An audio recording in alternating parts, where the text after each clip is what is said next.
It's the last week and a last chance for the teams to grab the opportunity. Welcome, ladies and gentlemen, to BGI's The Grind, where I'm going to be hosting Casternet and of course, John alongside with me on the panel is going to be Super Johnny. Johnny, already the last week is over here. How do you feel, man? It just feels like it hasn't been enough time. Oh, I agree with that. I mean, it feels like we have not seen these teams perform for a long time. And a big reason for that was how the grind was designed this time around. Just 6 matches across 4 weeks for every single team to qualify, or in fact, figure out where they qualify for the BGIS itself.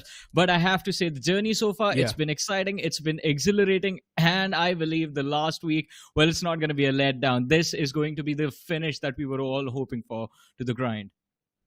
I mean, indeed, it's been a full roller coaster of emotions, and now every single team is going to be trying super hard. They've only got 3 more games left over in their hands, and there's been a lot of teams who've messed up their games in the past. For example, Stellar Titans is one of those. Stellar Titans was one of those teams that I personally had a lot of expectations from. When we saw them in 2023, definitely felt like it was a team with a lot of potential, but then moving in forward in 2024, things are a little bit different now.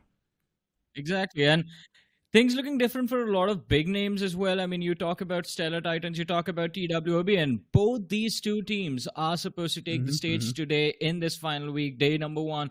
And it is going to be interesting to see how they start their final week, in fact, how they end it as well, because they will play their final 3 matches today itself, ladies and gentlemen. But along with that, we have a lot of individuals who have stood up to the challenge in the grind this time around and have proven that they have improved from how we saw them in 2023. Ladies and gentlemen, one of these individuals is this man, Blacks from Megastars Gaming. Now, Blacks was impressive when we saw him the last time, albeit they were playing under a different banner.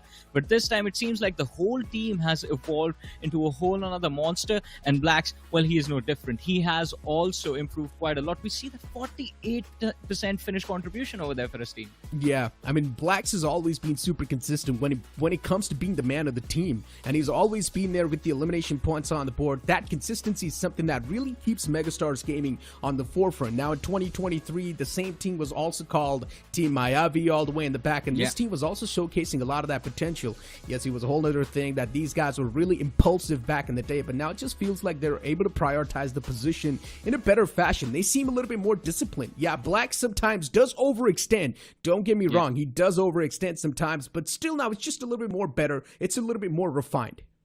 It is a little bit more refined because, as you said, you were very correct in when you said that last time they would get overheated, they would overcommit into situations because of which we would see them be inconsistent in a few matches. But this time, since there are lesser number of games, Megastars Gaming, a team that is just filled with aggression to the brim, they have this unique opportunity of going all in every single match that they play every day they are playing.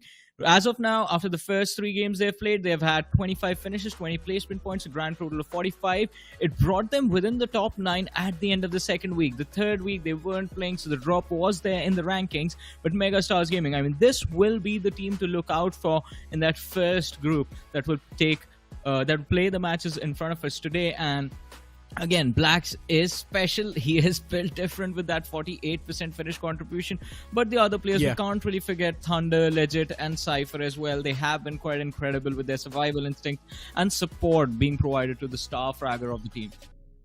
And how can you forget, in the span of 3 games, this team managed to get 2 chicken dinners. That's even more impressive. But then you talk about a team on the aggressive side, which is, of course, Megastars Gaming. But then you move on forward and speak of Carnival Gaming, a team that completely relies on the defensive tactics. Recently, yes, they have turned on their aggressive foot, but still in general, with the way how Carnival Gaming likes to play, they've always been the believer of the fact that best defense is the best offense. And that's what Omega keeps on saying, and he's been saying from the past as well. The same thing goes all the way back in 2023. If you remember how IQ Soul used to play all the way back in 2023, they used to like to play super defensive. They used to go for the contention on the right smack center, and then they used to try and play or pretty much figure out the game plan in the front. I do agree with that as well. I think Carnival Gaming, again, I mean, we are not seeing their best form yet. You know this, I know this, the players themselves know this. Their goal right now would be the best case scenario to qualify within the top 16. But let's talk about a different team. Let's talk about a new face we are seeing for the first time, GUSO Esports Ashish on our screens now, right now. And GUSO Esports has been a very impressive team as well. They've secured 22 eliminations, 13 position points, 35 points in total in in the first 3 matches that they played in this tournament, with 1 chicken dinner on the board as well. So consistency is there within them, at least in terms of those finishes. But then you look at Ashish with those 14 eliminations out of the 22 total that the team has, and that makes you question, was it all because of one man, or will in this last week we are going to see the entirety of GUSO esports fight on the same page and maybe show us the next phase of their performance? I mean, GUSO Esports is one of those teams that's came in out of nowhere. None of us expected this team to perform this well, considering it is one of those newer teams inside of the lobby, and still they've been able to perform at the top of the mark. And they've been able to get so many elimination points, also add on the chicken dinner at the top. GUSO Esports' performance has been top-notch. It's been phenomenal. And now I only hope that the consistency is going to keep on carrying on forward. If we do want to end up in the top 16, and if you directly want to have the biggest head start inside of the main event, top 16 is the way to go. But you know what? Another thing that you would really want to keep your eyes on is also going to be the prize pool, because the first and the winning team of the BGIS, the champions of the BGIS, will be getting 60 lakhs to themselves, and in total of 2 crore rupees on the line, Johnny. Exactly. It is massive. We always come, whenever the time comes for BGIS to roll around, everyone is looking forward to what the prize pool is going to be. And again, 2 crore rupees on the line, as you said. The winner walking away with the lion's share of 60 lakh rupees in the bag. The team that finishes on the second with 30 lakh rupees. On the third, you get 20 lakhs and so on and so forth. You finish on the 16th position. That is still 2.5 lakh rupees in the bag for you. And that's not all, ladies and gentlemen. I mean, there are prizes distributed to talented, gifted individuals for their amazing performance during the tournament as well. This time around, it's no different. We have 2.5 lakhs for the MVP, 1 lakh for the player with the most finishes, 1 lakh for the lone survivor, and 1 lakh for the player that goes on a rampage. But in order to get to that stage where you decide who gets what amount of prize money based on the overall rankings, you will have a long, grueling journey ahead of you, and the grind is where it all begins. I mean, it has been quite intense so far, especially the matches that we have lined up for our lovely viewers and ourselves as well are going to be extremely exciting. But as I said, the long and grueling journey, it starts off in the grind with 256 teams competing for the 64 slots in BGIS. Exactly, 256 invited teams, and then those teams have been divided into groups, and each and every single group will have a chance to play 6 matches in total. And as you guys can see, in the span of first 2 weeks, we had the reshuffling inside of the leftover 2 weeks, which is of course we're on the last week right now. So the reshuffle happened on the base of overall standings, and then now from only top 64 teams from the grind itself, we'll be moving in towards the main event of BGIS. Exactly, and the main event, it's going to be something else this time around as well. We all remember the spectacle that was there in Mumbai finals last year, ladies and gentlemen. But it is 2024. Things are going to be taken up a notch for sure. But as we talk about the top 64, well, they won't all go to the same round of the BGIS now, will they? There's going to be divisions. Teams are going to be seeded based on how they finish in the grind, and here is the seeding now on our screens. The top 16 teams going on to the round 4, 17 to 32nd, moving on to the third round of the BGIS, and 33rd to the 64th place teams on the overall leaderboard will move on to round 2 of BGIS. And, well, once they get there, it's back to square one. As you mentioned, it's going to be back to square one. All the boards are going to be reset once again. But then you talk about the boards, and you really cannot forget the points distribution. It's something that has been receiving a recent change. And once again, this change has brought up a lot of changes in general inside of the playstyle of the teams as well. First spot getting 10 points, the second one getting 6, the third one getting 5. And it's going to keep on descending downwards until you look at 9th till 16th. You get none. Yeah, and that is the thing that has been causing a lot of trouble for a lot of these teams. I mean, we see a lot of focus on those finish points for a change, which is quite exciting. But then again, the early stages of the match, no one wants to lose out on those bodies. No one wants to lose out on their firepower for the mid-game and the late-game stages. And we see quite a silent phase in the first few stages of the matchup. But that is a conversation for another time. We are going to see how the matches are going to go. Ladies and gentlemen, the first group that is set to play the first 3 games on our screens. A lot of big names here. We have Stellar Titans, a team Necro you were quite hopeful about, but it seems like they've been outperformed by the likes of Rising Falcons and GHUSO Esports this time. IMPRNT Esports, another team that was quite aggressive in their opening week, but in this final day of play, let's see what they will bring to the table. But of course, can't ignore the big names in this group. We have Team VST, MEGASTARS, CARNIVAL, Last Hope as well, fighting for survival along with TWOB. But now we have Group 10. They are going to play the last 3 matches of the day. Necro, what are your thoughts on this group? I mean, talking about this group in general, you've got some of the big names, right? Big Brother Esports, Rivalry Esports. You've also got Raven. We've seen them in the past. Gujarat Tigers, a team that is known for their aggression. You can also say the same thing about WSB and UDOG India. UDOG India, unfortunately, the last time when we saw this team perform in the first few weeks, this team was not able to play that well at all. The first 3 games were complete downhill. Hopefully, UDOG India, they're able to wake up from the slumbers. It's still going to be a tough chase for them, considering they need to move all the way inside of the top 64 from 256. It's still a big cutoff for UDOG India, and I really hope that they're going to be able to make it inside of the top 64, because these are the final 3 games they will have a final chance to move inside of the BGIS main event. Moving it forward towards schedule of today's matches, of course, Group 9 is going to be the one to kick things off, starting off from Erangel, Miramar, and Sanhok, and then Group 10, once again, the same schedule will be repeated.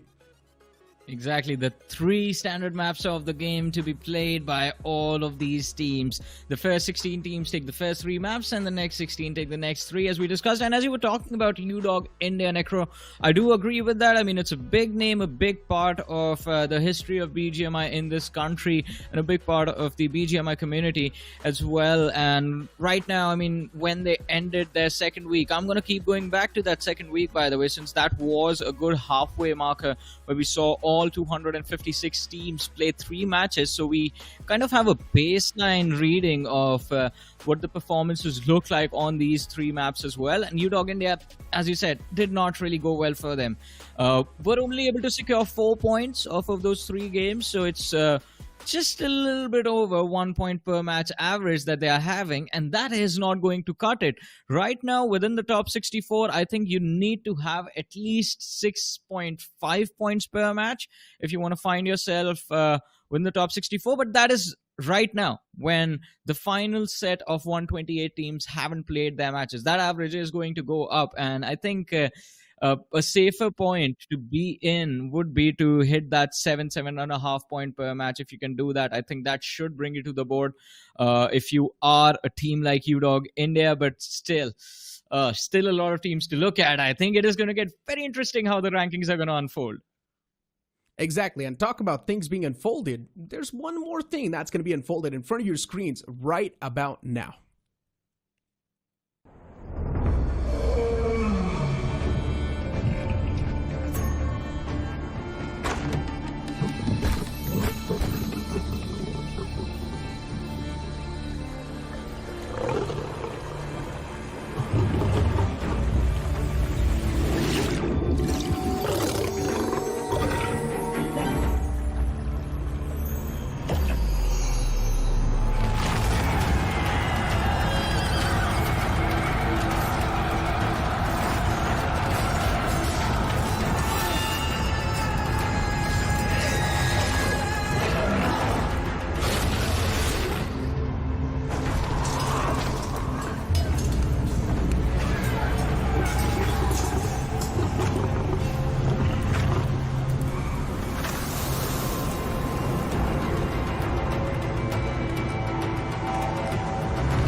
Now, I know I've been talking a lot about this Exude now, but you just cannot really ignore it. It just looks too fine to me. But you know what? Getting back to the conversation that we're having, Johnny, now a couple of more teams that we really need to look at has to be Grind 1 Esports. This is another one of those teams that you were also having a lot of hopes from. What are your thoughts about this team? I think the performance right now does not really justify the expectations we have had, and those expectations were set based on the history this team had in the previous grind itself. But Grind 1 Esports, again, 3 matches to go, and right now the qualification, I think, would come down to about 40-45 points. So from 17 to 45 in 3 matches, they need to have that one big game, one big chicken dinner with at least 10 eliminations and the win. That now gets you only 10 points, but that is what will be needed from Grind 1 Esports. But let's see. I mean, whatever we expect never really happens. We seldom really get to see it in execution inside of the matches. Although it's not Grind 1 I'm worried about. Grind 1 is still in a much better position. Necro, there's another big name in this lobby that we haven't discussed. It is TWOB. They ended their journey after week 2 with just 7 points. Yeah, Johnny, TWOB was another one of those teams that I was going to talk about. And honestly, as you mentioned, the journey has been really cruel for them. And in general, if TWOB do want to wake up, they just need to make sure that these 3 games, all of them have to be a chicken dinner if they want to finish inside of the top 16. If they do not want to finish inside of the top 16 and just settle down somewhere in the top 64, they would still need 2 more chicken dinners to back themselves up. But keep this thing in mind. There's still a lot of those teams in the top 64 who've only played 3 games, and still they're in the top 64. So that is something you need to keep in mind, because as soon as those teams, they have a chance to play the rest of the 3 games, they're definitely going to be outperforming a lot of these teams that are in there. And 2 of those names that actually have an opportunity of breaking into the top 16 comfortably are GUSO Esports and MEGASTARS Gaming. Because MEGASTARS Gaming, they ended their first week at... well, they were on that 9th position. Second week, they ended on that 9th position. GUSO Esports at the end of the second week were on the 26th with 35 points. So the drop is not going to be too drastic. GUSO Esports, they're still in the top 64. MEGASTARS is still in the top 64. Now, it is definitely going to be difficult to expect them to take the first position or the second position, basically the top 3 away from Team Forever or IQ Soul, because those teams did perform exceptionally well. But if you just look at the top 16, right now on the 16th position, you have, as of now, Marcos Gaming on the 16th position, right? And they have 60 points. So from where MEGASTARS are, it is just a 15-point difference that they have to cover up to break into the top 16. But then you start worrying about the other teams that have just played 3 matches and are still sitting in within the top 32, within the top 64, and things get a little bit more complicated. But I think we're going to talk maths later on, Necro. The game is live in front of us. It is Group 9, Day 1, Match 1, the map of Erangel. Here we go. Exactly, and the playing flat path starts all the way from Sosnovka military base towards Mansion.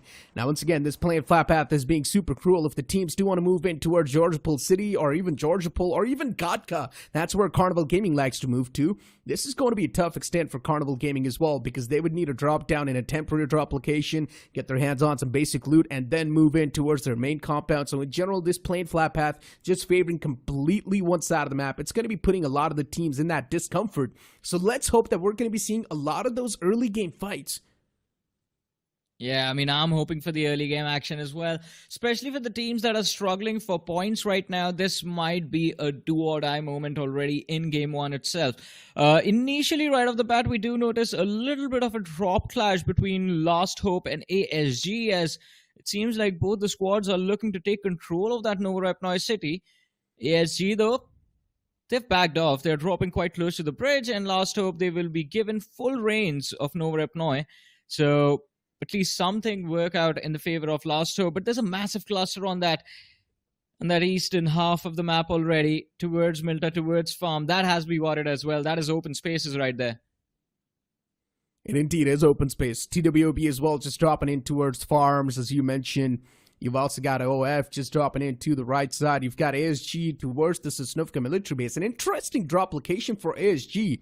They haven't even dropped inside of the military base itself. Instead, they've dropped in the outskirts a little bit, just looting out the compounds. Before now, the players of OF taking a lot of shots against MG Thunder. And Thunder is definitely not one of those players you would want to mess around with. MG, it is one of those teams that has been feeling at the top of their game. Well, let's see. Are they actually at the top of the game or not? Still looking for that first early finish, but FUZE seems like they are stuck in a little bit of a pickle against the Maverick. It's a 2-2 split from the Mavericks with Tiger isolated.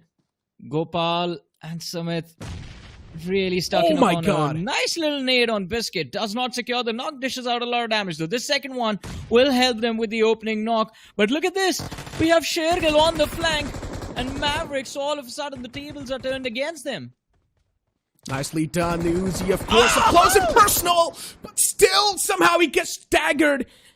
Still knocked out, though. The man is recoverable for Team FUZE. Unfortunately, losing out on Shergill, it's going to keep this team in a big state of discomfort, but still, FUZE is going for the resurrection. And Newbie actually going for the callouts as well. You can see Maverick trying to make some quick moves on the board. They've got the Mini 14 to back him up. FUZE getting the confirmation onto the knocked out player. Now FUZE slowly and steadily trying to make sure that they're going to be surrounding the foes. And that's what they're doing. Vipul and Ankush just trying to back away from this entire situation. But Gopal, I think so. He spotted him out. And there we go. Ankush knocked out in the open field. He can't really do a lot. Maverick just down to one last man. Vipul, and that dude's got his hands on the pistol, but he still gets the knock somehow. Goes for the confirmation on the first man and will also get the flush on the second. Vipul, he actually does his job. Well, he does do his job. They have secured a few points before they get wiped out from the game, but that is definitely not a position you want to be in still if you are from the side of the Mavericks, struggling on the leaderboard, and it seems like the struggles are going to go on. Just 2 points secured from this game, although on the other side, Team FUZE now. This can be a brilliant way to turn things around. They have 4 points on the board already. And from here on out, they can just play for survival, look for those placement points in the later stages of the match. But let's see. They are playing close to the northeastern edge of the circle, and there's a very high probability of them getting sandwiched. Stellar Titans and VST present towards Yasna and two more squads taking control of that school apartment in Rozok position. Here's a replay of the fight. Important knock on Biscuit to kick things off. I mean, with the way this fight started off, it was quite an awkward way too. The man being able to get to the elimination just with a pistol, that was quite impressive. Yeah. These two eliminations should have never came into play in the first place, but still, even though the man only had his hands on the pistol, he still was able to get that elimination point. It was just incredible. And then Gopal just spamming through around the corner. Luckily enough for him as well, some of the bullets actually connected, or else even things would have been dire. Maybe imagine a 1v4 from that man with just a pistol. It would have been a clutch of the century. Oh, for sure. I think we would have seen it at least for a few months. Yeah. That too in a dubious meta. Yeah, I mean, so, yeah, it would have been clutch of a century. I mean, but that's the thing, right? The odds of that happening are minusculely low. So, yeah, it was quite doubtful. It's quite a big deal already. I mean, he was able to secure those 2 elimination points. I think Mavericks in the situation, in how the fight started, 2 eliminations is very good. Otherwise, it would have been nothing in their bag and they would have just been wiped out without getting any trades. Still, though, let's look at this. We have the players from the side of RF. It seems like Team FUZE, they did rotate quite close to Vintage in Rising Falcons. They will definitely look to continue on the momentum that was set by them in the first 2 weeks. They were in a decent position, 26 points on the board as of now on the overall leaderboard. And from here on out, if they can just secure 5 to 6 points per match, that gets them in the top 64 quite easily. If they want to move into the top 32, they need at least 1 win. For the top 16, they need at least 2 wins today. Pretty much. I mean, in general, every single team, Johnny, would want to get their hands on the top 16, right?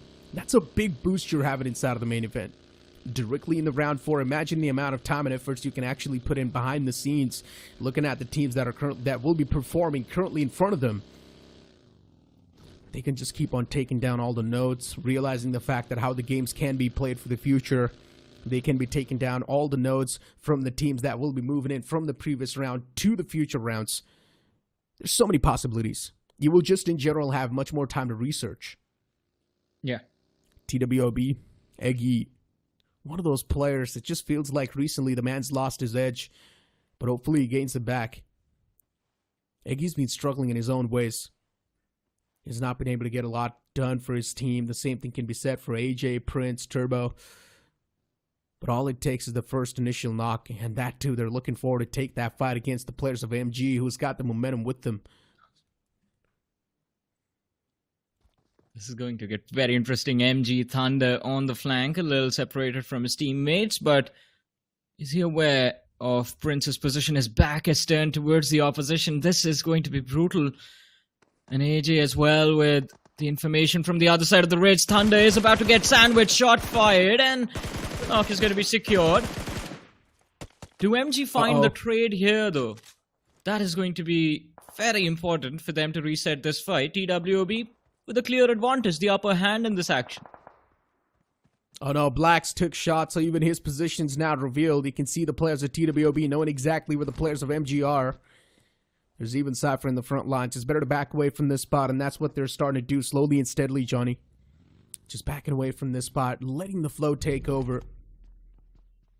And Cypher still just moving around the corner. Inside of the warehouse, getting patched up. MG down to a 3-man squad, losing out on Thunder, a man who was right behind Blacks when it comes to the elimination counts. So yeah, for MG, that was indeed quite a big blow. But MG still slowly and steadily recovering from that. With the 3-man squad, MG is one of those teams that can easily recover. But just the thing that is going to be is that the players now will have much more pressure on them. Yeah. And sometimes dealing with that pressure during mid-game stages when it gets too chaotic inside of the match, it can be extremely difficult. You don't really have a lot of information to work with, even if you just lose one player. Let's see, still the first stage of the game. We have 15 teams inside the lobby, 57 players still alive, and it seems like CG finally have started to kick things off in terms of their aggression. They are taking the fight against the players of VRH. This is going to be quite interesting. It's an open area fight, and as we can see on the radar as well, Necro, CG, that widespread with Omega holding the backlines, Akshat trying to see if he can secure the center for his team, and Goblin a little too overextended, quite close to the players of IMPRNT Esports. This feels a little too risky. It indeed does. For IMPRNT, it's all good in the hood. They're probably going to be happy with the edge that they've got to play. They've got some decent compounds to play around with, but still you can see that micro adjustment coming in from IMPRNT. And IMPRNT is one of those teams that has got a solid gun power, so they're not going to be shy to take any fights.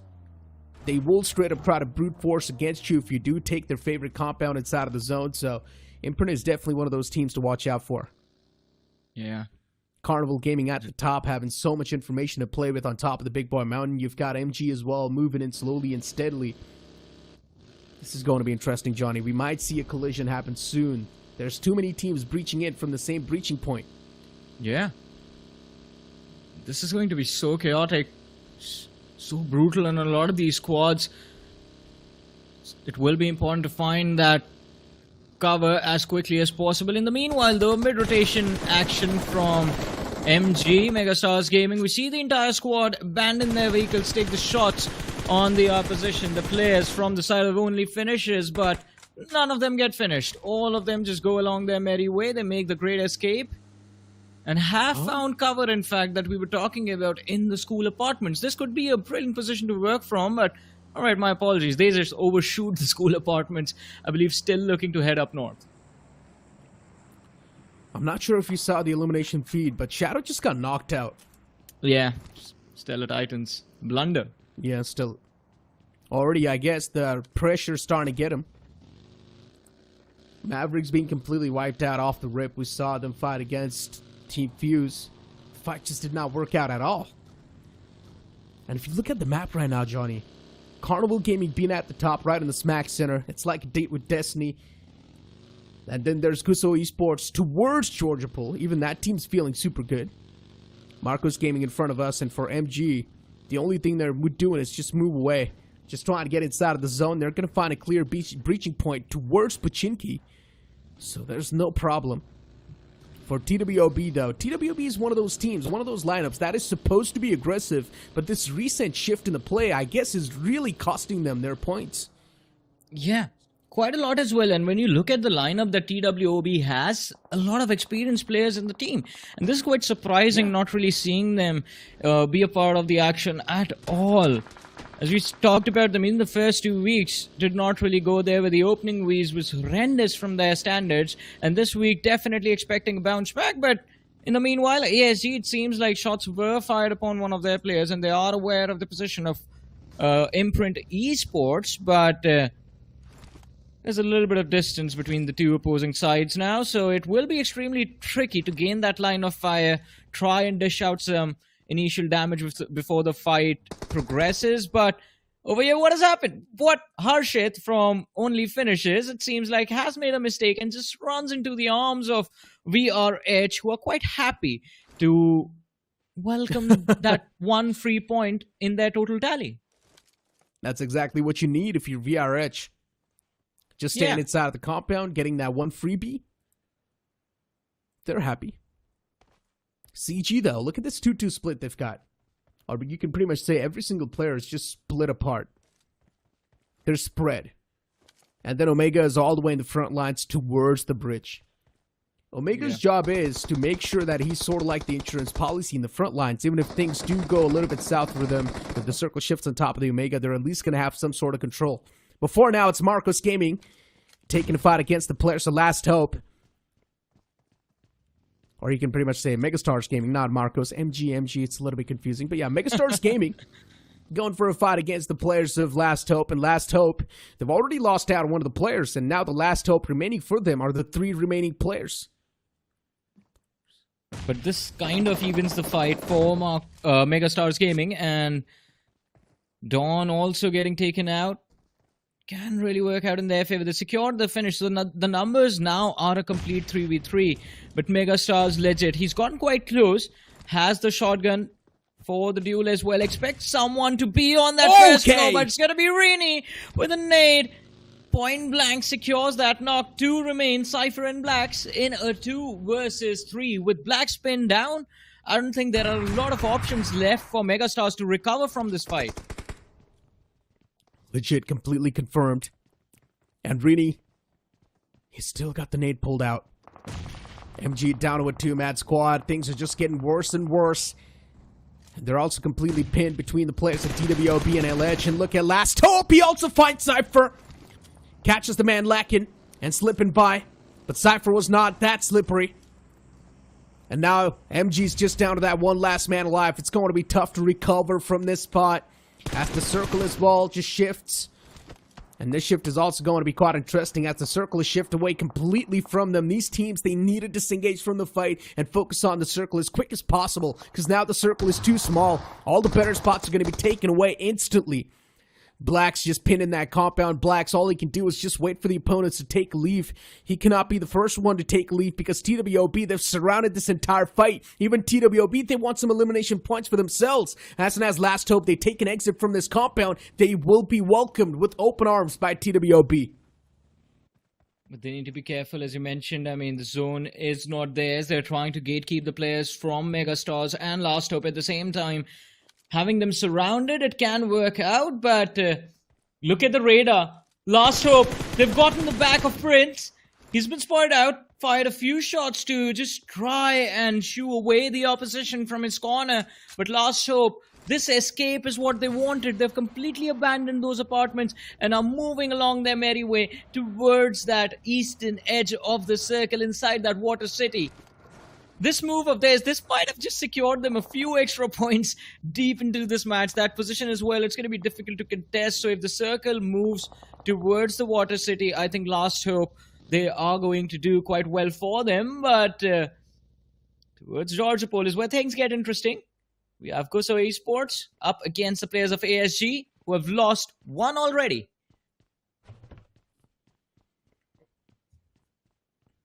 I'm not sure how I feel about this fight. ASG against GUSO Esports. This one will be a tough one to execute for the players of ASG. And especially if you look at GUSO Esports, it's another one of those teams that have got the wind in the sails, Johnny. They've also got so many good points in the first 3 games that even if one of the games slips over here, it's completely fine for them. They've got the leverage, and they can work with it. And that's why you can see GUSO Esports now, of course, taking the precautions. They do not really want that one single mess up to beat this game itself. So with the 3 players remaining, GUSO Esports want to make sure they're going to be executing everything with utmost perfection, which will be a tough one to execute, of course, but it's not impossible. Look at TWOB. They've got a solid position to play with towards Ruins. I genuinely didn't think that TWOB will be able to get their hands on this position. The fact that this position was left completely cleared by other team is crazy. It is crazy indeed, and it is about to get even crazier in the next few moments. We are about to move towards the fourth stage of the game. And TWOB still on that edge. Last Hope still can continue that chase. But now the challenge for them has changed. They have to take on the players of TEDREX one way or the other. TEDREX with a solid cover available, in control of that Ruins position completely. They have their shorelines cleared up as well, so it's not looking too difficult for them to be able to hold on to that spot for at least 2 more minutes. TWOB, though, if they get challenged by the players of Last Hope, then it's going to be trouble in paradise. But talk about trouble, and instantly we see Megastars Gaming get eliminated from the match. Last Hope, they've found that last man, they've found that extra point for themselves. Megastars and Maverick, 2 teams that have been eliminated from the game so far, Johnny. A rough outing for these 2 teams. Next circle shift comes into play and actually shifts away from the players of CG, but still a little bit of that hilltop is there. Goblin's the man who's barely squeezing himself inside of the zone. At least they're going to be having a lot of intel to play around with, and they can use that intel and then try and pave the path inside of the better spot. Omega instantly going for the scout maneuvers, as he likes to do it. Trying to scout out the grounds, trying to reunite with his teammates, actually moving in towards Goblin. And you can see, look at FUZE. Just moving all the way back to the blue. I'm not sure what the game plan is for FUZE, but one thing is for sure, this team's going to be catching a lot of hurt. Of course, and I think the game plan might have just shifted to go for placement points, get those placement points at least in this game of Erangel. A call probably made out of desperation, but considering they have those 4 elimination points as well, if they break any way they break close to the top 5, I think they might be able to secure a few elimination points again, and they just need 3 to 4 more from this match to get the average into a decent position. For a team like FUZE, the top 16, it will be an unrealistic dream, but the top 64 is still doable. In the meanwhile, though, Carnival Gaming, a team that is eyeing out for their top 16 position, there's a very high probability they can push through as well. They are looking for a lot of points on the board. Still no finishes secured, and they spot out the players of GUSO Esports. But Ashish, my goodness, we were talking about this player from this team before we began the match. And even though a mistake was made, he was quite close to the players of IMPRNT Esport. It wasn't punished. And Ashish is going to be allowed to back off for nothing. But honestly speaking, Johnny, the circle's been super cruel to the teams. Yeah. I mean, with the way it's been shifting, it's quite unpredictable. The circle's indeed shifted in quite an awful way. And that's why a lot of these teams are not able to come up with a last-minute game plan and just getting caught off guard with exactly how they want to move in forward and take the decisions in the future. As the wall of death keeps on moving in, RF Rising Falcons on the move too to try and make it inside of the safe zone quickly enough, but already all the good spots are taken away. So the only thing that I can see happening in the future is actually fights, and that's it. Akshat wanting to go for confirmation. He will be able to see the confirmation as well. Not able to let it flow just yet, though. That's a problem. Every single team is catching too much hurt from the blue. Hopefully they've got enough meds to back themselves up. But look at OF. It's such a big problem. Goblin from the top just raining down death and destruction. And now pulls out the nade. Once again, tosses in the front. And the nade's not going to be good enough. A little bit too much of an overshoot. Exile.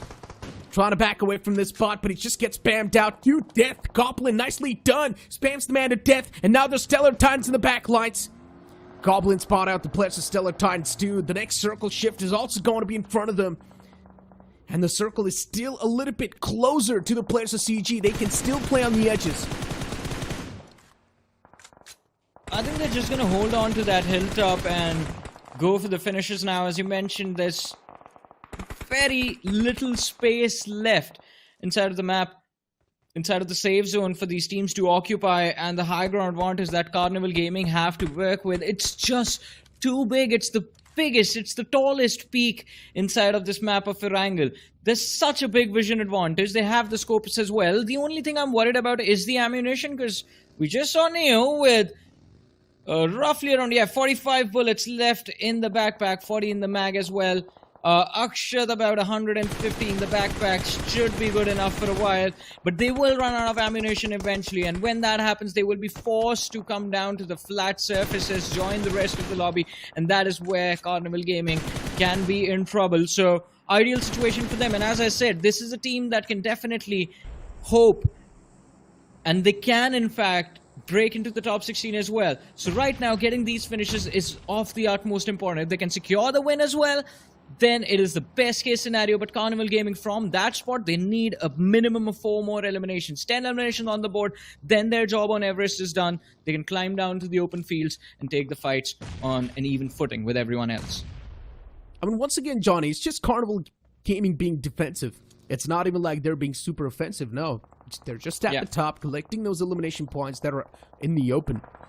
So they're just able to collect a lot of those freebies. And that's what I mentioned too in the pregame segment, right? I said this. Omega himself believes, and he said this in a lot of the interviews, saying that best defense is the best offense. And that's what he's doing once again, just playing defensive, just playing with the circle, hoping that he's got the better position inside of the circle, and just getting those placement and the elimination points too at the back of that. Grind one. It is another one of those teams that has been doing quite decent inside of the lobby. IMPRNT, though, just trying to scout out the grounds. GUSO eSports, the man disadvantage is something that's going to really keep them in a big state of discomfort, but still they're trying their best to fight back. 2-2, you've got Ashi's, Ragnar. Finally, now it's time to make it inside of the zone. The zone's not that far away, but IMPRNT in the front lines can definitely be a big red flag to them. But IMPRNT themselves, they find themselves in a big fight against the foes, but it's not going to take that long to wipe out the enemies. Rising Falcons outside of the game, done and dusted. But the next circle shift is going to be right on top of the players to IMPRNT. I'm not sure if this is good or bad, because they're also going to be the center of attraction soon enough. As Grind 1, they're taking a fight against TWOB. HA's also knocked out. TWOB, for them, the woes keep on continuing. Yeah. They have been wiped out from the game, or on the verge of getting wiped out from this matchup. In the meanwhile, the Rising Falcons forced to take an early exit. Oh, what a nade! It's gonna be Grind 1 dead, who might just die in a few short moments, but the trade coming in from Tony, as Master got knocked out, has made sure that TEDREX will be forced to take a step back, but we are down to the top 6 teams, 18 players still alive in this match. GUSO eSports still somehow managing to stay together with 3 players still in the mix. You have Ragnarok, Tutu, and Ashish holding on to their ground, but Carnival Gaming, look at this Necro. We asked for 10 eliminations. They have 8 on the scoreboard already, but they have been forced down to join the Mortals from the top of that Everest summit, and this is where things can get interesting, because you look at the radar and Carnival Gaming seem like the only team in a comfortable spot inside the circle, but TEDREX, what is this? Oh no, the timing. OP pushes up the ridge, secures the knock, and Master from the backlines with the finish confirmed as the last player from the side of Grind 1 falls. But too much noise made, their position compromised. I don't think TEDREX are going to stick around in this matchup for long. I mean, at least he's got his boys back. Carnival Gaming now still just driving around. Look at the amount of eliminations this team has found. 8 elimination points without even needing to push up close and personal. That's impressive. They've been able to steal so many of these elimination points. They've been able to claim so many freebies. It's just like the cherry or the icing on top of the cake that you need. VST going for a lot of shots against the players of CG. Even VST, they've got 12 eliminations on the board. And VST, now that they want to move in slowly and steadily, the circle is really doing a great job pushing this team outside of their comfort zone. Oh! Slowly and steadily, even Beast is taking too much damage, and look at the knock that Beast found. Nicely done, but then Beast gets knocked out in return. VST, they lose out on 3 players themselves. Now it's all down to Dazzle7 in the backlines. And even Dazzle7 unfortunately confirms his own teammates, if I'm not wrong. That nade was there, and yes, it does. He finds his own teammates, but then the shotgun pulled out. And what? Almost on the verge of shutting down every single player from CG. Dazzle7 is way too close to clutch this out. Takes down 3 players all by himself. Now it's all down to Neo in the back lines, and he's still got a couple of more bullets in the magazine. 10 more bullets to back him up. He did get the fresh magazine a while ago. CG, when they pushed outside of their comfort zone, they got completely decimated by 2 teams. 14 elimination points accumulated by VST. Razzle dazzle, what was that? 3 eliminations against the players of Carnival Gaming eventually does fall down to GUSO Esports, but this one man just changed everything, changed the result of this match. It looked like it was going to be a comfortable win for the players of Carnival Gaming, but no, Dazzle just changing the fate of not himself, of the opposition, of course, changes things for the better for GUSO Esports, who will welcome those 10 chicken dinner points with open arms. They will definitely be quite happy with that, but that play towards the end, my goodness, you do not see that every day. I mean, the winner is GUSO, but the winner in my books is Dazzle right there. Dazzle, a one-man army. The way he almost took down every single player from CG. Yeah, the last man got taken down by the players of GUSO Esports, but still, man, with the way Dazzle was able to hold his ground, it was super impressive. S12K at its finest. Once again, it is the shotgun meta, and Dazzle just decimating every single player from Carnival Gaming. This is what happens, right? CG, they like to play defensive, understandable, but when he actually came the time, when it was the time to make some moves on the board, that's when Carnival Gaming, they sort of fumbled, which is understandable too. The third party was also there from the sidelines, and then they needed to push up against the players of VST who already had the wind in their sails, so that's how the cookie crumbled for them. But I would still say it is quite a decent outing for that team. It is a decent outing, in fact. I mean, for all 3 teams, because VST as well, they had 12 eliminations on the board, finished on the second. Carnival Gaming with, I believe, 8 or 9. No, wait, they had 8 eliminations. They got 3 more. They have 11 eliminations, I believe. And with those 11 eliminations, they finished in the top 3. So they will also keep their tally in a very nice spot as far as the overall leaderboard is considered. GUSO Esports, I think that is going to be a big leap for them. They get those 10 points for the chicken dinner. I have no idea how many eliminations they have, but if it is in any number above 6 eliminations, 5 eliminations, I think is going to be good for them. As long as they get those 15 points one way or the other in every single game, I think GUSO Esports can move forward to secure that top 16 spot. Even MG taking that fight against the foes that we saw a while ago. MG was genuinely one of those teams that I thought will be able to start things off with a bang. The first game should be a chicken dinner for MG because that's what you expect from such a banner, right? And that's what the expectations have been set from them. But then instead is GUSO Esports just coming in out of nowhere. If you remember, GUSO Esports took the rotation all the way from the blue and then came in all the way to the right lines. That's how big of a rotation GUSO Esports took, and then still they came out on top in the end. It is super impressive, the fact that this team, we've never seen them in the past, and still they're just coming in out of nowhere, scooping these chicken dinners up. It is completely unexpected. Yeah, but let's talk about improvements as well. We saw TWOB survive for a long time in this matchup, and that is something that I'm looking forward to. How does that impact their overall ranking now? Because TWOB, I mean, I don't know how many finishes they have. I think it's going to be around 5 or 6 eliminations on the board for them as well. But in the last 3 matches that they played, they got a combined total of 1 placement point. So just working on those survival instincts was important for TWOB, but the position this big name had on the leaderboard was so far behind that I think only 2 back-to-back chicken dinners now are what can help them secure a spot in the top 64. Although a good bounce back from VST, as we talked about them, finished in the top 2, had double-digit eliminations. I think VST is definitely one of those teams that will take a leap. And 14 eliminations, yeah, that is even better. So VST will for sure take a leap, and I think they might find themselves just on the verge of breaking into the top 64, but consistency will be needed from VST if they want to keep the dream of the top 64 alive. This is the worst possible position to be in. I mean, I want to know your take on this. You have more teams. You have 7 different groups left to go. You're the first one performing. You have no idea what you need to do to secure the top 64, a spot in the BGIS.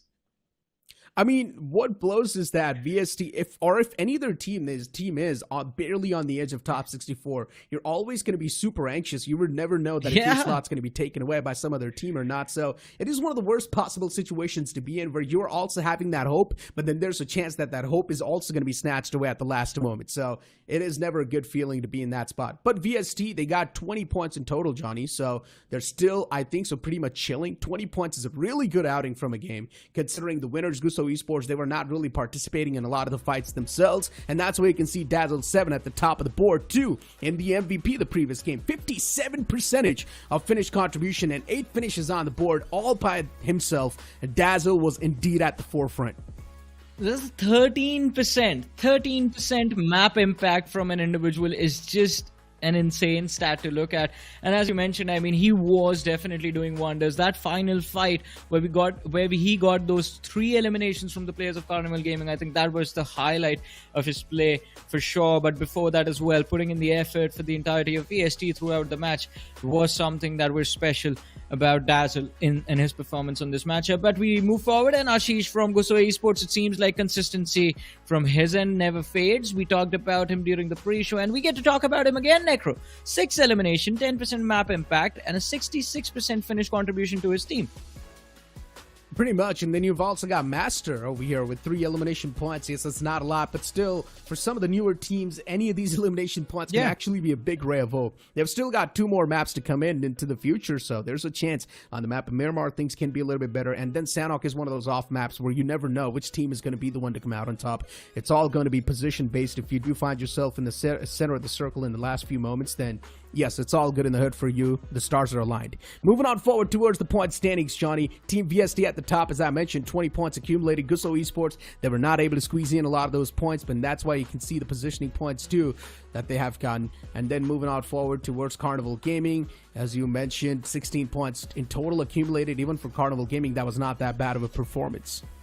Yeah, it wasn't bad at all. 11 eliminations on the board. That fixes everything. It was finishes that I was considered about for the side of Carnival, because that position on top of Everest was too big of a deal to mess it up. But look at this.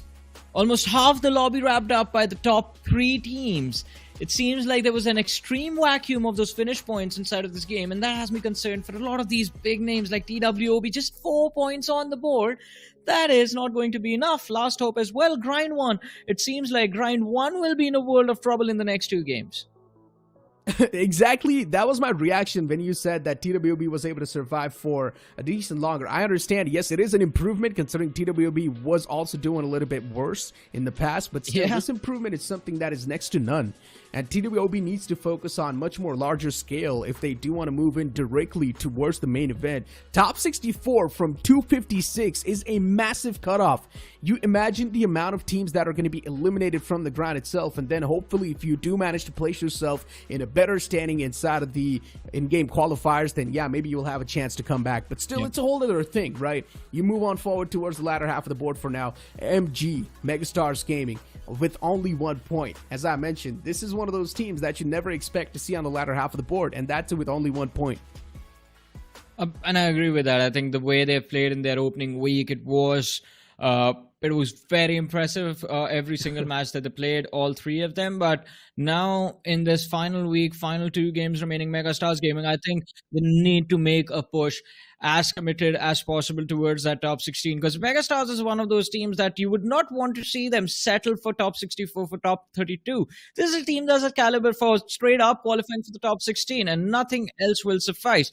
But ladies and gentlemen, things that suffice to make us happy. We have new things rolling out every time the BGIS is here, and this is one of them.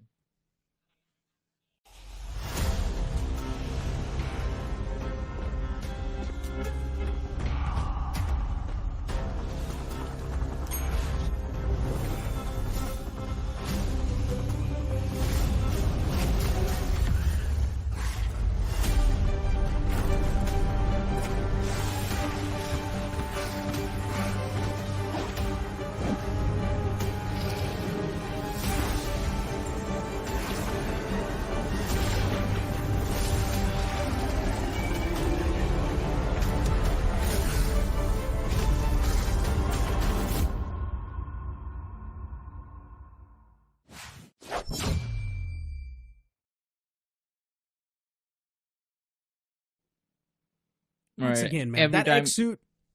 I was just going to say, it makes you upset every time we see the promo, right?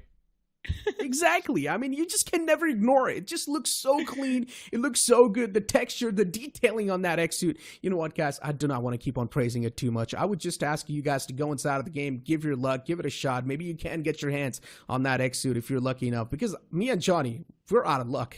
It's been a while since I've been trying the same thing over and over again, and we're not able to get our hands on that X-suit. Maybe you will be able to do so. But you know what, Johnny? It's time to look at the matchup once again. We know the upcoming map of Miramar. It's going to be breaking a lot of those mysteries that are still unfolding in front of us slowly and steadily. And in the map of Miramar, one thing is for sure. Megastars Gaming, oh, this team will be packing a massive punch.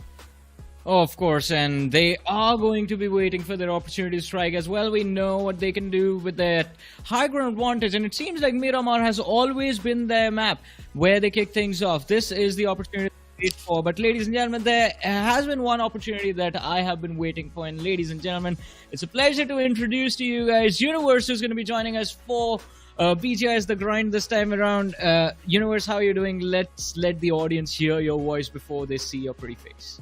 Well, thank you very much for the warm welcome. I am very honored to be here, of course. This is an opportunity that, I would never say no to. The minute I was approached for this, I'm like, you know what, it's a no-brainer. I got to be here, especially given that I am watching what is one of the biggest esports, events happening, of course, which happens almost every year in our country. But yes, of course, Johnny, I'm glad to be casting with you as well. This is the first time we are working together, and I'm looking forward to having one with Necro. But Johnny, I do want to know from you, I was watching game 1 as well. There have been a couple of performers who've come out of nowhere, VST of course being one of them, but there also have been a couple of teams that we did not expect to go down the way they did. Megastars and of course Rising Falcons, as we were speaking about them. What are your thoughts about, we know Megastars kind of had a little bit of a trouble there, but Rising Falcons was someone I was expecting would actually end up in the top 6. I agree with you on that. I think Rising Falcons, it was important for them that game as well. And maybe they might have panicked because of that. They realized how much this game mattered. Because before we started the third week of the tournament, again, I go back to that second week, the good halfway point for the tournament. Rising Falcons broke into the top 64, but barely. They were barely holding in on the 57th position. Not enough points, of course, 26 on the board before that last game. And even in the previous match, not really able to accomplish a lot. So they need that chicken dinner, or not even just a chicken dinner. It is about the total point tally points per match right now, which we need to keep in mind. And for a team like Rising Falcons, I think keeping an average of 7 to 8 points per match in the next 2 games, it should help them cross into that top 64. Thinking about the top 16, it's going to be unrealistic, to be honest. And Megastars, I think they've just got too relaxed, man. I mean, they have this tendency. I've been seeing this team for a while now, and they have this tendency whenever they are doing well and they know they are doing well, they're just going to take a chill pill and mess up a few games. I hope they have woken up after that fiasco on their angle, because Miramar, it will be of the utmost importance for Megastars if they want to keep that hope of top 16 alive. Yeah, I believe so as well, because Megastars did have a great showing in the previous week that they played. But once again, I think the Rising Falcon thing, what I want to actually talk about is one of their star performers from the last week was UVJ, right? And he got eliminated very early on into the game. Do you think that might have been a crumbling point for this team? Because the minute he walked away from the server, it seemed like the rest of the team could not keep up. I mean, it can happen because, again, this relies heavily on, and you have one individual who's just outperforming the other 3 players in the fragging department. It shifts the balance of the team to completely just focus on frags and finishes for a particular set of matches, and especially in a tournament where you just have 6 matches to qualify. Out of 256 to top 64, you have to do it in 6 games. It is going to be tough. So maybe it was due to the fact that they lost one of the best performing players a little bit earlier on, but you have to realize this is what separates the good teams from the best of the best. In moments like this, when you lose on your front line, or when you lose out on a player that has all the firepower or majority of the firepower for the team, you shift on defense, you shift on finding those third-party fights, you look for free frags on the map, and then you look for those free points. You secure those however way and possible, and you keep that consistent point average going. This game was a big bummer for Rising Falcons. I think had they just secured like 5 points as well from this match, it would have been enough. But now that dip, they have to win a game at least to cover it all up. Absolutely. I think that, this next two games, of course, there are only two more left, right? This is going to be, quite the uphill task for them now. But speaking about a team that we were expecting to do a little bit better this time, TWOB, yes, they were there in that top 4, but can they get the finishes this time is the question? Because I believe that now they're heading into a zone where the finishes are going to matter more than placement points. Yeah. Of course, and especially for a team like TWOB that has been struggling and struggling and struggling since the day they started their journey in the grind. But ladies and gentlemen, maybe the struggles will come to an end on this map of Miramar. The game is live. We have the plane in front of us and the flight path. It seems like even on Miramar, this is going to lean heavily towards the eastern side of the map. It starts from the southern edge right below Los Leones and goes all the way towards Torre Amuda. What is happening to these flight paths today? 2 maps, both east?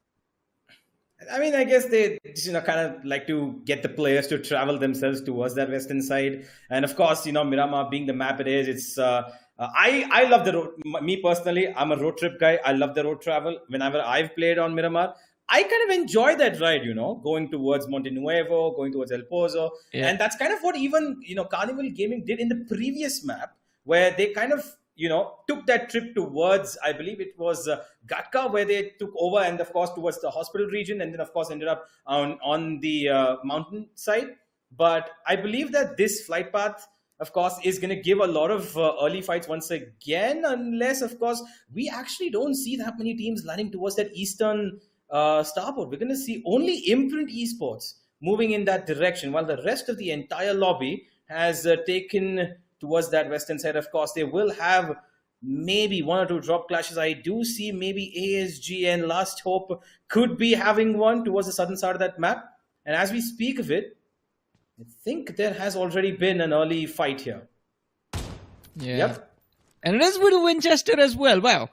I hope Rini secures this finish while we are spectating his POV, because you don't really get to see a Winchester, man. I think it's been more than a year since I've seen someone secure that, or at least even try to go for a finish with that weapon. In the meanwhile, though, Last Hope, that's not the only fight they have to worry about. Dawn on the other side dealing with the players of Mavericks. Newbie Doobie, no weapon in hand. Dawn on the other side has a UMP and a shotgun to work with.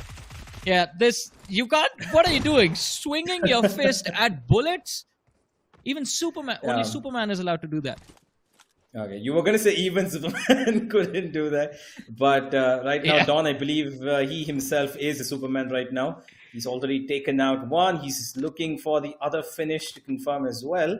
As Last Hope, once again, securing a couple of finish points here. Last map as well, they did secure a couple, but they weren't able to capitalize on a couple of those knockouts that they got, because they did get a lot of knocks. But they were constantly being stolen by other teams. Carnival Gaming, of course, being one of those teams who were sitting atop of, their bird's eye view and taking a lot of these finishes to their own name. And now, there it is. They're going to get 2. Dawn's going to take both of them, as Mavericks have already been cut in half. It's not just Mavericks that they've found in their crosshair. Last Hope, I believe this can be a dream start for them. 2 different fights. They have the advantage, the upper hand in both of them. And an opportunity to secure a lot of eliminations right off the bat. But, oh no. Megastars against Carnival Gaming. Now, this is a clash of the titans right here in front of our eyes. And it seems like Megastars have taken a little bit of a hit. Blacks dropped to around 30 HP. The booster is running, so he should be able to bring his HP back up, but it's going to take him a while to do that. In the meanwhile, Carnival Gaming, early fights, big point of concern, always going to be utility, efficiency, and of course, trying to conserve your ammo. So, Carnival Gaming do need to be careful with how they approach this fight.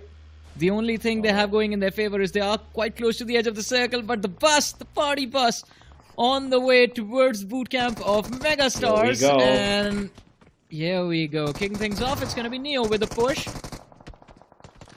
Thunder tucked in a corner. They do secure the opening. Wow. Yep, the nade takes out Blacks, but now they're pushing up once again. They want to make sure that Megastars don't have a chance of getting back into this game. And Neo cooking up that nade. He knows there's one right above the other side. It's going to be Akshat instead who confirms that finish. That Cypher it and made me Thunder. panic. I thought Cypher was done. Yeah, me too. Thunder's actually going in for a bit of an aggressive fight here. Goblin charging on him. Spots out two members that this is going to be a very difficult situation. Thunder, he's got one on top of him as well. Oh! My God. Big play! What a big play coming in from Megastars. They've taken down 3, haven't they? They And most certainly before have. the third party is here, they have to wrap it up. Oh, Legit gets taken down at range. Master from TEDREX does a good job. And now it's CG who are under threat. They've got 2 players still standing here. And they're going to be able to revive Neo as well. But will they get the finishes before TEDREX come in? And here comes another party bus. We've got 2 parties here at the same time. Well, 2 parties happening, and this time I think TEDREX, their timing of it is impeccable. Carnival Gaming losing too many bodies, lost too much momentum in this fight, and Akshat, he's been spotted out, running down the stairs. Nate is going to be prepared with the DBS, swings around the corner, goes for the finish, the duel, the shots. He fails to connect. Attempt number 2. Akshat, he's prepared with an S12K of his own as well. But TEDREX, they have the man advantage. Akshat takes it away. Almost picking off that isolated player. He is out in the corner and he will get gunned down by the players of TEDREX as well. They get 3 eliminations on the board. But Megastars Gaming, their last man is still hiding. And here they are, Thunder and Legit. Last 2 players. Yeah, this is not going to be easy for them to take 2 games in a row, going down that early, especially even with Carnival as well, who just got eliminated right before them on 16th position. Although they do have 3 finishes to their name, this is going to be a tough loss for both these teams, Johnny. Yeah, it can be. No healing utility available as well. I think Carnival Gaming, they are definitely going to be quite upset with this. But Megastars, what is this timing? Legit, so patient. And TEDREX Master had no idea of where Legit was waiting for them. The only way Megastars lose this fight is they have no HP. And just a failed shot. Just one shot whiff. They are going to be facing an early exit in this matchup. TEDREX, OP waiting in a corner. Waiting to go for a safe revive onto Master. No utility on the players of Megastars as well. So they're lacking a lot of things. Lacking every single thing that they need to wrap this fight up. If they get those first aid kits, I'm pretty sure these 2 individuals, Legit and Thunder, will just run in towards the players of TEDREX looking for those eliminations. This team has a YOLO mindset. That is why I like this team. Yeah. For the moment, though, they're going to have to maybe consider rotating away from here if at all possible. But they're not going to be allowed to, because I'm pretty sure the minute they start making a couple of sun cues, there's going to be an outrage of TEDREX players coming at them from behind. Master just going to make sure he heals himself completely up.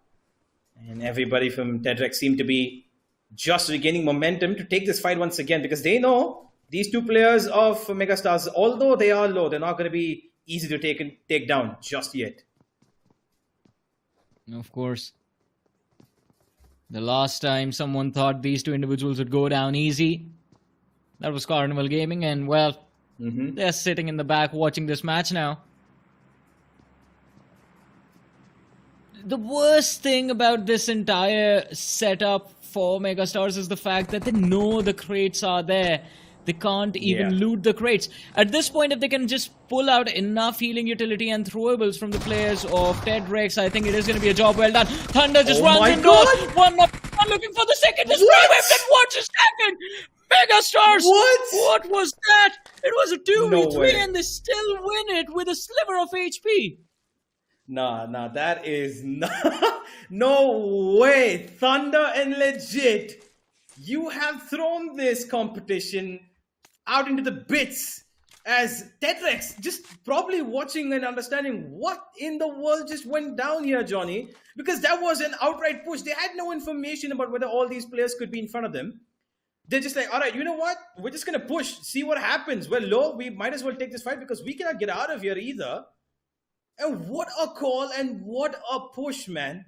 The aim had to be top notch there, and they made sure that the crosshair connected straight to the domes. And that is a fight that is going to give them such a huge boost. Yeah, for sure. And I'm glad you broke it down that way, because I was just about to say these two men are made up of vibranium. Seems like look like nothing. it, to be honest. Yeah, it felt like two teams. Two teams. First it was Carnival Gaming, who ate dirt, and then TEDREX. That is just something to not want to witness. But anyways, Megastars, I mean, still left with 2 players, so we can't be too hopeful. They just have 4 eliminations on the board, so there's still opportunity that...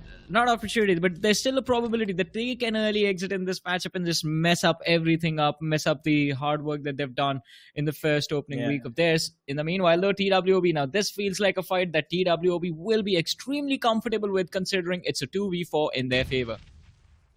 Oh, that's a great nade as well from Wizard. AJ is going down, and Turbo's going to try and get him back on his feet, whereas Prince on the other side is maybe going to try and give some pressure.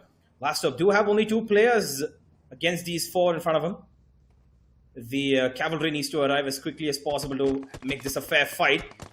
As TWOB keep taking pressure. Zen's coming in from the other side, trying to flank them out. Turbo, he's still worried. Oh, now they're getting surrounded, Johnny. This is not good for TWOB. Yeah, this is definitely not looking good. All of a sudden, the tables have turned upon them. Eggy, though, has his back covered and is just patiently waiting for Zen to reveal his position. But last hope, this trap that was laid out, has caught its first prey. Prince is definitely losing his life. TWOB, they're going to try and save AJ. He has been revived. And Turbo looking to cover the flank. But Zen now, this is brilliant. The timing of it all is just phenomenal. And last hope, they've closed in so much distance. But Wizard is going to fall. The M249 in his hand does absolutely nothing. And TWOB now flipping the table on its head in a 2 versus 4. Prince still knocked out. He has not been finished off. They miss out on that single point that could have been theirs as well. And last hope, Rini is the last survivor for the team. All of a sudden finding themselves in a 1v4. This is done. This fight is over. Yeah, Rini needs to get away. Gonna take up a bit of a backseat now for this match, as Rini needs to maybe just play for those extra placement points if at all possible. Take a couple of third-party fights, because this is a done and dusted affair here. TWOB, they were surrounded by 4 different places, but the problem for Last Hope arise in a very different manner. Is the fact that TWOB took fights as a team, and now Rini is going to try and maybe take out AJ, who does crash into the wall. Will get away to safety, as Rini now has been discovered, and he might be in trouble here, as TWOB, I'm pretty sure, are going to be keen to eliminate this entire squad. I mean, they are looking forward to it. And here they come. Rini can't really do anything about it. Surrounded from every single direction. Outgunned in this fight as well. Spots the first, and well, that's the last thing they see. Turbo action from him secures that elimination, and 4 points on the board for TWOB. Another good start from them, considering last time as well they were on that constant chase of taking a fight. And last map, they were keeping a safe distance from Carnival Gaming while constantly being around them. Not taking too much of a fight. But now, they've eliminated a squad, and on the other side of the map, they're going to see another competitor of theirs take on themselves. FUZE, on the back of only finishes here. Exile's all alone, but he's going straight for the fight. Will he get one finish? No, they're still struggling to fight here. Out comes the cavalry. Together, it's a team fight, and Exile will not be able to survive that. Let's see. FUZE though, Tiger still looking to hunt. Only finishes in a world of trouble. Smithy messes up a few shots. Still gets that knock. Runs indoor for some cover, and I think only finishes. This might be it. Just one man left alive in a corner. Smithy has made sure that the last individual is going to be extremely low, and Xerox Can't really do much from here on out. The first aid being used. He has 4 nades as well. If he lines them up, maybe he secures that extra finish for himself, but lacking information, sees the opposition out in the corner and secures that point. What a save from Xerox. Impressive. Yeah, that is huge for his team as well. He's going to be able to revive on that side of the map, but for now, let's have a look at what GUSO Esports, of course, our previous chicken dinner winners, they're taking on a fight over here as well. For the moment, a little bit of damage and have lost their talisman, Ashish. Can they continue on that rampage that they did from the previous game, Johnny? Because do you think losing Ashish could be a problem for them? I think it can be.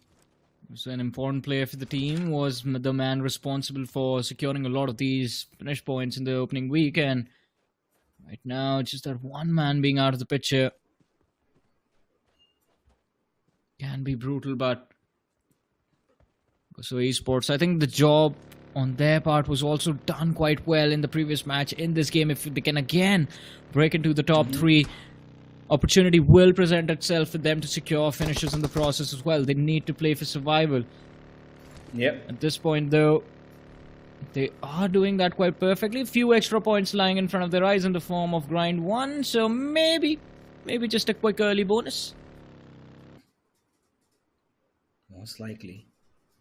And here we have the team that we were kind of highlighting in the pre-match segment. Rising Falcons, a team that should have been doing better, and now still have all 4 of their members surviving, of course. Not engaged in any fights as of right now. They did have a very, very sudden drop, but they've got in front of them a team coming up, and this is, of course, GUSO, who are right ahead of them. Do they engage in this fight is the question. I'm pretty sure they've heard them, haven't they, Johnny? I think so, yeah. They definitely would have heard the vehicles move around the corner. But the question is it really a position from where you want to engage into a fight? Especially with a squad like Rising Falcons, who will be looking forward to bouncing back after the fiasco of the last game, the big debacle, the early exit. This time around as well, just rotating around the map, 4 different vehicles, playing for safety, playing for position, playing for survival. Not really looking to engage into a lot of action, but this is a recap of what just went down a few moments ago. Only finishes against FUZE. Well, this is going to be a fight that FUZE are not going to be happy with. They had the upper hand there, and just one guy, Xerox, he took out 2 of their players, and that became a massacre. And he's able to even get up his teammates back on their feet. Now only finishes are going to look for a lot more. But on the other side, GUSO Esports, they're going to take on grind 1. And that's going to be Tapguard taking one for himself. But there's another fight elsewhere. Tony, he's been taken out as well. Finishes after finishes for GUSO Esports as they continue their rampage. One after the other. They're completely unbothered about any fight that comes towards them, whether it's a 3-man squad or 4. Yeah. And again, I mean, this is the momentum they had in their opening week matches, and something they would want to replicate in this last day as well. Yeah. Thunder is hearing the thunder, and by that I mean the shots that are hitting the bus, but was really struggling to see the opposition on top of that hill.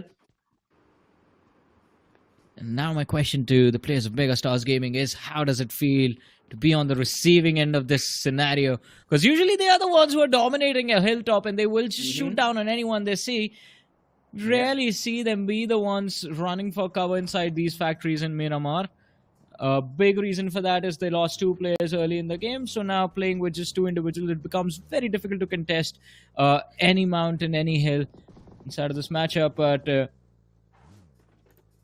GUSO Esports, as you mentioned, 2 early finishes, still looking for a few more, but playing from the edge after losing their star fragger.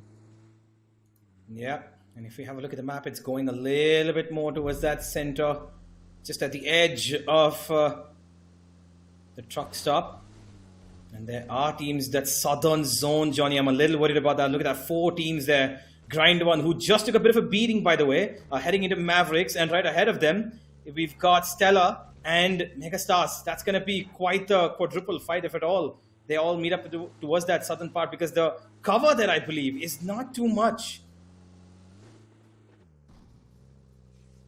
Well, it seems like it isn't, but there's that mountain in control of the players of Stellar Titans. Megastars looking to contest it as well. Another set of hills right down the middle. An IMPRNT eSport in a perfect position to take control of that center hill. It will draw a lot of attention from every single direction, so they might have to keep their heads down for a long time. But it does give them the highest probability of survival. In the meanwhile, though, to try and push for the control of the eastern edge. And this is where IMPRNT eSport find themselves against the players of ASG. Ninja, they take a bit of damage. Neo is trying to deliver it to the opponent to give them a bit of a return gift. Does not connect though. IMPRNT need to be a little careful here. There is a possibility of a flank from their western edge, as ASG are deciding to probably send one of their players on a bit of a merry-go look around. For the moment though, they are safe. There's not too much happening around them.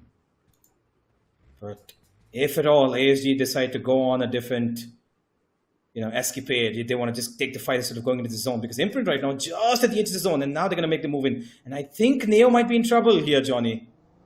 Yeah, I think he already is. ASG have set themselves up to block the path for the players of IMPRNT, and they're trying to lure them into this bear trap. Neo, by the time he gets there, he will have that high ground advantage, but ASG, their crosshairs, will already be pinned onto these ridges. Plus that three-man spread, it's not something I'm a big fan of at this point. Neo needs to be extremely careful, needs to stay behind that shack and within that line of fire, within the line of fire of his own teammates. If he overextends ASG, this is a very easy position for them to punish. Even Ninja actually right now can be compromised with Hades pushing for a flank.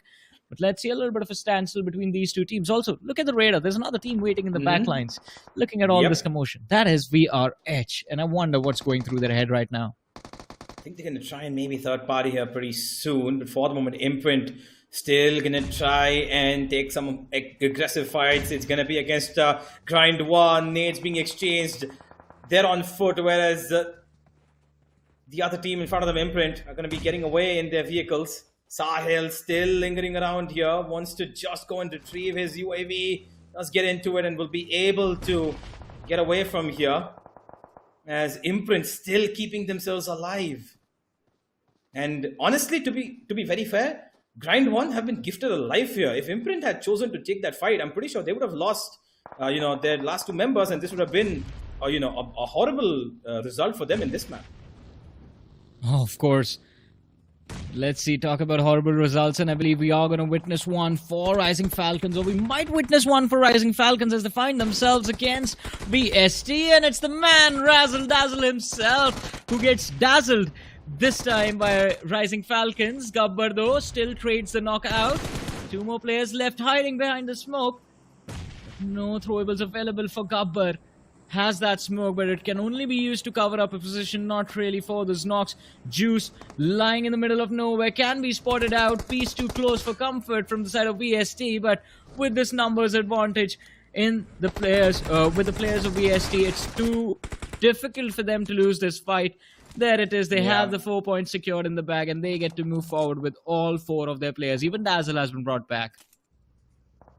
That is a big blunder once again. Rising Falcons, a team that we spoke about, a team that was looked on to be one of the performers of this group, have 2 games in a row lost their lives very early on with no eliminations either. This could be detrimental for them, because now their hands of fate lie in the opponents. Can they make a comeback in that third game? We'll have to find out. But for now, it's going to be, of course, the leaders of today, GUSO Esports, with their 2 remaining players still charging on, still trying to find these, stranded knocks out of nowhere. Maybe get a couple of free finishes, if at all. As Ragnar, he goes down. Dazzle. It's Dazzle once again. Yeah.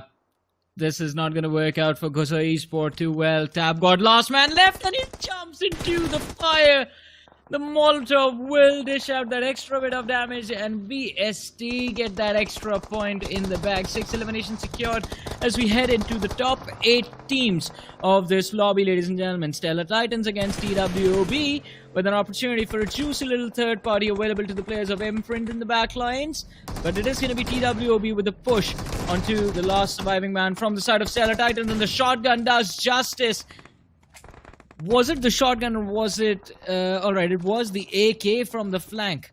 Yeah. It was Viper Bolte who ended up securing those points and handing out a beatdown to the players of TWOB, who have been eliminated with 6 eliminations from this match. So it is not too shabby for any other team, but TWOB were too far back into the competition. 6 eliminations does nothing.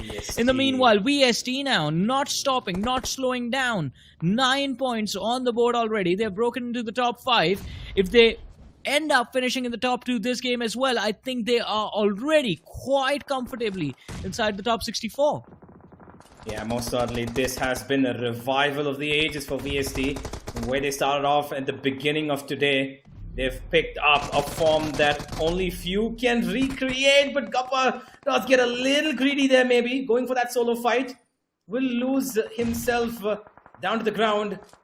Beast, who alone secures 5 finishes and another one. And with that, I believe only finishes have been taken out as well. Yeah. Only finishes finished in this game. Top 4 teams remaining. IMPRNT now. Ninja and Maximus. This can be an interesting build-up for them. They have their backs compromised though. ASG with all 4 players remaining. VST with all 4 as well. And Stellar Titan Punk. He pushes Maximus, and Maximus just runs into the corner towards Sahil, who've got a little distracted by the players of ASG. Although it does work out for IMPRNT Esport. They secure that extra finish point. Looking forward to fighting the remaining players from ASG. The nade is quite decent, but Sahil, he has to dodge out the damage from the opposing nade as well. Jukes it out, goes for the shots with the shotgun, secures the knock. 3 knocks secured by this man already. He sees the last man in the corner and he gets it. What a play. Wow. Sahil and Ninja, amazing. IMPRNT Esports, very impressive. That was really, really good. IMPRNT, you're going to be very happy with that. Sahil on top of things right now, but they do have a big opponent in front of him, and that is VST. This is it. VST once again, by the way, in the top 2, Johnny. This could be their push to maybe even into the top 36, maybe top 32. Ooh. You never know what the future holds for this team. That last game can be so important now after this win of theirs. But both these 2 teams have been very impressive. IMPRNT, the previous match, they might have slipped up a little bit, but VST now, consistency put on display. And we were talking about this. VST is a big name, so seeing them so far back in the overall leaderboards was a bit surprising. But seems like they're, yeah, 14 eliminations in this game already. If they secure the chicken, along with the 3 points from the side of IMPRNT, it gets them 27 points from this one matchup. One of the biggest leaps we might actually see a team take in the grind, at least. But let's see how it is going to unfold. There's a lot of utility exchange happening between these 2 sides as of now. Yep, nades being thrown up and down. VST looking just for that one, maybe knock coming in from a nade. For the moment, though, nothing else. Look at Beast and Shiraz. They can actually try and flank them from the eastern side, and Maxis might not be ready. Here it comes, Johnny. This could be it. Well, this is it. Sahil, the first man to fall. And behind him, Ninja OP with the backup does get the trade in. Looking for the 3rd knock and gets Siraj as well. Turns around, tries to take the 4th, but he fails. I mean, a Herculean task and a Herculean effort as well. But in the end, BST finally have what they were hoping for all this time, from Erangel to Miramar, but they have the chicken dinner in the bag, ladies and gentlemen. And what an amazing game as well. 27 points. That is a high finish game. That is an understatement, I believe. That is an amazing game from them. VST, 2 games in a row in the top 2, second in the previous one. 20 points there, 27 here. That is a huge bump, man. That is absolutely amazing. Considering that they were on 164th right before they came into today, right? And they had only 15 points, and now they've taken 47 in 2 games. That is exactly. That's insanity. Yeah, it is insanity indeed. And this does propel them quite high up in the rankings as we talk about. I think they might have already gotten themselves quite close to the top 16. But with one more game to go and with, as I said, 7 groups, 16 teams in each group waiting for their opportunity to play, I think VST, they need that chicken dinner again with like 15 eliminations. It is a big ask. But if they want to keep the hope of top 16 alive when they're not playing for the remaining 3 days, the next 3 days, I think that is what is needed. And even then, it might happen that some other team just pops up out of nowhere, just pulls them out of the top 16, and VST are in that 32 bracket. But at least the top 64 is guaranteed pretty much now. Now it is time to decide for this team whether you want to go to the round 3 of BGIS or the round 4. Yeah, absolutely. I agree. And this has been a showing that I'm pretty sure not a lot of us expected. Even before the game, when we were talking about all the teams, we knew our names, right? We knew the names that we're going to be taking. This is going to probably be a team that is going to get some extra finishes in today's matches. But VST was a name that we actually didn't see that often in our roundtable discussion. And now they are clearly changing our minds because 2 games in a row, finding this much value, a third one coming on Sanhok as well. Can they repeat? Can they make a trifecta of top 2 finishes is now my only question, because it kind of looks like they could do it. Yeah, I agree with that. I think if they pull this off, it is going to be amazing. But I mean, you are correct when you said VST is definitely was one of those names that we weren't really talking about a lot even before we began the show. Now, I think we can't just ignore them. One more team we can't ignore, not for the right reasons, though. Rising Falcons. What went wrong today? I mean, they were doing so well. They had a decent spot in the overall rankings at the end of week 2. It felt like they had done enough work to come back into this final week and then maybe make a push for that top 32. But now all of that is down the drain. 1 game to go. If they get the chicken, they are in the top 64. If they don't, well, it's bye-bye. Yeah, most certainly, because now with every team that's been playing well in these last 2 games has taken up an edge ahead of them, right? And Rising Falcons, I believe the biggest problem that kind of happened over there in that fight where they, got taken out was probably their positioning. They were stuck in a pit where all 4 players were kind of rounded up together, and just one nade there was a one nade where I believe it was UV taken out. And the minute that happened, there was a whole influx of players coming in towards them. And it just kind of, flushed them down because why? They were all stuck together in a singular small pit. And now they're stuck with nothing but a game to maybe save their lives. But hey, ladies and gentlemen, let's have a look at who the MVP for this game is. As I believe it should be from VST. Yeah, of course, it has to be Beast this time. It was Dazzle last time, and this time it's going to be Beast with 6 finishes to his name. A 35% contribution, of course, which means that VST were this time a lot more team-induced, contributions than just one man taking it all. But overall, Beast did really well. Yeah, they played very well, and I agree with what you said over there. I mean, I was one of those people who started to question, like, all right, previous match of your angle, this team hasn't been consistent in the first 3 games. Was it just a one-off because of Dazzle playing really well? And now I have my answer. It wasn't VST. They were consistent. As a team as well, they have a lot of eliminations on the board. So with those 6 eliminations and just a 35% finish contribution, you get the idea of how much effort every single individual from this lineup has put into this matchup. And it's clear. We see at the top, we look at the top performers, and 3 players from the side of VST. Beast is there on the first, then we have Siraj and Gabbar who follow up on the 3rd and the 4th position. And to fill the gaps, we have Sahil from IMPRNT on the 2nd and Viper from Stellar Titans on the 5th.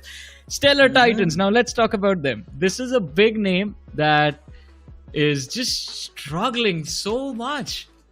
Yeah, quite the bit actually. They did have a good fight early on into the game, but they were just not able to match up to the pressure. I believe they were having a double fight going on towards the last sector there. Viper did have a good impact with that. I think one singular grenade, fetched him 2 finishes. But overall, Stellar Titans need another big game. And speaking of another big game needed, by the way, what in the world do Carnival Gaming now need to do, Johnny? Because this 16th place finish, although yes, 3 finishes to their name, is going to be very, very, I would say, putting them in a grey zone. They're a bit of a grey zone right now where will they qualify? Will they not? Can they even make it to the top 64 right now? I think as of now, they might be in the top 64, but since they are going to be in those mid 40s, I believe they might be between the 32nd to the 50th position. So between that bracket, that is not good enough for a team like Carnival. Carnival is a team you see them moving into the top 16. So definitely a victory in the last game is going to be required. But you know what the sad part is, that even that last victory, if it's not like with 15 finishes or like 17 eliminations, just like Team VST has, it does not get them enough point to secure the top 16. So a very big game is required from Carnival. If they don't have that big game, that finishing in the top 3 with 10 eliminations, I think it gets them the top 64. It gets them a slot in the BGIS. But I don't know if the team will be happy with that or not. I'm pretty sure Carnival Gaming, given their standards, given, these the history of these players, they're going to be probably fighting a lot harder now in the final map that they've got ahead of them. And Megastars as well, accumulating just 5 points here. This is not going to be easy for both of these big names. And as we head into the second page, before we head into it, I just want to point out the difference between the first and second team, they're, by the way, almost close to double VST. Yeah. I mean, 17 eliminations in this new point structure is insane. It is mad insane getting 17 eliminations in this new point structure. But, I mean, we do have teams that have dropped a little bit as well. We have GUSO ESPORTS, kind of a fumble after their previous win. But GUSO ESPORTS, as we talked about them, kind of, as we mentioned, the hard work was done already in their opening week. A little bit of a letdown again. Rising Falcons still struggling, but Grind One Esports and Mavericks. Now, these two teams, again, Grind One was a team that we were talking about backstage before the show went live. A lot of expectation. The history in the Grind and BGIS itself was very impressive the last time around we saw them. And we were hopeful that, all right, maybe this time the team will have a little bit more experience to work with and we might see those improvements. But seems like they've just moved in the opposite direction, which is not we actually wanted from them. But hopefully in this last game, we are going to see them turn things around. Although it is that map of Sanhok, and Sanhok as the final game gets very intense, ladies and gentlemen. We're talking about intense thing. There's a new game out from Crofton. It's called Bullet Echo, and when I say intense, it is intense and fun. Check it out. It's right here. Right. Left. अरे यार railway track की तरफ ले left गाड़ी के पीछे चले गाड़ी के पीछे अरे यार राइट जल्दी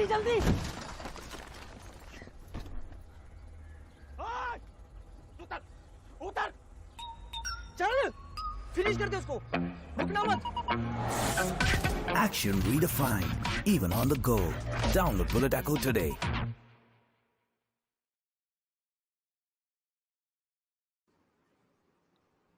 Bullet Echo India, ladies and gentlemen. Universe, have you gotten around to trying it out?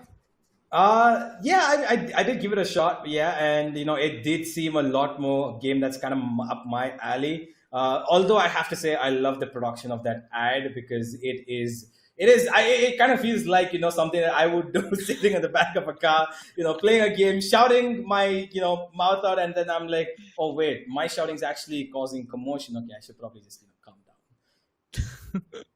There was a fun little challenge that me and my friend used to do back in the days. Like we were just one of our friends would drive us around and we would 1v1 each other in BGMI while in the car. And it is hilarious, but I think that is why we are not professional players. That is why we became commentators, because we like to have fun, ladies and gentlemen. But it is time for the last match of Group 9. And before I take a leave, Universe, I want to know, what are your expectations? Who do you think is going to win this final game for Group 9?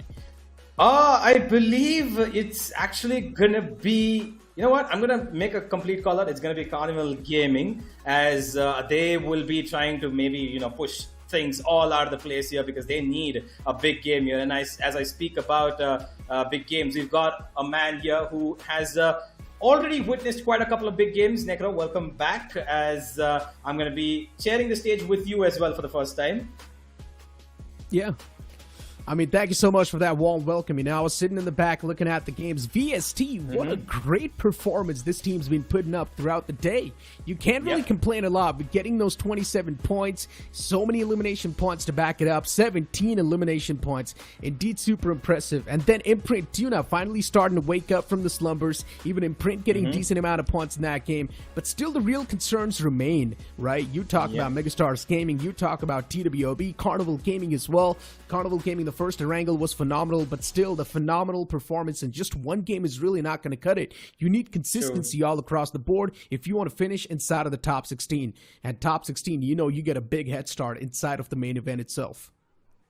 Absolutely. That head start is going to be valuable for a lot of these teams, of course, of VST now, who are looking at that spot as well, right? Because 2 games in a row, amazing performance, 47 points accumulated. They get another maybe even 10, 12 points at the best. You know, don't even need to finish in that top 6, just a couple of finishes here and there. They're going to be in absolute top-notch flying spots as well. But speaking of teams that really need a victory here, really need something major. Megastars, of course, Carnival being one of them. IMPRNT, of course, maybe I think, although they finished, you know, second in that game, they might need another big boost. But I want to ask you, Necro, what do you think needs, which team do you think needs that big boost of a game right now to make it to the top 64? I would say MG over here. They definitely do need that big boost. In general, there's a lot of teams that can be pointed out. MG, when we saw them play the first 3 games, they managed to secure 2 back-to-back chicken dinners. So, yes, they do have a decent amount of points inside of the overall standings, but still, it's about being able to maintain that spot in the top 64. It's about being able to finish as good of a position as possible in the top 64. If you move in towards the top 16, then you're directly going to be progressing inside of the round 4, and that's something that every single team would want, because then you can just sit back, relax, watch all the other teams duke it out in the main event, sit back and just note down every single thing that the teams are trying to do, and then when it's your time to actually step inside of the arena, you can be much more better and prepared, because when it comes to the analytical point stance, you will be much more just better for the competition. True. Of course, Megastars Gaming did have a moment of, you know, shining light when we saw that clutch in a 2v3 against TEDREX, I believe, Legit and Thunder, you know, with no almost negligible HP running in. But that only amounted to them getting a total of 5 finish points, nothing more than that. And now they need a game where they should be possibly looking at least 10 finish points at the bare minimum to, you know, get them off. Because they finished last week at about, I believe, on the 35th position in the overall standings. But now, because of these 2 games, I think they've slipped down quite a bit. And they need to be careful here, ladies and gentlemen, because Sanhok's coming up, and this is not going to be easy.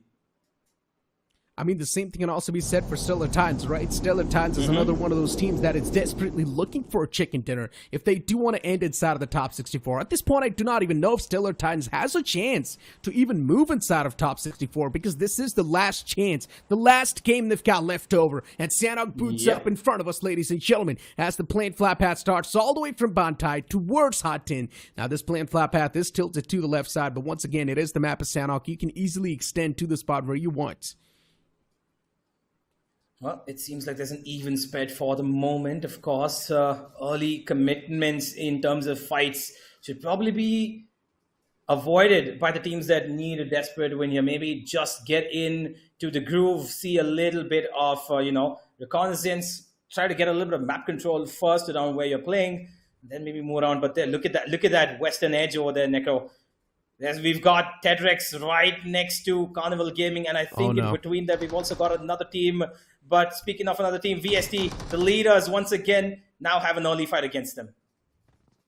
VST just going for an early battle against the players of VRH, and VRH is one of those teams that is a name to be feared as well.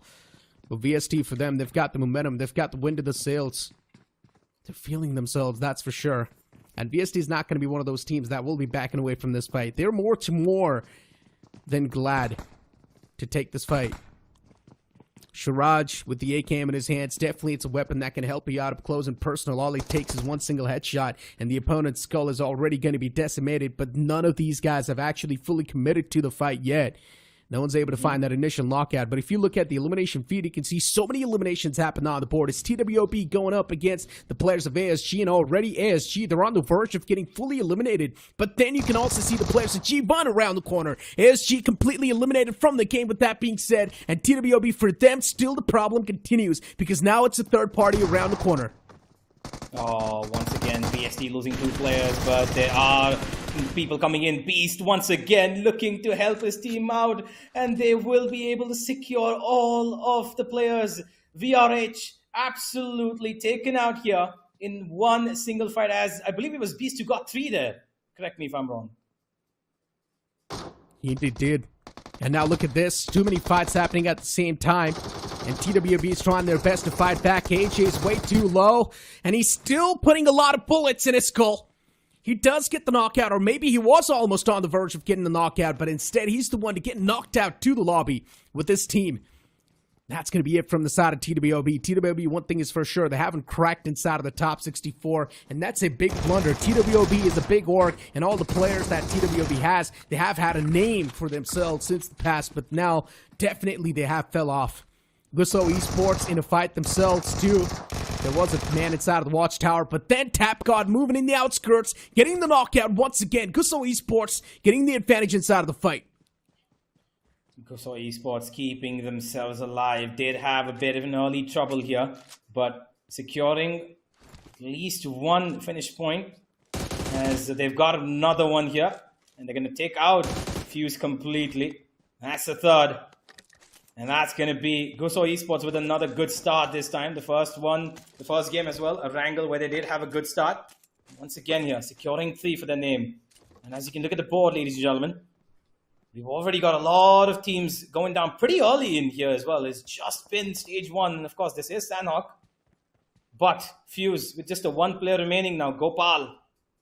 Need to be careful on the edges. Don't want to give away your life here to the mountains. Oh. Uh-oh. Okay. I got scared for a second. Not gonna lie. Yeah. I mean, the fall wasn't that great, so it's all good. But yeah, for FUZE, I mean, it just seems like the team has already given up. FUZE is one of those teams, for them, all the 6 games so far, they've been not that great, honestly. And you talk about a team that is in front of us for now. I mean, they have managed to lock down the players of CG inside of the Ruins area. Too many individual blows being handed out to these teams, and that's really going to be hurting them in the future run.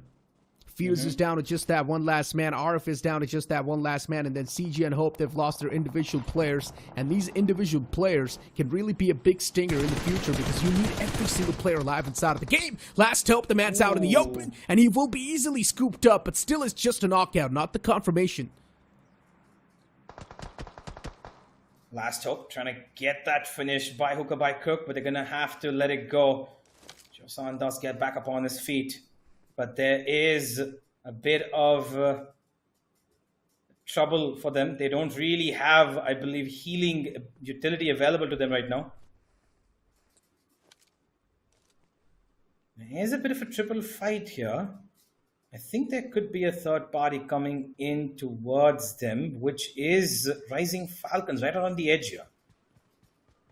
Do they want to challenge this is the question, because they've got to keep both their players alive. They have only, I believe, 3 left. Taking smarter fights should be their main cause of concern. Getting those finishes, not any players, no matter what. UDOG, of course, who has been their star player from the previous week, has not really found value this time around. And Rising Falcons now just waiting for that opportunistic moment to maybe head into Last Hope's guarding zone.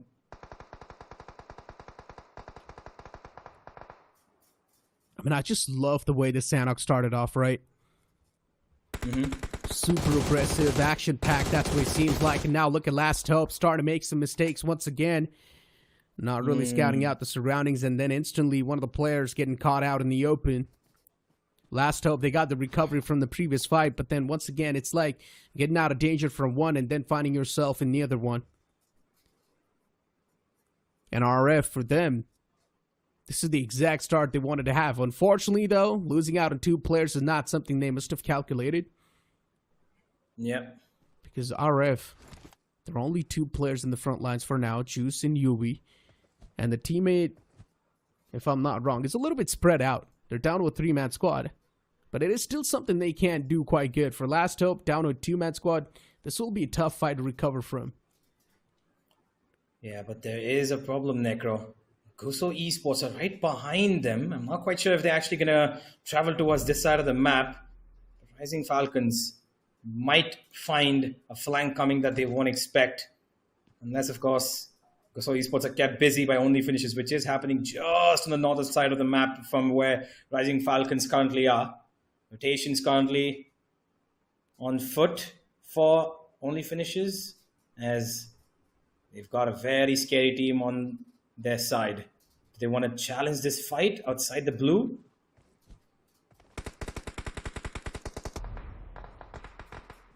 Still, they're pretty far away, though. I don't think so GUSO Esports will actually try to go for this one. Because then at that point, it would be one of those unnecessary fights that GUSO Esports would want to take. And also the fight's out in the blue, so it just does not make a lot of sense to go for that fight. You might as well just try and stop the players of OF from entering inside of the safe zone, but already they have done so. But the upcoming safer lines are a little bit far away. And the rotation has to be quick enough too. Sanhok is a zone-centric map. And if you do not find yourself in a better spot inside of the zone, contesting a better spot in the zone, the chances of you coming out on top will be even lesser. Unless you're pretty good at asserting dominance, then that's a whole other thing. But for now, you've got the players of Maverick going for shots against G1. And G1 at the top, they have definitely spotted out the players of Mav. Mav, unfortunately, struggling with the manpower. They're only down to a 2-man squad. Will make that just 1 man, but he still finds a 2-piece. But then the backup is right around the corner, so they are all good. But still, that got way too close to comfort. Absolutely. Ankush, that was a really good effort from him, but unfortunately, no time to secure those finishes because the backup from Tony was pretty well timed, pretty quick as well. And that's going to be grind 1, just constantly racking up a lot of finishes here. 7 to their name already, by the way. And they are not at all messing around here. They've come in with the mentality of, you know what, we need to secure finishes, plus hopefully a top 3 finish. I mean, makes sense, right? G1, they do not really have a lot of room for error, so they cannot mess around. Now let's talk about the teams that have probably not cracked inside of the top 64. FUZE, definitely one of those. Mavericks, 100% one of those. VRH as well, has not probably cracked in. Last Hope, or pretty much Hope. I'm not sure what the table's going to be looking like, but from what I know, I don't think so. They have qualified. ASGZ, the same thing can be said for them. TWOB, it is a well-known organization in India. Even the players, they have been playing in the competitive scene for a while, but still, it's about how hard you hit when it matters the most. And for the players at TWOB, they weren't able to hit at all. Yeah, agreed.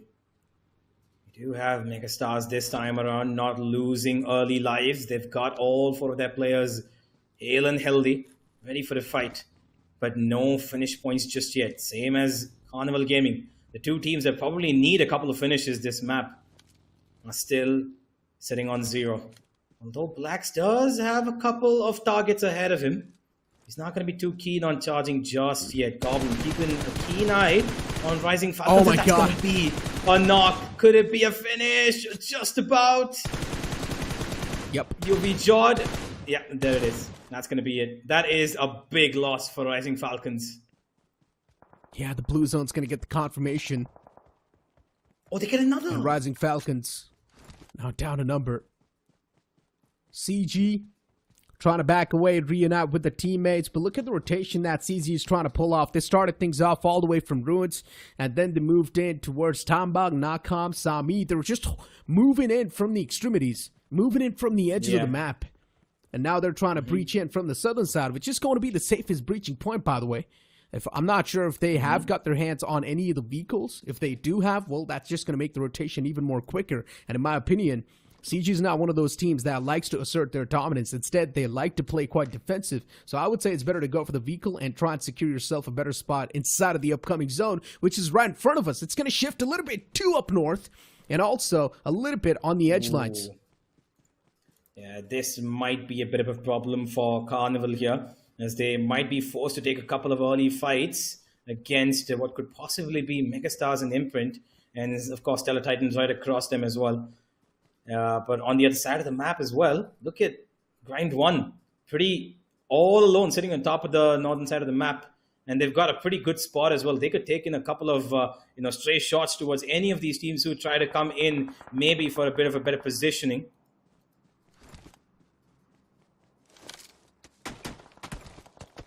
For now, VST taking slight bit of pressure from two different angles, one particular different angle actually, as they too amidst zone rotations at the moment.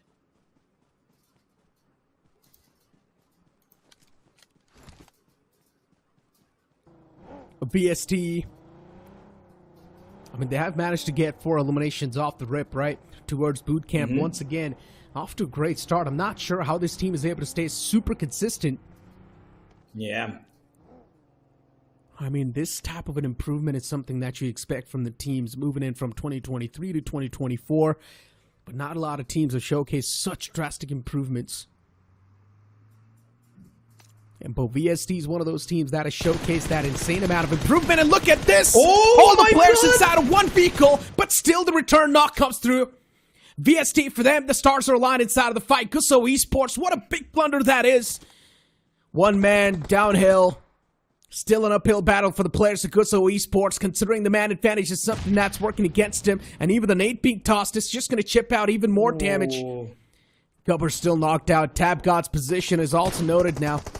GUSO Esports, this man disadvantage is really going to be hurting them even more in the future rounds. Before VST too, unfortunately, the man is still bleeding to his death. And you can see GUSO Esports just instantly tossing out some smokes, going for the confirmation against that knocked out player of VST.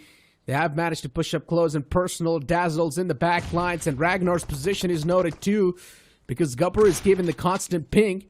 And that devious shot connects. Dazzle is way too low. Dazzle wants to go for the patch up, but then Ragnar gets caught by Dazzle. Dazzle, instead of healing, he still commits to the fight, and now he needs to patch himself up, and he does so at the last second. GUSO Esports down to a 2-man squad, and these last 2 remaining players, they will need to pull off an heroic move. And Ashish is trying his best to fight back, but he only gets 1. But an instant trade from VST follows it up. Beast and Surat still alive, the man advantage in the hands of VST. The wall of death is dealing too much damage, and VST can feel the pressure too. What an absolute turnaround. GUSO Esports did lose a lot of the players early on, but they were able to get back up on their feet, and they gave quite the fitting fight as well. But VST, the resilience of these players to be able to take those individual fights and still win it, the backup cover from not letting their player be completely finished off was amazing. What a victory, what a fight from VST, as GUSO Esports have been taken out for the final time in the grind. VST is just built different. That's all I can say. I mean, with the way they've been able to win those fights, the conversion, the communication inside of the firefights has been incredible. It's all about the trades, right? Considering VST knew they had the man advantage, play for the trades, and they instantly started playing for the trades too. And I also like that decision being made from Dazzle itself. Dazzle knew that he's quite low on HP. If he wanted, he could have instantly went for that patch-up, but no, instead he still prioritized fighting. And he got that knockout. It was a real that player. Instead, if he would have went for the, he wouldn't have been able to get that opportunity. He wouldn't have been able to get that knockout. These type of micro decisions can really do affect the fight massively. And for now, you talk about Stellar taking shots against the players in the front lines. It's CG. CG once again just barely making it inside of the zone, trying to adjust and compromise. Yeah, they did take out Rising Falcons, by the way, before getting here. And that is, once again, I believe, the end of their line. I'm not quite sure if Rising Falcons are going to be able to make it to that top 64 anymore. It is going to be a bunch of numbers that need to be crunched together for them. They're going to be at the mercy of the other groups. But for now, CG, they've got their fate in their own hands. While they are being surrounded completely, for the moment, nobody is challenging them except for a couple of stray bullets coming their way from Stellar Titans. VST making a very late rotation as they just are about to enter that zone, but they've got a team right in front of them.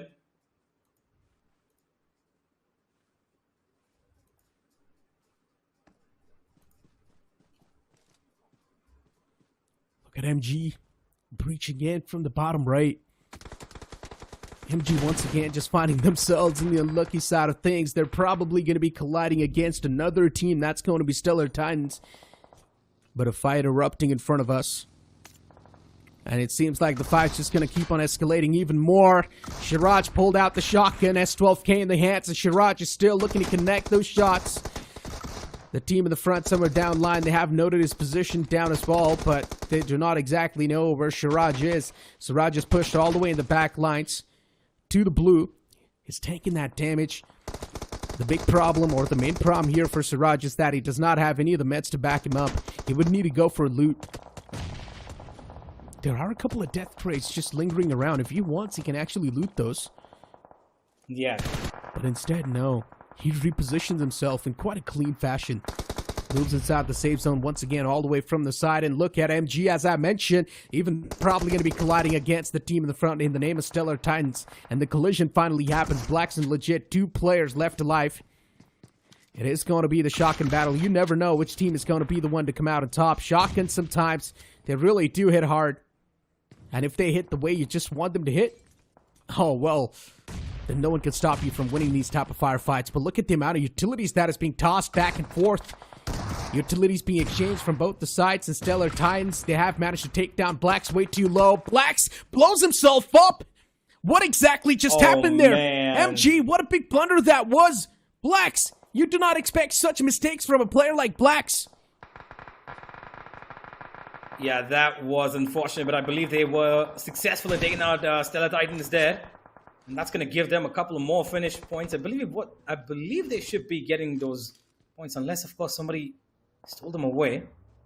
On the other end, we do have IMPRNT still alive with all 4 members. No damage dealt by them just yet. They're the only team, I believe, apart from Megastars, who've not yet found a finish point in that top 7.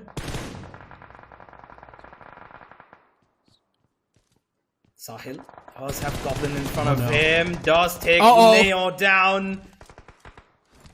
This is troublesome, Necro. Yeah, I mentioned this too. Siege is not one of those teams that likes to assert dominance.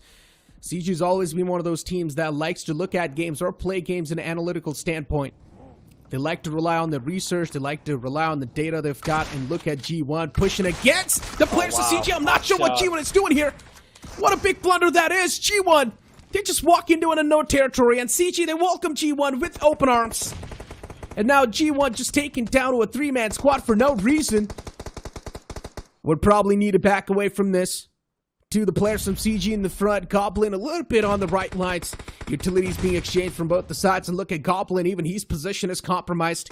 Goblin, he needs to reposition as quick as possible because he will be knocked out eventually. His position is noted anyways, and the man's out in the open. But at least he patches himself up, so that's a good news. The constant barrage of utilities, it's going to keep the players of CG in a big problem.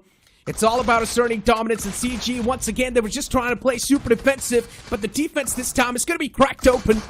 And Goblin is trying his best to hold down the wall, but it's looking next to impossible. One solo man against 3 players in the front. And G1 eventually, they shut down Goblin. Carnival Gaming have been eliminated with what was probably a questionable decision in terms of positioning. Could have had a bit of a solid wall structure right behind them. They could have stayed in that structure, but unfortunately went for a fight a little more aggressively, broke their protocols, and ended up losing their lives. Neo does jump down there, takes a little bit of damage, but he's got his team right around him to take care of that menacing opponent right on top. Yeah, Neo pretty much grabs the attention, and then his teammates from the sideline, they instantly capitalize. OF, Exile is in the back lines, and Exile actually does manages to find the first knockout. Confirmation on the Ninja instantly follows up, but the problem is the third party. And yes, Shots were being taken from far away by the players of G1, and these are some easy elimination points to be scooped up. G1, they've got the man advantage inside of this final few moments. Blacks and Legit, the last two remaining players alive. A 3-on-2 scenario, but it's still the players of Megastar Gaming that are known to be on the aggressive footing. Their firepower, their mechanics have been at the top of the game, hands down.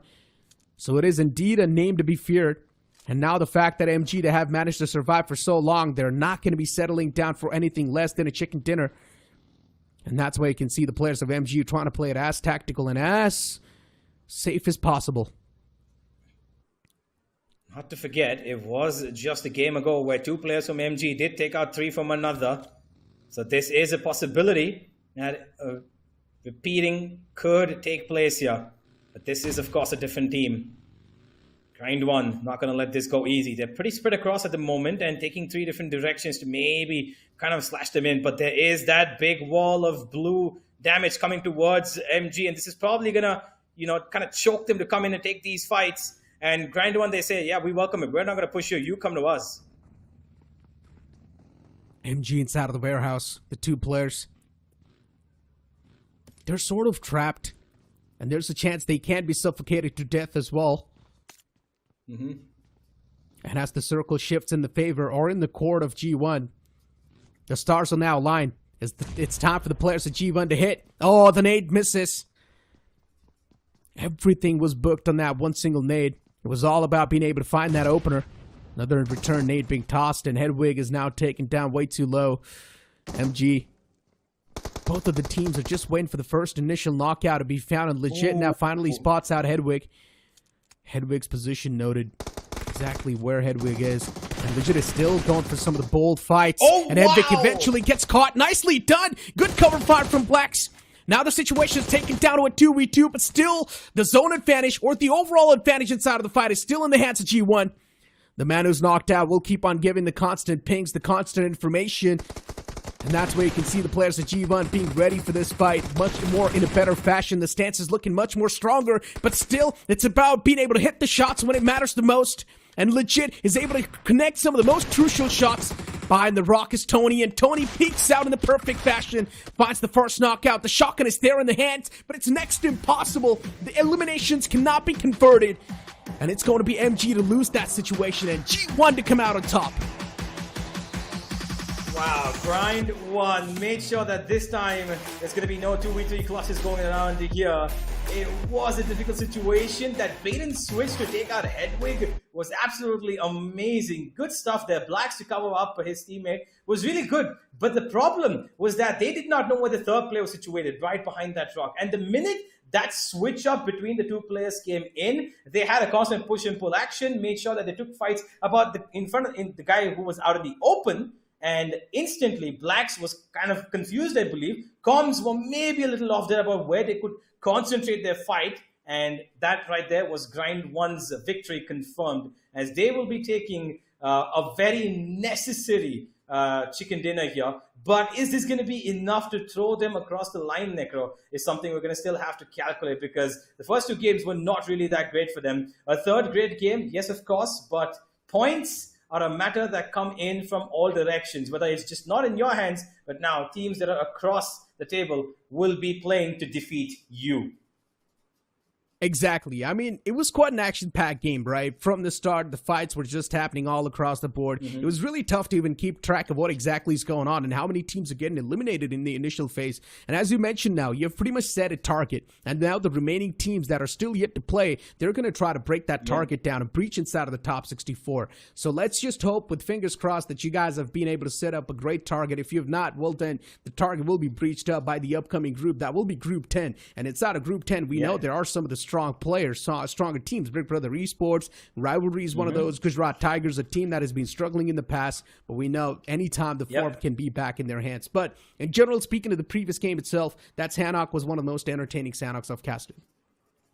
I mean, that was amazing, actually, you know, because instantly, the minute we fell straight down on the ground, there were fights across the map. We had, knocks, we had finishes. 4 teams, by the way, eliminated, I believe, within stage 2 itself. of the zone, which is not something you get to see on other maps. It is, of course, a Sanhok thing, but it was, of course, also the fact that the teams, I think, were a little bit more desperate to get these finishes because they need those finish points. Those placement points aren't going to guarantee you that top 64 finish. You cannot play to that strategy anymore with the new system. But I do have to ask you, Necro, with all of that's happened, the last 3 games, this, of course, is the end for this group. All the teams here are done and dusted with their journey in the grind. Do you think Megastar have made it? And do you think Carnival, in particular, have made it? That's a really tricky question you ask, honestly, because Megastars, when we saw them play the first 3 games, they actually were dominating super hard. And now you talk about the latter 3 games, things were not looking that great. Inconsistency was there all across the day. And the game of Sanhok, they managed to perform extremely well, where they got the 2nd spot accumulated, but still it's all about the elimination points, right? And that's where Megastars sort of lacked. I would say they have crossed inside of the top 64. Barely they have managed to cross inside of the top 64. If you talk about Carnival Gaming, honestly, that's still a big question mark in my books. Yeah, we might be looking at a big team getting taken out here. That's not going to be good. But let's have a look at the big player of this game. Who was it? Would it be somebody from Grind 1 itself? It kind of does have to be the way it looks because they were playing pretty well. Caught a couple of good finishes. I think it... you know what, to be honest, I'm going to give it to a Megastar player because I think they got about 4 finishes. I'm going to try and give it to Blacks, maybe? I'm not sure. Necro, who do you think is the MVP? Oh, I think so. It has to be someone from the side of IMPRNT, considering they were in the Smack Center. But still, you never know who's going to be the one to come out on top, right? Because it's the game of Sanhok. Fights are happening all across the board. Maybe it can also be someone from VST, considering they were the one to kick things off in a great fashion, in a fiery note. So anything can happen. There's so many question marks. There were so many of these solo plays that we almost witnessed. But instead, it's going to be Hedwig from the side of G1 with 10% map impact and the finish contribution of 37% with 6 finishes wrapped up. Solid stuff from Hedwig. Yeah, absolutely. Hedwig, of course, you know, once again, making sure that somebody from that Grind 1 team steps up. And this time, it's not just him alone, of course, given that he got 6 finishes and he's got 37% contribution, which means the team this time was a lot more well-tuned around, just like the last time we were talking about PST.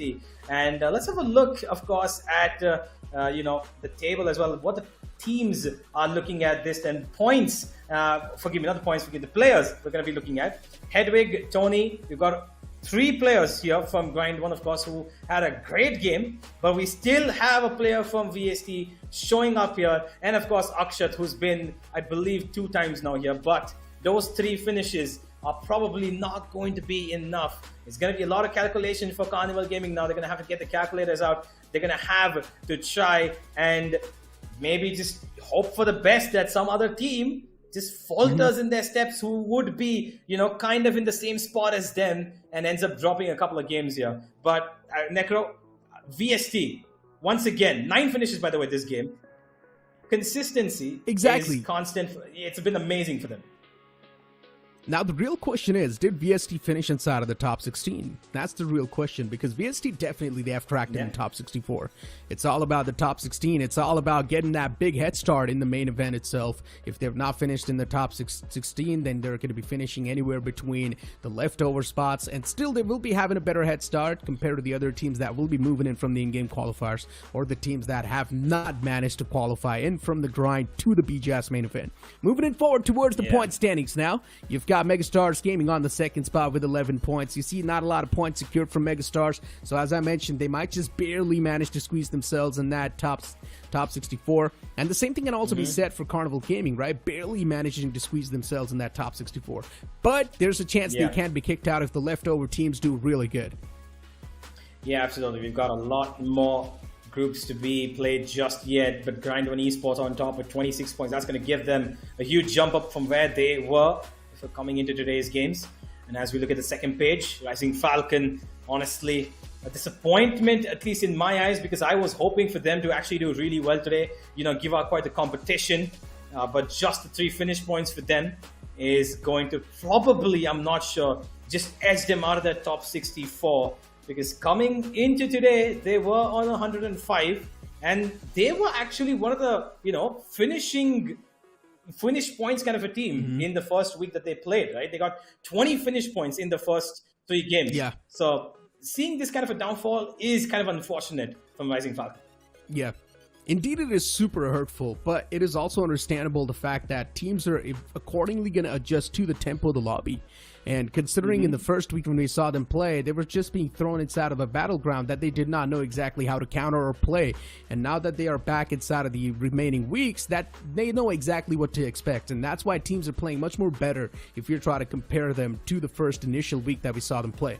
Moving it forward towards the overall standings of the previous Group 9, Team VST at the top with 58 freaking points. And then Grind 1 Esports is going to be at the second with 34 points. IMPRNT with 28. Once again, consistency from IMPRNT. And I think so IMPRNT too have made it inside of the top 64. Carnival Gaming, as I mentioned, even they have probably made it. But there's a chance they can be kicked out if any other team is doing really good. GUSO Esports with 26 points. Megastars Gaming, I'm not sure how the overall standings is going to be looking like for them. But I think so even Megastars should be safe. Yeah, I believe that Team VST, of course, with this monstrous close to 13 finished points per game is absolutely insane. What a step up for them. And IMPRNT, of course, doing consistently well to keep themselves in that top 5 as they accumulate 28 as well. The Carnival Gaming, cause for concern here rises for them. And on the other end, Rising Falcons are the ones who are at the way bottom of this group here, which I'm pretty sure before this, before the broadcast began, I'm pretty sure, Necro, none of us expected that, did we? Of course we did not. I mean, Rising Falcons at the bottom like that, it is definitely quite a big upset. But in general, these are the upsets, right? Last Hope, I expected them not to perform that well, and that's the exact thing I'm getting in front of me. Team FUZE, even if you try to compare this performance to the performance that we saw in the first week, it's not that big of a difference. Still, Team FUZE, they have a lot of things to improve on. VRH, another one of those teams that you can't say expectations were there decently, but VRH not able to deliver on those expectations. It's still not that big of a surprise to me. Stellar Titans, even in week 1, they were not able to perform that well, and the woes continue inside of the remaining weeks too, which is the week 4 right now.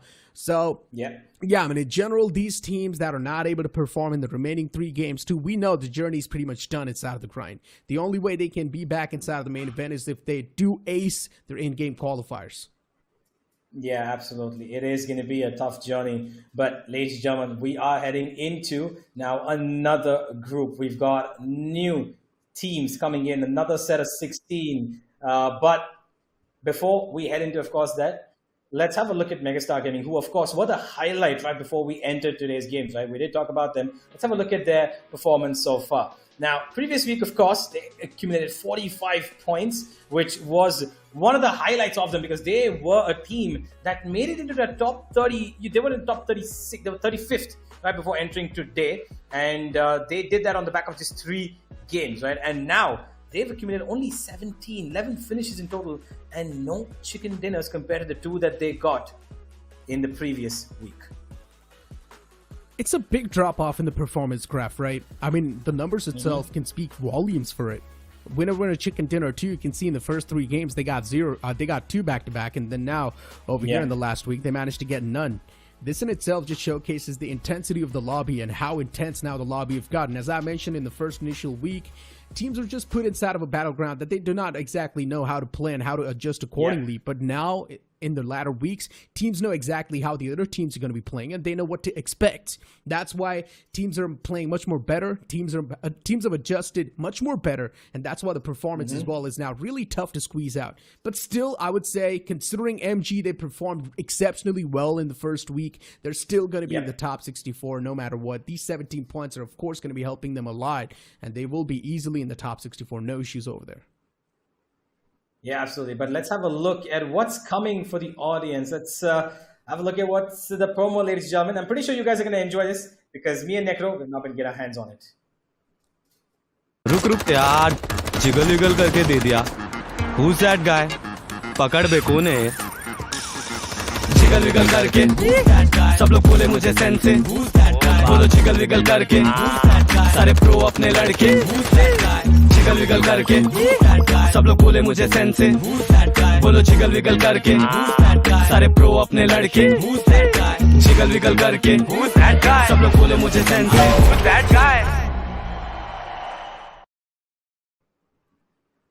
known faces in that commercial, of course, making some big moves IRL as well. But now, getting back to the conversation that we're having, right? That's going to be it for that first group, which is going to be Group 9. We saw some upsets. We saw some teams playing exceptionally well. We know now pretty much which teams are going to be qualifying inside of the top 64 and which teams are going to be left out of that top 64. Now it's time to move on to Group 10. And once again, considering this is going to be the final chance for Group 10 as well, things just get even more intense. We have seen some of the teams in Group 10 too perform exceptionally well, but will the consistency follow up or will the inconsistency hit them? That's a big question mark. What do you think? I believe that there are teams here that could do really well, and I believe that there are teams that so far were actually not really, showing up to what they are. Of course, Big Brother Esports being one of them. But as we do talk about Group 10, ladies and gentlemen, I will have my thoughts passed on to Johnny as he's going to be taking my place. And Necro, could you please take the audience to what can we expect from Group 10? Of course, inside of Group 10, you've got some of the big names over here. Big Brother Esports, Rivalry Esports, a team that performed exceptionally well. Revenge Esports is another one of those teams. Expectations are going to be at the top. And then you look at a team where we had a lot of expectations from this team, even in the past. And now the same thing can also be said. Or even inside of the last week, the expectations are going to be at the top from Gujarat Tigers and WSB. Unfortunately, in the initial weeks, the performance wasn't exactly there. But let's hope that in the last week, when they know when it matters the most, the performance is going to be there. But Johnny, welcome back on the board, my friend. What were you doing back there? Yeah. I just took a small little break while you guys were enjoying that previous game of Sanhok. But, it was an entertaining match. And what a way to bring, in fact, conclude the journey for Group 9. The teams being a part of that Group 9. An interesting ending to that. But now I'm excited for this because you have already spoken a lot about a few surprises in Group 10. Necro, Revenge, Esports not really having a fun time, even though expectations were there from them. And along with them, the biggest name, Big Brother Esports. We keep talking about this team as the biggest find of BGIS 2023. You talk about the theme of the event rise up, and boy did Big Brother Esports rise up when we were there in Mumbai for that LAN finale. But this time around, when we expected them to actually take control of their fate and make an impact in the grind, the first 3 matches, not really theirs. They were able to secure just 11 points in those first 3 games. Now, today needs to be big. We need to see kind of a drastic move like Team VST from that previous batch, because VST played phenomenally. They were struggling as well. They were way outside the top 64, and now I think they actually might be already in a comfortable position to hold on to that top 32 as well. Big Brother Esports, they need to pull off a similar move. Otherwise, it's going to be trouble in paradise. Yeah, talking about the past, right, Johnny? Big Brother Esports, since the BGIS 2023, the performance graph has been downhill. We haven't seen any type of improvement. We haven't seen any type of consistency follow-up. And I really hope that now when it matters the most in the grind itself, and you really do need to have that head start in the main event itself, Big Brother Esports is able to back themselves up in a better fashion, right? Moving it forward towards Rivalry, though, we have seen a recent improvement from Rivalry, and this is something I'm really loving. Yes. I just want to see a little bit more of this team, Rivalry, too. But then you bring the conversation back to a team that is a big banner and that hasn't been able to perform. And you know who I'm talking about. I'm talking about GT, Gujarat Tigers. This team has got some of the most known players. Even the IGL is super experienced. But still, they just keep on repeating the same mistake that they have been making from the past couple of years. And once again, the mistake is taking those unwanted fights, being aggressive, unnecessary. Yeah, Gujarat Tigers, their aggression has always been there. If you remember the previous lineup that used to play under this banner, they were known for their ability to secure those third-party fights very comfortably. They would always walk away with 2 to 3 eliminations from any third party they were eyeing out for. But this time around, it's just raw aggression from this team, and we will actually witness some of it in this game number 1 for our Group 10, ladies and gentlemen. The plane has taken to the skies. We have a diagonal flight path starting from the southwestern edge of military base, going all the way towards the northeastern edge of the map, that Stalba Kameshki Hill, one of my favorite drop locations in the game, by the way. And Necro, for the first time today, we are seeing quite a fair flight path, I guess. On Sanhok, it doesn't really matter, but at least if you remember the first Erangel, it was skewed extremely towards the right-hand side of the map. Yeah, towards the Norupnoi, the Povka, and that side, yeah. So the plane flat path this time is quite balanced, but still, if you do want to extend all the way towards Georgia Pool, then it's still going to be a tough extent. WSB will be dropping in towards Pachinki, so it's all going to be good in the hood for them. And WSB is another one of those banners, right, that is quite known inside the community, and still the performance recently has dropped down drastically. WSB, they need to wake up themselves from the slumber and start doing something, start making some big waves quickly enough, because you've only got 3 games left over, and WSB is not one of those banners that I expect to be left out of this top 64. The same thing can also be said for GT. They've got so much firepower to back him up, but it's all about channeling that firepower in the right direction. And talk about channeling the firepower, Necro. I'm glad you said it, because there's one team we haven't spoken about them a lot, but I think they deserve the attention. That is Raven Esports. 3 matches played, 34 points secured. I know it doesn't sound like a lot, right? But look at the way and how they made it happen. 27 finishes in 3 games. An average of, 9 finishes per match. They get 7 placement points. That is a little low, I understand, but still okay. Those 27 eliminations, if they can just replicate that tonight, I think they guarantee themselves a spot in the top 64 quite comfortably as well. Well, I mean, talk about an aggressive team and a team that relies on firepower. I guess Raven is one of those. Yeah, they are. You can't say Raven is extremely a team that likes to rely on firepower. But for now, talk about a team just getting decimated. And Raven instantly off the rip, just decimating another team that likes aggression. Oh, you know, as they say, aggression can sometimes also cut down aggression. And this is what exactly happened. GT just shutting down GUJARAT Tigers off the rip. It's not a complete shutdown, but still you can't say the hopes and dreams in the first game itself, they've been shattered as GUJARAT Tigers down 2 players. Yeah, not really a position you would want to be in, especially we were discussing how important this game was going to be for GUJARAT Tigers. Just 24 points on that overall leaderboard of theirs, but looking for at least 30 to 40 more to qualify. Even if it's just going to be till round 3, it's not going to be easy. Raven, though, I mean, we were just speaking about them. They have 2 more finishes in this matchup already. They've taken early control of Everest, and considering it is a circle that is towards that northwestern quadrant of the map, Everest right now is actually a pretty nice spot to start the game off with. You have a lot of information available. You know, if you spot out GT towards Georgia Pool, this is going to be a hunt. They have already spotted them out, and Necro, the hunt is on. It's time to hunt. And Raven, being the hunters inside of this situation, GT, you can't say they've just tucked the tails and now starting to run away, but Raven, I highly doubt they're going to be letting go off this trail that they've got. Oh, running the first man over. I'm not sure what GT Apollo was trying to pull off there, but that stunt did not work out at all. Maybe Apollo was trying to just eject out of the vehicle, get that first knock squeezed up, get back in the vehicle, try and run away once again, but it's just not working out at all. And look at Raven. What is going on? Players just chasing down each other. At this point, it does not even feel like BGMI. Yeah, this is... I don't know what this is, Necro. It's a chase. And somehow Wixie does manage to escape. Ooh, he must be thanking his stars right now. I can't imagine how relieved he must be that he's still alive.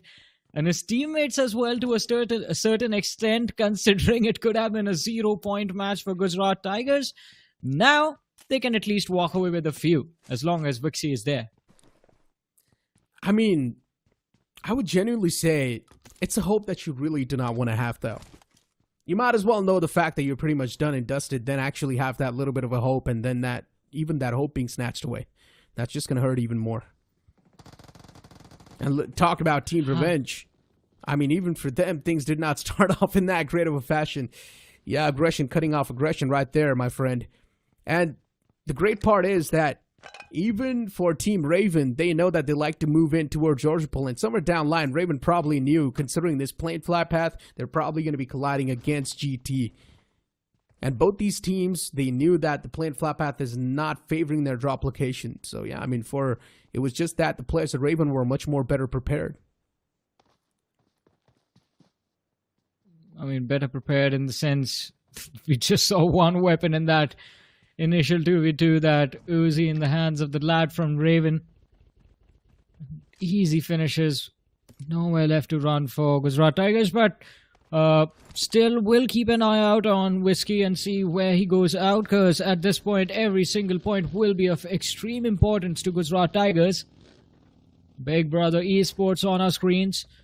As we were talking about them, a lot of expectations from this lineup. They failed to deliver, but maybe these last 3 matches, if they convert 2 into chicken dinners with 15 eliminations, or at least 10 in each, that should be enough to get the job done. Or at least they will hope that it will be. To be on the safer side, I believe, Necro, at this point, you need to, if you are Big Brother Esports, you need those 10 to 11 points per match in these next 3 games. What do you reckon? You pretty much do. Consistency, Johnny. Consistency is the key, and I've been saying this from the start. You've got 6 games in the hands. You need an average of 10 points per game. One of the game messed up, it's completely fine. You can still afford to mess up around 2 games, honestly. But if you're still to move in with the average of 10 points, you will be having 40 points in total, and I think so that's more than enough to barely squeeze yourself in the top 64. But if you're looking to squeeze yourself in the top 16, then an average of 15 points per game should be there. So, again, before the matches began today, the teams in the top 16, in fact, top 15 points per match, if you keep that average, that will get you to the podium, quite close to the podium, because Team Forever and Aiku Soul were the only ones with averages that crossed 15 points per match. Apart from that, I think you are right about one thing. 10 points per game, if any team right now cracks that average, I think that is enough. That should be enough to get them inside that top 64. Depending on where you start from, that is also another variable we need to keep in check, because if you are Big Brothers, you start from 150. No, they have dropped out even more. My apologies. They were at 150 before the games began, and now they are going to be extremely low in the rankings. So, depending on where you start from, that average changes. It can go all the way up to 12 to 13 points as well, but going all out in a situation like this, it is going to be challenging for sure. Who said it's going to be easy? No one. This was always meant to be a challenge. But right now, look at the cluster that's formed up towards northern Georgia Pole and the containers themselves. It seems like it's going to get tougher and tougher for Whiskey to survive from Gujarat Tigers, as he's still stuck in that northern Georgia Pole area.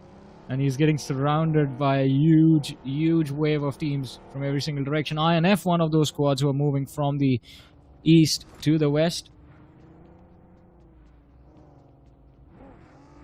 Pretty much. And look at it this way, right?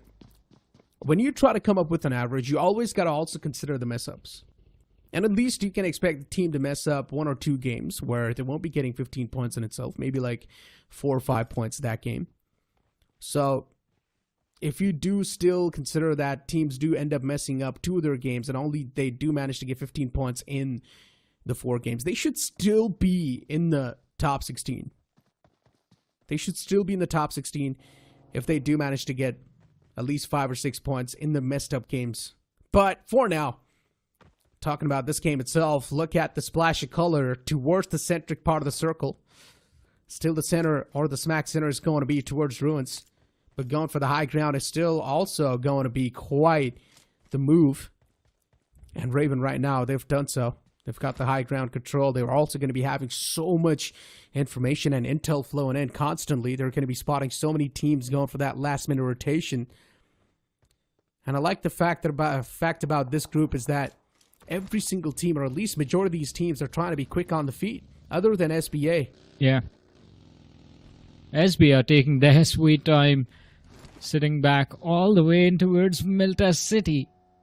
And of course, as you were talking about Raven, I have to say it's kind of a repeat of what we witnessed from the players of Carnival Gaming in the previous series, to be honest. We saw them take that early control of Everest in their angle, and they were able to rack up, I believe, 11 eliminations off of that one play. Now, it is Raven's turns to showcase what they can make of this opportunity that's been given to them.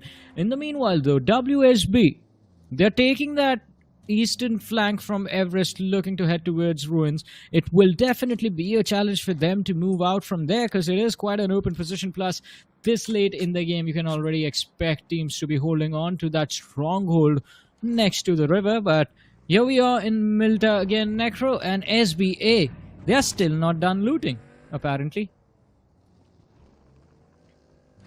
They should have learned from the past mistake that a lot of these teams have made, that rotating inside of the zone too late is not the new meta. Yeah. And SBA now starting to make that mistake. Let's hope that they're able to convert this mistake into a good thing. Because you never know, anything can happen still, right? The battlegrounds are quite unpredictable. This can also turn out to be a really good decision. But so far, the stats say that this type of a game style hasn't really been working out that well. UDF trying to move away. Even they do not really want to be a part of the fights. Instead, just trying to take that peaceful route, take their time and rotating towards the off-centric side of the map, because all the spot in the center, they've already been taken away or contested, you can say. GT, this one last man from that team is still alive. Wixky, I'm not sure what the game plan is going to be, but he's quite stacked up on the loot. He's been given a free reign of that northern Georgia Pole city all to himself, and he's utilized it perfectly. But one would assume that he would look for a few more first aids if the game plan was just to survive to the late game stage. So I do agree with what you said. No idea what the game plan is looking like for Whiskey and Gujarat Tigers in this particular match. Hopefully, I think 2 to 3 eliminations, if I'm being realistic, is what they are going to be eyeing out for. And then maybe on Miramar and Sanhok next is where they try and recover a few extra points, because Gujarat Tigers, the situation for them is also very interesting. They started the day with 24 points on the board already, and I would believe 20 or 25 more points does get them in a safer position inside of the top 64.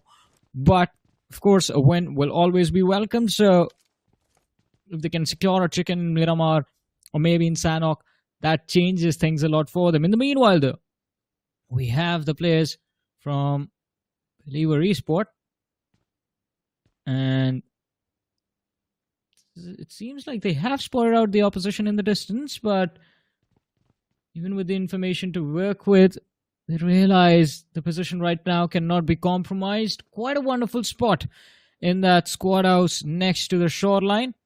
They will see any team charging towards them quite a long time before the threat is close by. NORULES XTREME, though. Let's talk about them for a minute, Necro. We have seen this team in the past as well. A lot of expectations were there. They did deliver in the first 3 matches. They played 27 points, so it wasn't too shabby. But where do you see them headed into the BGIS? Do you think they can qualify for the top 16? Do you think that can happen? NORULES XTREME is the exact conversation that I was about to bring up as well, Johnny. And honestly speaking, NORULES XTREME, they're quite a promising team. You never know, I mean, what's going to happen, right? I do not know how the future performances for a team is going to be unfolding, but True. If they do perform exceptionally well, if the consistency keeps it going up, then NORULES XTREME, yeah, they definitely can squeeze themselves in the top 16. In fact, any team can squeeze themselves in the top 16 if they do just get the required amount of points. So, yeah, I mean, it's a question that is really making me think right now. But, yeah, I genuinely think so. NORULES XTREME, they do have the potential. I think so they can definitely make it. Yeah, I think opportunity is still there. They just have to be careful with how they approach it, because the tally for NORULES XTREME, it's not that bad. As we mentioned, 27 points. They have 15 eliminations, 12 placement points up until now in this game as well. Looking for a few extra eliminations, finish points is what they're hoping for. But this balanced approach makes me hopeful. I mean, they should be able to make it to BGIS itself, and once they are in the longer form of tournament, I think that is where their play style will help them sort of survive. Look at just be focused on the bigger picture and climb the overall leaderboard slowly and steadily. But look at what an interesting zone it is. Now we have a massive cluster towards the south of that river that just dissects splits the circle right down the middle, and just two teams taking control of that entire northern half, where you have Revenge closing in from the northeastern edge of the circle, and SBA, who just a few moments ago we saw all the way in that Milta city, have made their way towards the shooting range area and will breach the circle from that northern edge.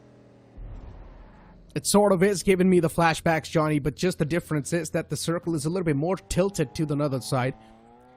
And now it's also involving both the islands equally. It's really tough to say which island is actually going to shift to, if it's going to be shifting down south or up north. And the circle has been unfolding in a really interesting way recently. WSB up against the players of UDOG, and for UDOG, as I mentioned, they just do not really want to go for any of these unwanted fights. They just want to be the one to be the peaceful lads inside of the lobby. But of course, the lobby is not going to let that happen at all. And you talk about NRX, No Rules Extreme, towards the Georgia Bull containers, right next to the players of ASL. I highly doubt this fight's even going to be coming through unless if one of the knockouts is found, and then any one of these teams do get super desperate to push up close and personal.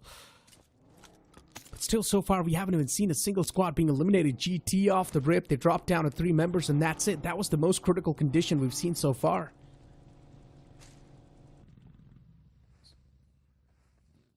Well, and even though opportunity is still there with 2 more games in hand, it's always important to just be consistent overall rather than pop off in one match and then just fumble the next 2. No Rules Extreme, the standstill still standing between the 2 teams. Well, and there's a 4th squad trying to, well, a 3rd squad trying to breach in from the rear in the form of F4B. But if I'm being honest, I don't know how big of a threat F4B are going to be right now. They are in a very desperate situation for points.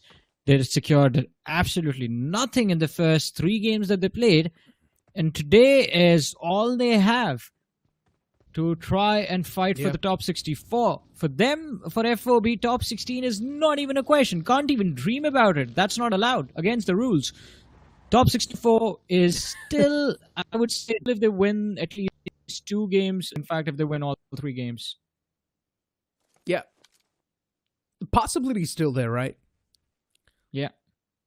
But I guess it is still maybe us just stepping outside of the reality.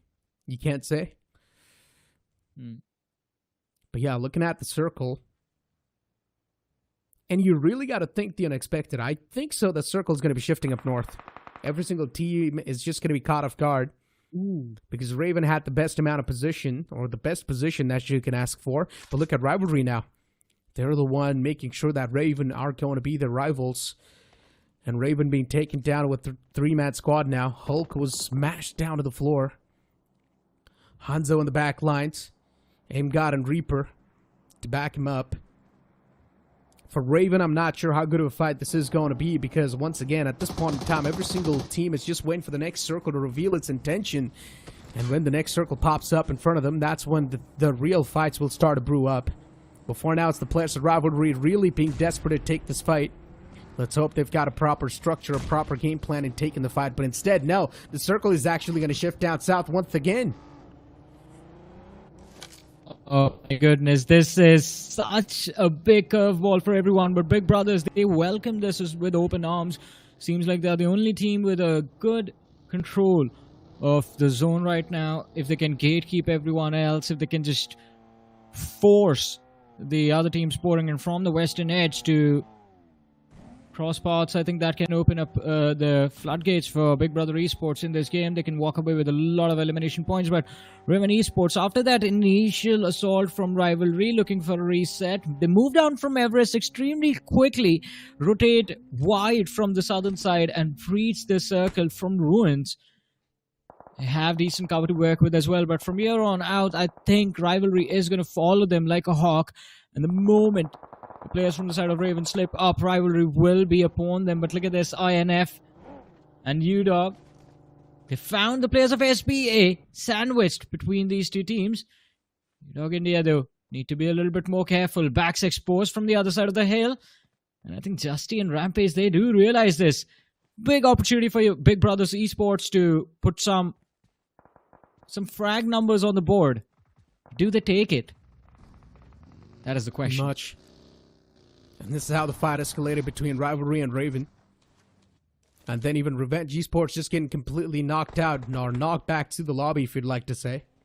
All the teams that actually went for the northern rotation now will need to move down south once again. This will be a tough breach for these guys, that's for sure. But for WSB, this is the date with destiny. WSB was trying to play from the edges, and luckily enough for them, they're not that far away from the zone too. But look at UDOG India going for a fight against the players of ARC. ARC losing out one of the players. He's still knocked out. The resurrection is going to be easily possible. The rest is actually being stuck as well. For ARC, it is a tricky position to play around for him, but it is not impossible. They're now starting to get surrounded by a lot of teams. And look at DESYNC. They're just straight up going to jump inside of the water lines.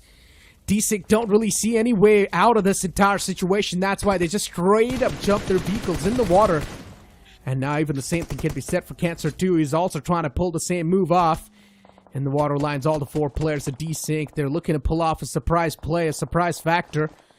But there's also a third party they need to consider. And DESYNC, they've already managed to push up close and personal. Justy's position is unknown, but he's still going for the random spam inside of the smoke. And now look at Justy. This man is going to be suffocated to death. What just happened? The positions being exchanged. Oh my goodness, what an absolute pandemonium between UDOG India and DESYNC.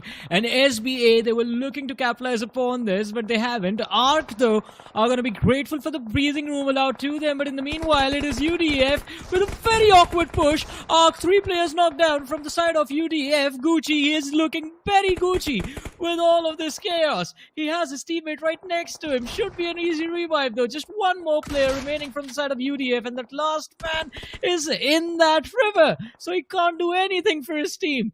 What just happened? And Necro, by the way, I just want to say that maybe UDOG India found your invention, buddy, because the way DESYNC came out of the water, all of those players, I feel like, Necro, it's time to bring back the wireless fishing rod, my man. They pretty much exchanged the positions, Johnny. UDOG India had the advantage inside of the fight against DESYNC. These elimination points could have been easily grabbed, but the man unfortunately panicked. And then he just jumped straight up inside of the water lines. UDOG India, clearly you can't see the experience not being there with the players and just panicking in some of these extreme situations. UDF inside of the water lines too. Big Brother Esports have got the main control of the safe zone too. Oh my god, they've got the players locked in the site. The man just tapping away. Uzumaki still is not able to find that glimmer that is needed in order to hand out that knockout blow. And in the back lines are going to be the players of WSB. I like that smoke. It's quite precautionary. Understandable. You do not want to be third party from the back, considering they know it is WSB. And still looking to hand out that knockout blow, by the way. He's still not able to find that glimmer of hope. Just looking for the glimmer, but it seems like the players from the side of ARC have the entire torch in their hands.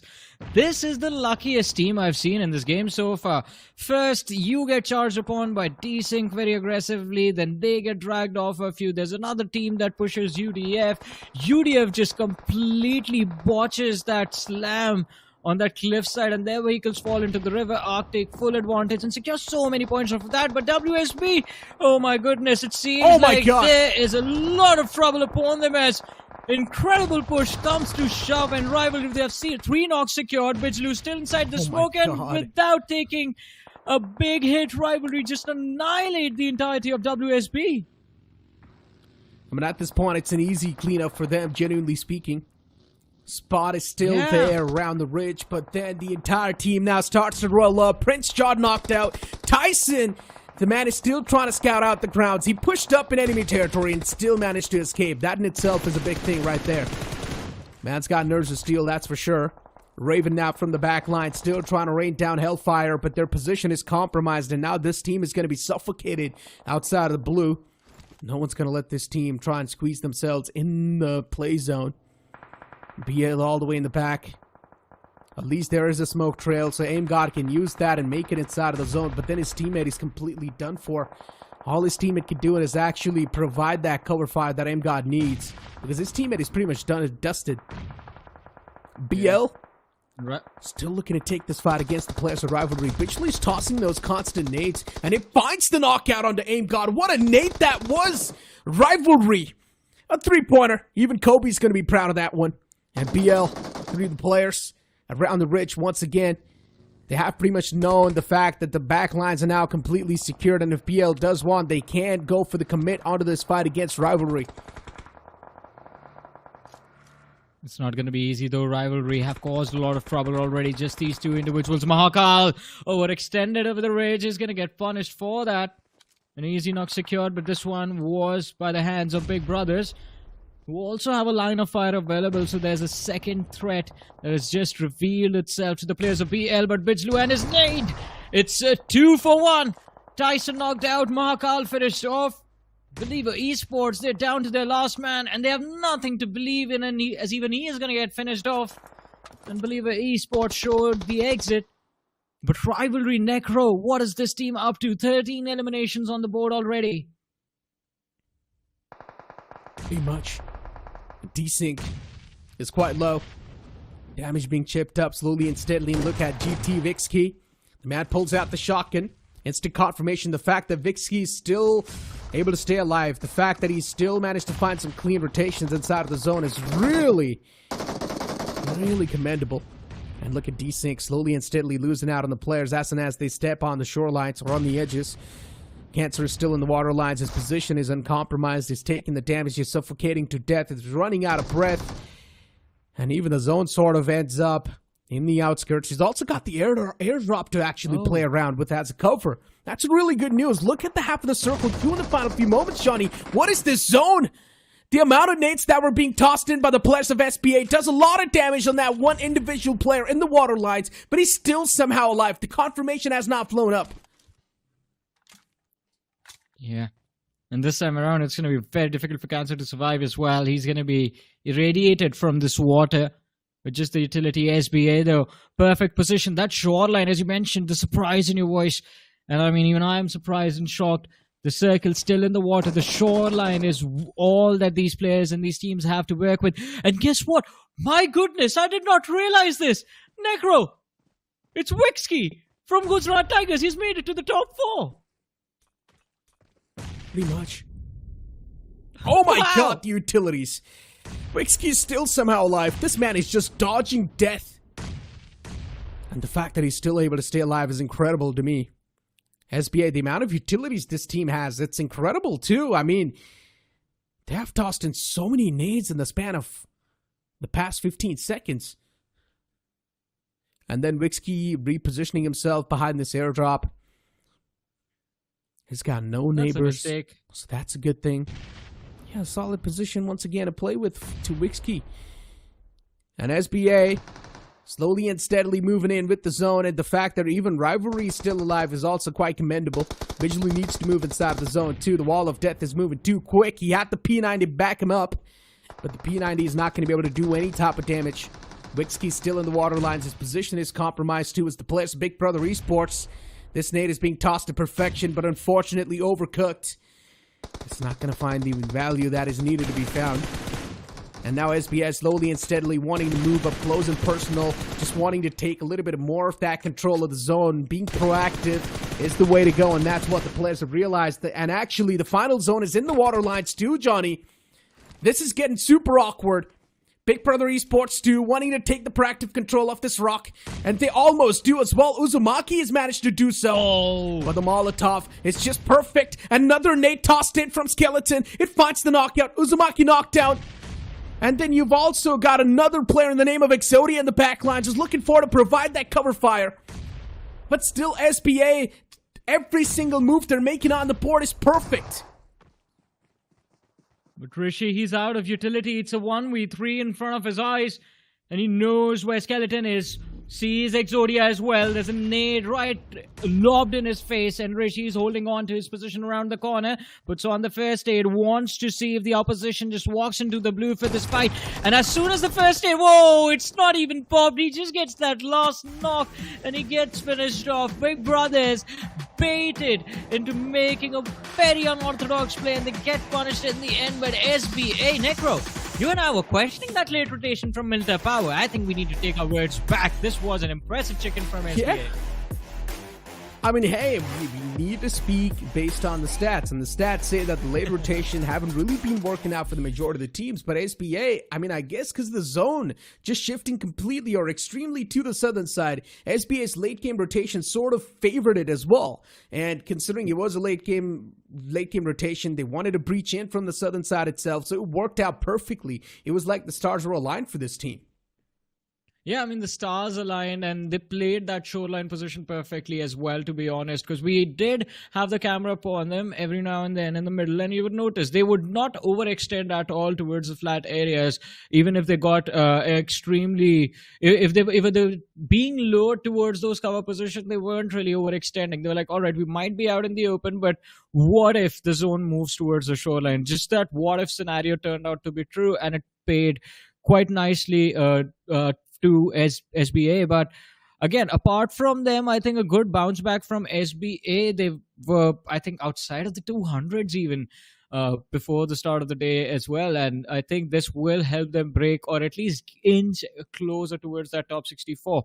But Big Brothers, a good turnaround from Big Brothers. They started the day off with 11 points in this match. They had decent number of eliminations, and the top 2 finish, of course, will help them out. But Necro, before this game began, one team that you were talking about, one team I was talking about, Gujarat Tigers. Now, Whiskey became the messiah for his team in this matchup, right? They could have been the first team to get eliminated from this match, but no, he secures them the top 3 finish, and he secures 2 eliminations to add on to that. So this helps them at least move up just a little bit. But you have to say this game was a little bit blunder. Gujarat Tigers need to move into the top 64 and eye out for the top 16 as quickly as possible. Otherwise, it's going to be a tough break for them.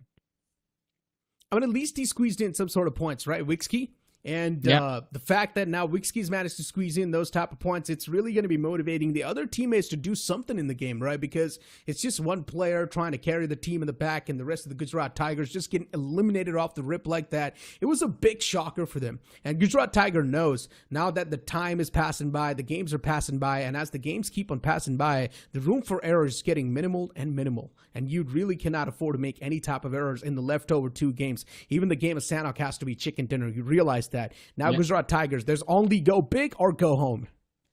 Yeah, I mean, it's a big moment for them as well, considering the next 2 matches are going to get quite intense. But ladies and gentlemen, let's move forward and talk numbers from the previous game of your angle. Let's have a look at who the MVP of this match is going to be. And it is going to be quite interesting to see what level of individual performance was brought to the board. It is Bijlu from Rivalry Esports with 5 eliminations, map impact of 9%, and a finish contribution for his team for 38%. So overall, this was quite a good performance from Rivalry and from Bijlu. And Rivalry, they do not have a lot to worry about, to be honest. They started off with 32 points, and they already have a chicken dinner from the previous 3 games that they played. They secure 1 more chicken dinner in the bag. I think it should be good enough to keep them in the top 32 or the top 64 at worst. I mean, Rivalry is one of those teams that you really can't expect greatness from. And once again, you can't say the consistency has delivered from Rivalry. They were not shying away from any of the fights that we saw, and they were also able to convert a lot of those fights in their favor too. The elimination points that this team has got, it's quite nice. Moving it forward towards the top 5 players of the previous game, you're also going to be finding a couple of players from Raven. DESYNC, Bunya is over there too with 5 elimination points. Then SBA's players there too with 4. And then Uzumaki there as well from Big Brother Esports. Now let's focus on Big Brother Esports a little bit more over here, considering, as I mentioned, from 2023, this team's performance graph has been going downhill. But this sort of a performance, a second place finish performance, can really be a new glimmer of hope in the dark. Well, let's see how bright that glimmer is going to be. There is a few more matches to go. But Big Brothers, I think, again, rinse and repeat the process. They played for survival in the early stages of the match and then extreme aggression towards the late stages. I think a similar strategy might be beneficial. If they can put on similar results on the board just like this game, I think it can definitely help them cross over into the top 64 without even breaking a sweat. But let's have a look at the points. So we have SBA with 19 from this match, Rivalry with 17, Big Brothers with 12 points, DESYNC Esports with a grand total of 11, all thanks to those 8 eliminations, Gujarat Tigers with 7, Raven with 7, All-Star Esports with 5, and Believer Esports with 5. So we do see the points a little bit better distributed as far as the first Erangel itself is considered compared to what we witnessed from the previous group.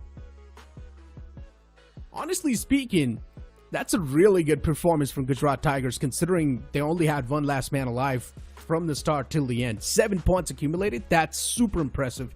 Moving it forward towards rivalry. 13 finished points, Johnny, and only 4 position points. And they've still managed to get 17 points in total. As I mentioned, you can expect greatness from this team, and they have delivered once again on a consistent note. And on the back of those elimination points, they're always going to keep their name somewhere at the top. Moving it forward towards the latter half of the boards, you've got ARRANCAR Esports with 3 points accumulated. NORULES XTREME. You asked me a question about this team, Johnny, in middle of the cast, and I said anything can happen, genuinely speaking, because you never know how the action is going to be unfolding in front of us, and I guess this is a prime example.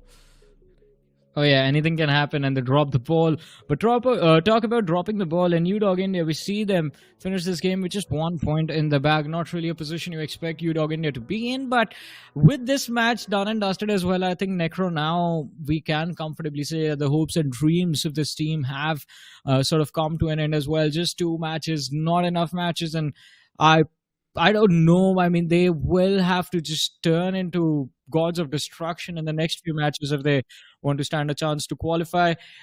Let's see if that happens in the next game. But there was another team right up next to them, WSB. Quite a big surprise seeing WSB take an early exit, to be honest. Hopefully they bounce back in the next match. I like the fact that we're on the same page. That's what I was exactly about to mention too. WSB with only 1 point too, because it is one of those teams that has made a name for themselves in quite a less amount of time. But you know what, ladies and gentlemen, enough of the talks about the team. Let's move on forward and look at this promo that we've got lined up.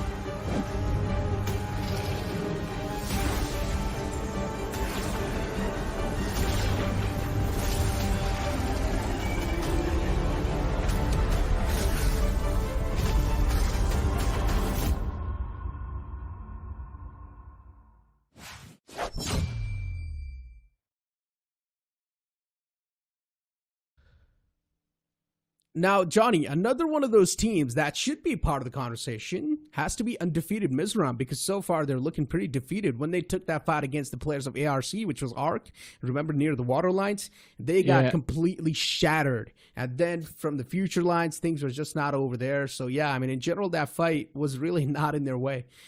Yeah, I do agree with that. I mean, not a lot to say over there. Just a big blunder with how the push happened and how it came to an end as well. I believe that one player was still surviving inside of the water. Luckily for him, ASC got distracted by the opposing team who were already on the shoreline. I believe it was the players from the side of DESYNC who were in the midst of that fiasco. And then from there on out, we knew as soon as you try to cross over to the shoreline, it's going to be a big challenge. You are going to get eliminated. But apart from that, I think there is still opportunity. A victory is a victory if it's a big chicken dinner. You never know, they can push through. To be honest, I mean, the difference is going to be there because before this match, undefeated Mizoram, I think they were there with just 18 points in the overall ranking, and that was not enough. They need at least 40 points more if they want to dream of top 64.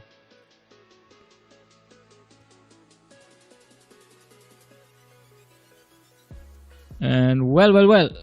We have a little bit of a switch up, ladies and gentlemen. We have Universe who's going to be joining me back on the panel, ladies and gentlemen. And for the next match of Miramar, Universe, me and Necro, we were having a discussion about a lot of these teams.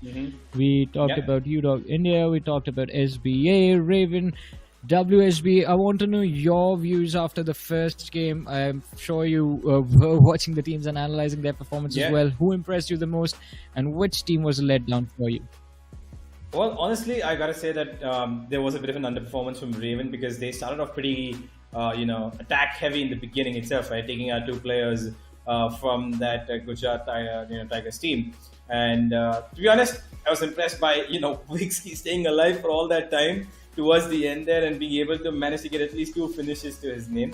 But overall, I think that the biggest winner here has to be Rivalry Esports, because they had a lot of value with those finish points. Even though they didn't finish, in that top 2, they got 4 points, I believe, from placement points. But those 13 finishes were big for them, and they were able to finish, with, I believe, 17 points in total.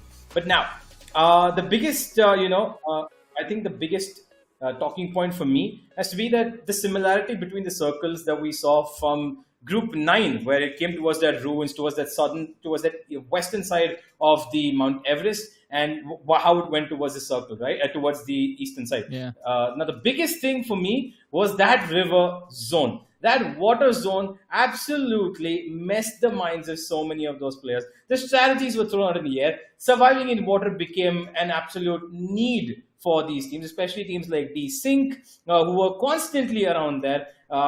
Especially, I believe it was Cancer, who was swimming in that water for so goddamn long, right? And it was, honestly, I'm not going to lie, it was a decent enough strategy. Keep yourself in the water, come back up, see if you can get some, swim around underwater. And to be honest, it's kind of the perfect cover, if you could say, right? Because you got free movement, they can't see you.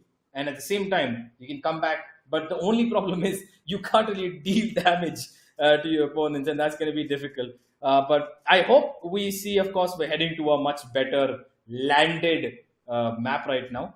But I do want to ask you, John, SBA did, of course, finish on the top. Who do you expect should be coming up, another team that should be coming up on top of this game? Oh, I think with the momentum they have established for themselves, I think Big Brother Esports, I hope, take a win in the next matchup, because this is a team that now has opened the doors for themselves forcefully with this top 2 finish in Erangel. And if they secure a big win on Miramar, that pretty much guarantees them the top 64 already. So it is a desperate moment, a do-or-die situation for Big Brother Esports. But along with them, Raven is another team that I want to talk about, and I'm glad you brought up that Raven was another team that did let you down, because that position, that Everest control, they could have gotten so much value, should have never allowed Rivalry to take it away from them. But hey, what has happened in the past is done and dusted. Let's look forward to this map of Miramar. We have the flight path starting from quite close to the northernmost position, quite close to Oasis, in fact, and goes towards the south of Los Leones. So again, another flight path sticking towards the eastern half of the map. Yeah, more or less. We can see there is, of course, already a big skew around from, I believe that is Undefeated Mizoram, who've gone to the absolute northwestern corner of the map. They want to stay away from all action, it seems, as possible. They might be heading to Campo Militar as far as I can see. But overall, the spread is pretty balanced. There's no drop clashes as of right now that I can spot. Maybe with no rules, there could be one, as they are pretty close to, I believe, is that Rivalry. I'm not able to see no, that's Raven, actually, forgive me, and Rivalry as well between that. But it's both of them. Yeah, both of them were there. No worries, it happens. But now the question is, where do we see the first finish from? Is it this fight between SBA and Gujarat Tigers? And it's the man from Gujarat Tigers who survived till the very end of the game. It seems like revenge from Whiskey is underway. Wants to ask the question, the players of SBA, why did you guys take me out? And Gujarat Tigers, they answer back in kind. The first finish of the game, ladies and gentlemen, the skeleton from SBA getting picked off by Gujarat Tigers. But kind of an interesting start to Miramar, you have to say. Yeah, I'm not quite sure why he was skewed away there. Maybe they didn't expect that he's going to be, that Gujarat Titans are going to be there. But I'm pretty sure he saw them land beside him with Skeleton. I think his teammates, who are just outside of Hacienda right now, probably would be telling him, you know what, you should have probably just joined us. Didn't need to skew away from us. Either way, it is a loss for SBA very early on. Of course, they were the winners of the previous map. And now they're going to have to fight as a 3-man squad across the entire of this Miramar.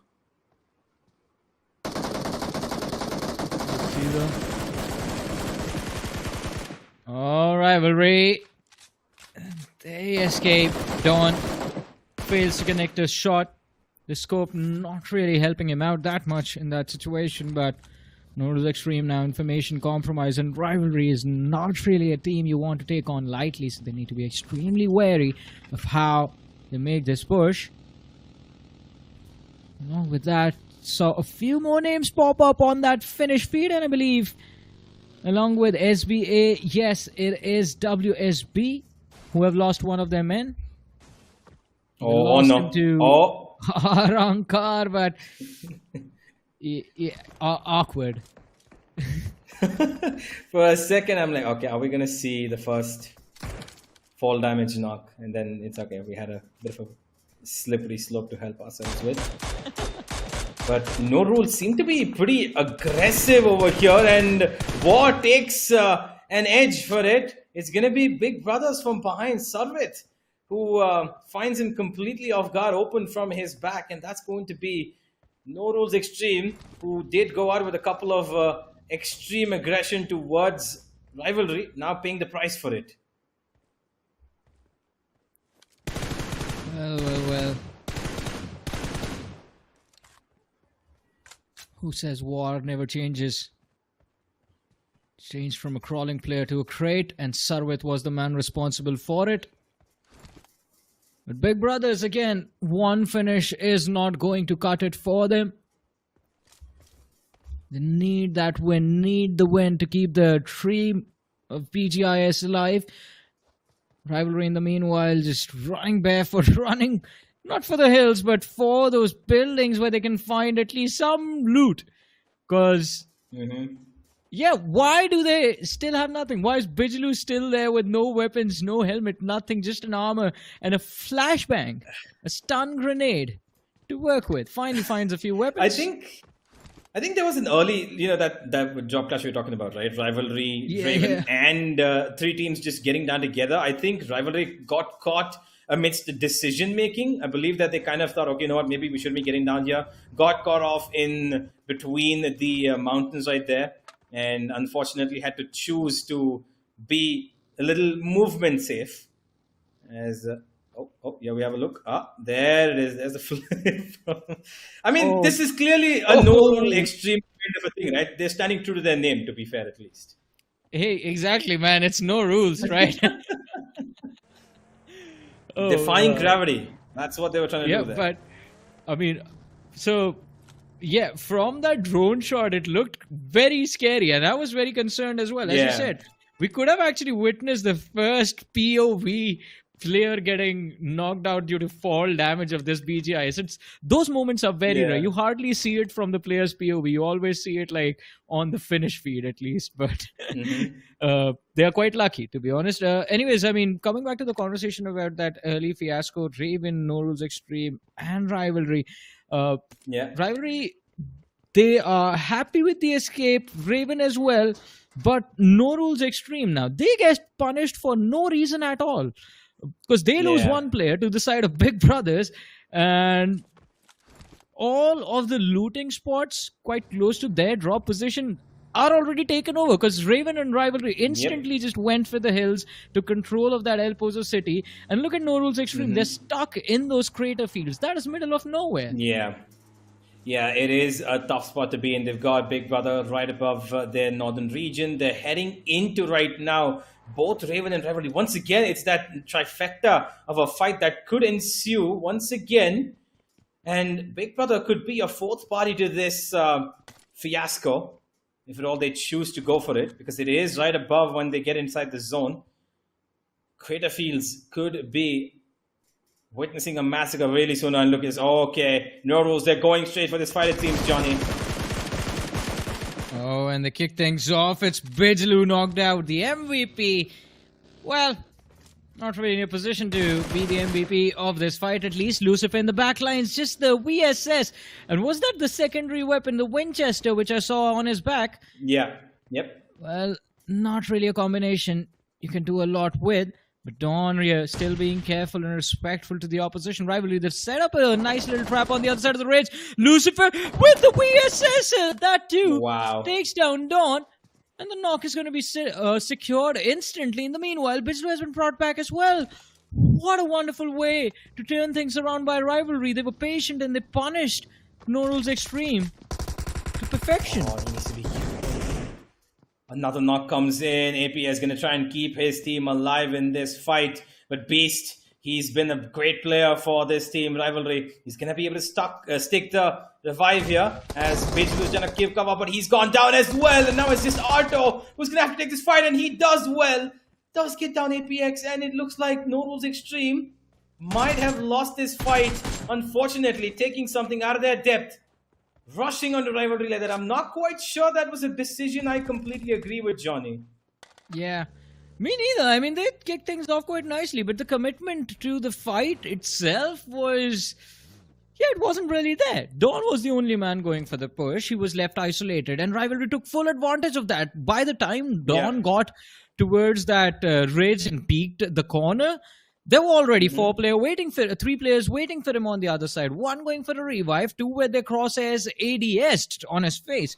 So can't really do much. I think Rivalry played it perfectly. NORULES XTREME, just a big comedy of errors was what just happened for them. In the meanwhile, Gujarat Tigers, even they find themselves in an interesting collision, a long-distance engagement against the ARRANCARs.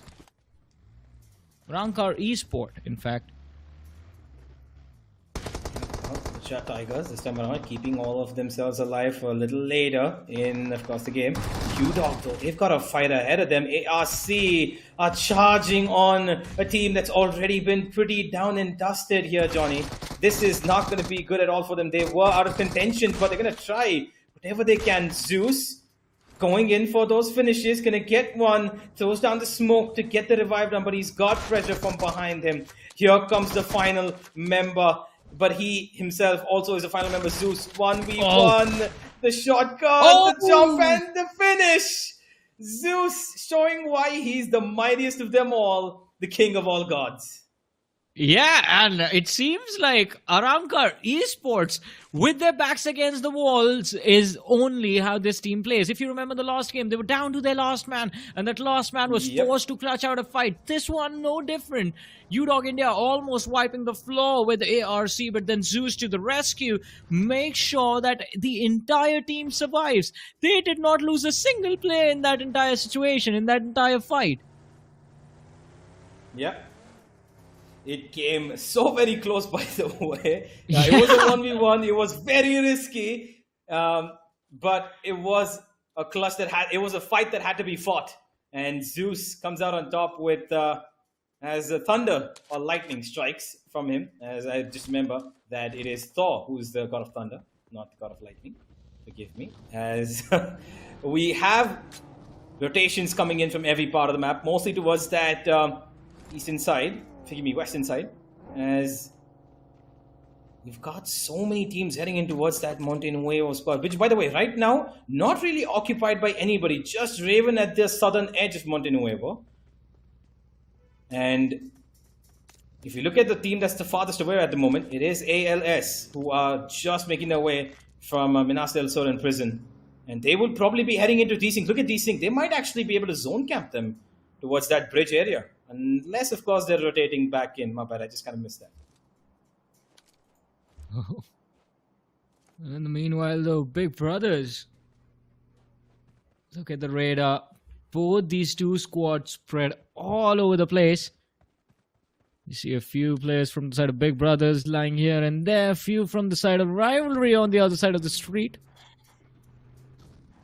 But as soon as Rishi picks up this pickup truck, I think the noise will give a little bit of information to the lads of Rivalry as to how Big Brothers have positioned themselves around this terrain.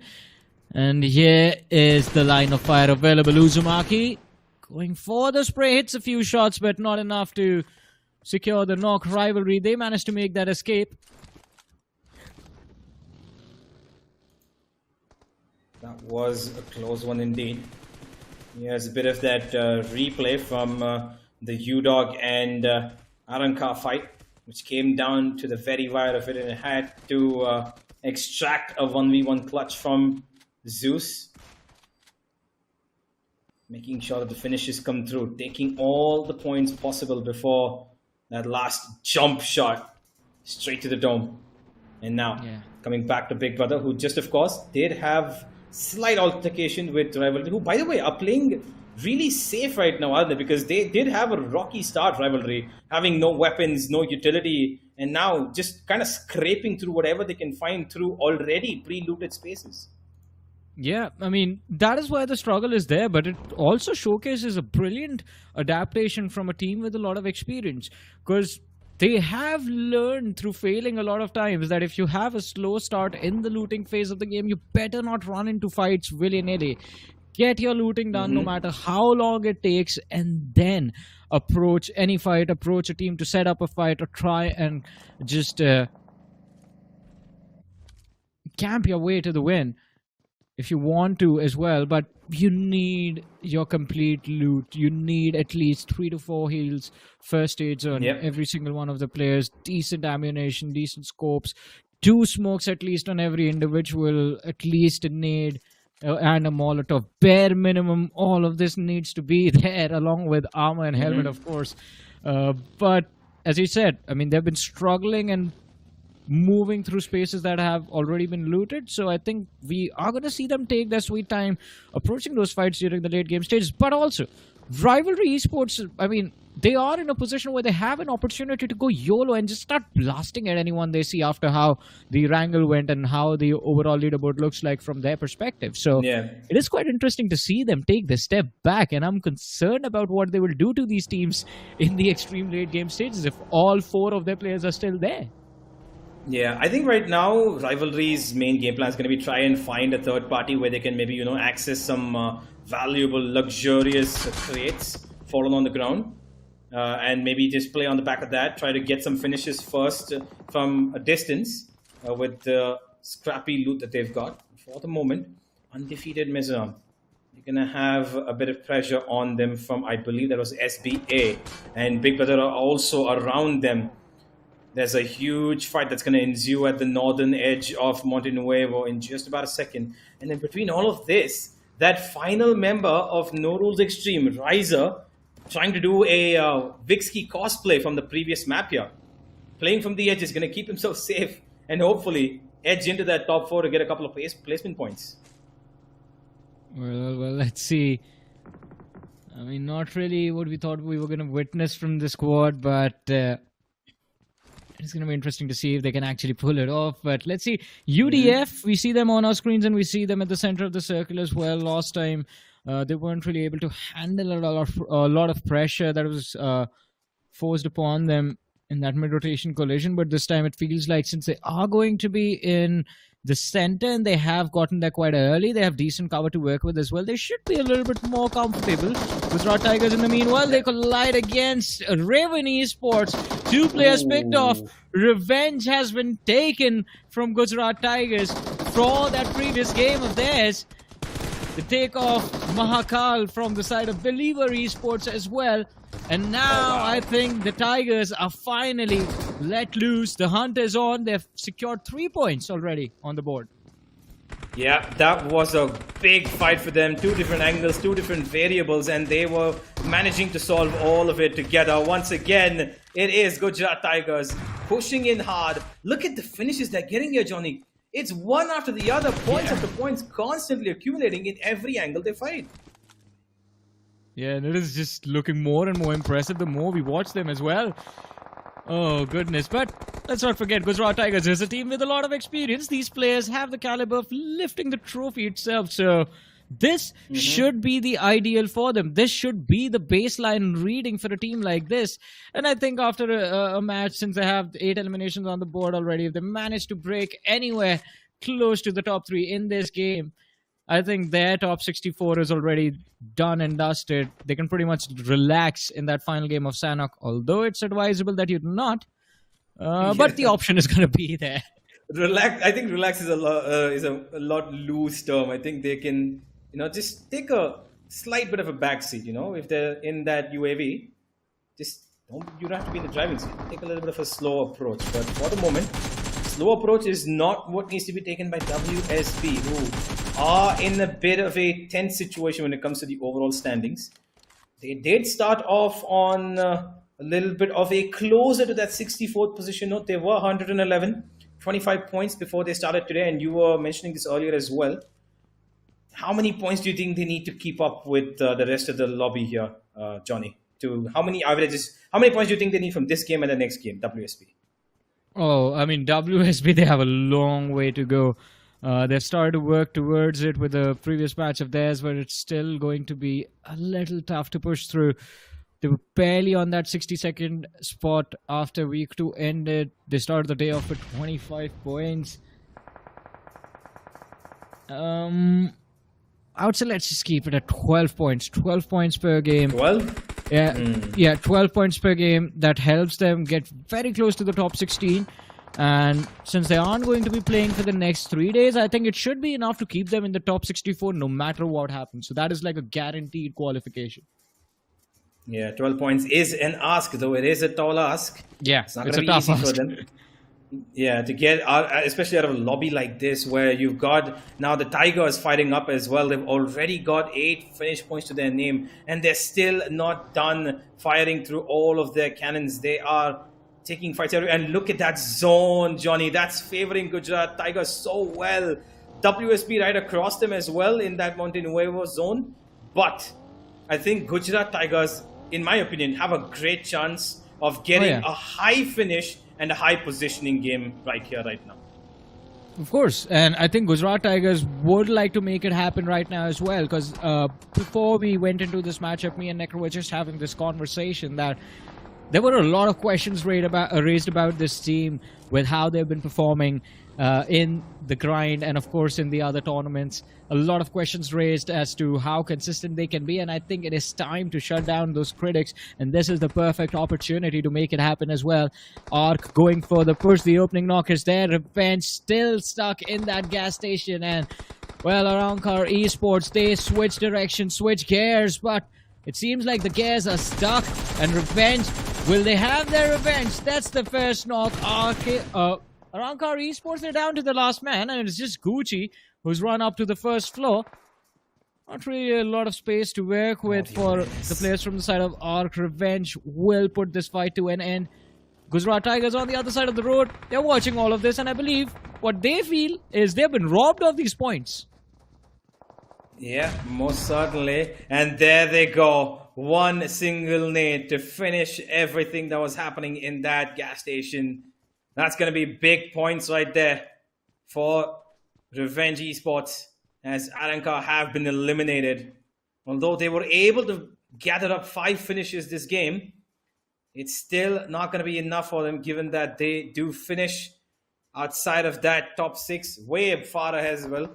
They finish on 13th. And now the zone closing in towards that Tiger and Revenge situation. You got Big Brothers right across them on the other side of the road as well. And right below them, you got WSB, who are currently being slowly closed in by F4B. Oh. Orion is running for his life. Does manage to get away from the players of Rivalry. Oh, a huge sigh of relief. But UDF now. Tempest is the man who's been caught off guard. Rivalry looking to hunt these individuals down. Orion also stuck out in the open. Lucifer, he has his location and he goes for the push with the DBS. Orion hiding behind the wall of smoke, tucked in the corner, catches Lucifer off guard. The knock is going to be secured, and Rivalry all of a sudden are down to 3 players. They get overheated, bad decisions made, and they get punished for that. The nade misses its mark. Orion will not get the knock, but they've done the damage to Rivalry already. Yeah, they most certainly have. Losing that player there. Corners, unfortunately, not being clearly checked. But that one smoke screen helped Orion so well. And now, undefeated Mizoram have a good understanding of how they could approach this fight. They just need to let Rivalry make the mistakes. And while I speak of it, NORULES XTREME, by the way, the last player who was left standing, has been taken out as well, as they will be leaving the server. Rivalry. Now, they just got 2 finishes, by the way, across this. They need a better game here, Johnny, to be able to secure themselves that top 64. And winning this fight is going to mean just that. Oh, but look who's smack in the center of the circle. We were just talking about them. WSB. This is a moment that they can either make it or just completely break it. But let's see how this fight turns out before we move on to anything else. UDF against Rivalry, Bijlu and Beast. They've been dropped extremely low. Brilliant nade coming in from the lads of UDF. They have the man advantage to work with as well, but Rivalry, they decide to rotate through the blue zone, which keeps them at a safer position. But now, oh no, Beast. A mistake being made, the tire of the buggy being popped, and he slams into that shack. He's gonna get destroyed. UDF get one more point in the bag, and Arto, he's been left behind. There is nothing he can do. Yeah, and they know he's here as well. This is going to be difficult for him, but he does get one knock. He can just finish it off now. Yes, he will. And that's a 1v1 he's going to be very thankful for. Arto, too much pressure, could not handle.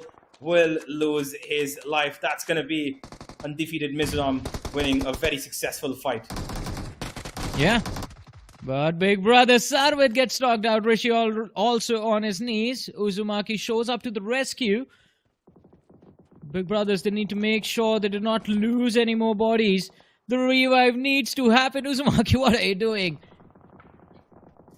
What is going on? Just picking up those first aids. They're outside. So the blue zone is moving in. The blue zone is moving in. I think this is just panic from Big Brothers. They decide to abandon those bodies and just move and play for the safe haven. Uzumaki, if he gets taken out on that edge of the zone, then Big Brothers in this match, they are done. Yeah, and while we speak about it, there's another big fight happening around this corner. Revenge versus GT here. And Clutch God's got one. There is a finish as well coming following up. Revenge are pretty much stuck in this structure. GT, the paws are coming in. The Tiger wants to prowl around, and it's going to be one after the other as GT, they have taken out Revenge, Esports, and Johnny. That might be one of the big ones here as well, as GT have accumulated 12 finishes, and we're not even in the top 6 yet. Oh, I mean, we're talking about how finish hungry this team is, and Gujarat Tigers. There's Tigers in their name, and Tigers can be extremely deadly. 15 in this one match itself. Last week, not last week, their first 3 matches combined total, they had 18 eliminations, and they have 15 in just this game. So Gujarat Tigers, I believe, have set themselves up for success. They are eyeing out for the top 16 already. Yep. But it's still a long way to go. In the meanwhile, though, F4B, is this their first point? I believe so. They should be. And there it is. F4B fetched their first point in the BGIS grind, ladies and gentlemen. And it's going to be through aim guard. Quite the fast stretch of the spray. And it is going to be INF who will be kicking one of their players' buckets to give them that point. As FOB themselves too seem to have lost Ritesh. The players are trying to go in and save him. There's fights across the map everywhere, but it's still the Tigers who are seemingly on top of things here. Yeah, Gujarat Tigers, they seem extremely comfortable, but UDF, look at them. I love this confidence from this team now. Going for a push on the players of WSB, but it might have been a mistake. Orion still converts it into a knock. Although it's going to be tough, other 2 players on the opposing side of that haystack, and Raiden from the flank goes for the push, forces him into a corner, and with the nade, they put him out of his misery. UDF forced outside of this game, but before they can reset, WSB are forced into another fight, and what a trap after UDF, another team just running into that sandwich of WSB and Gujarat Tigers, and these teams are very unforgiving, just no room for anyone who tries to pick a fight. But Gujarat Tigers, they still have the numbers to work with until now, when Raiden finds a knock on Clutch God, and Clutch God is out in the open, too exposed to survive. Raiden, unfortunately, running across the field there, maybe not the best decision, especially given that the Tigers still have 2 of their players who are hale and healthy. They take some fights there. And now he is going to be giving his team a pressure that was probably not expected earlier on. But we head into the final 4 here, Johnny, as we have FOB still alive with all 4. Gujarat Tiger still trying to stay alive with Apollo and Shadow taking fights from 2 different directions here. Can they survive this, the Tigers? Let's see. 4 players. 4 players from Gujarat Tigers still left standing. 4 from the side of F4B. A team that has dominated until now. A team that has just secured their first point of the tournament. Who will walk away with a win? Well, it will not be WSB for sure, with the amount of utility that has just been thrown in their faces by Gujarat Tigers. Shadow from GT extremely low along with Whiskey. They managed to secure the opening against the players of F4B. Although the party poopers right now will be the players of WSB, because they get to pick their target. They can either pick the fight against F4B or take the shots on the players of Gujarat Tigers. An even trade between GT and F4B. And from the backlines, it is INF who actually changed the fate of F4B. Lot of damage dished out. F4B out of nowhere, down to their last man, Panther. And the blue zone is just going to force him to stand up, step out into the open. And he is now exposed. And in fact, he is finished by INF. Yeah, the misjudgment of that positioning of the car to try and give himself some cover. Unfortunately, it was just a minuscule of a meter outside that circle. And now it's going to be INF's last player, B Stoppy, who will get taken down. And that's going to be WSB to steal up the chicken dinner amidst what was a 4-man battle between Gujarat Tigers and F4B. It's going to be the 2-man squad, because I think you might have kind of jinxed them there, Johnny, saying that there's no chance they're going to take this one. Yeah, if that is the case, I would like to apologize to both these two teams, F4B and Gujarat Tigers. But hey, I also did say that WSB was the only team that could ruin this party for both these two teams. And they did, to be honest.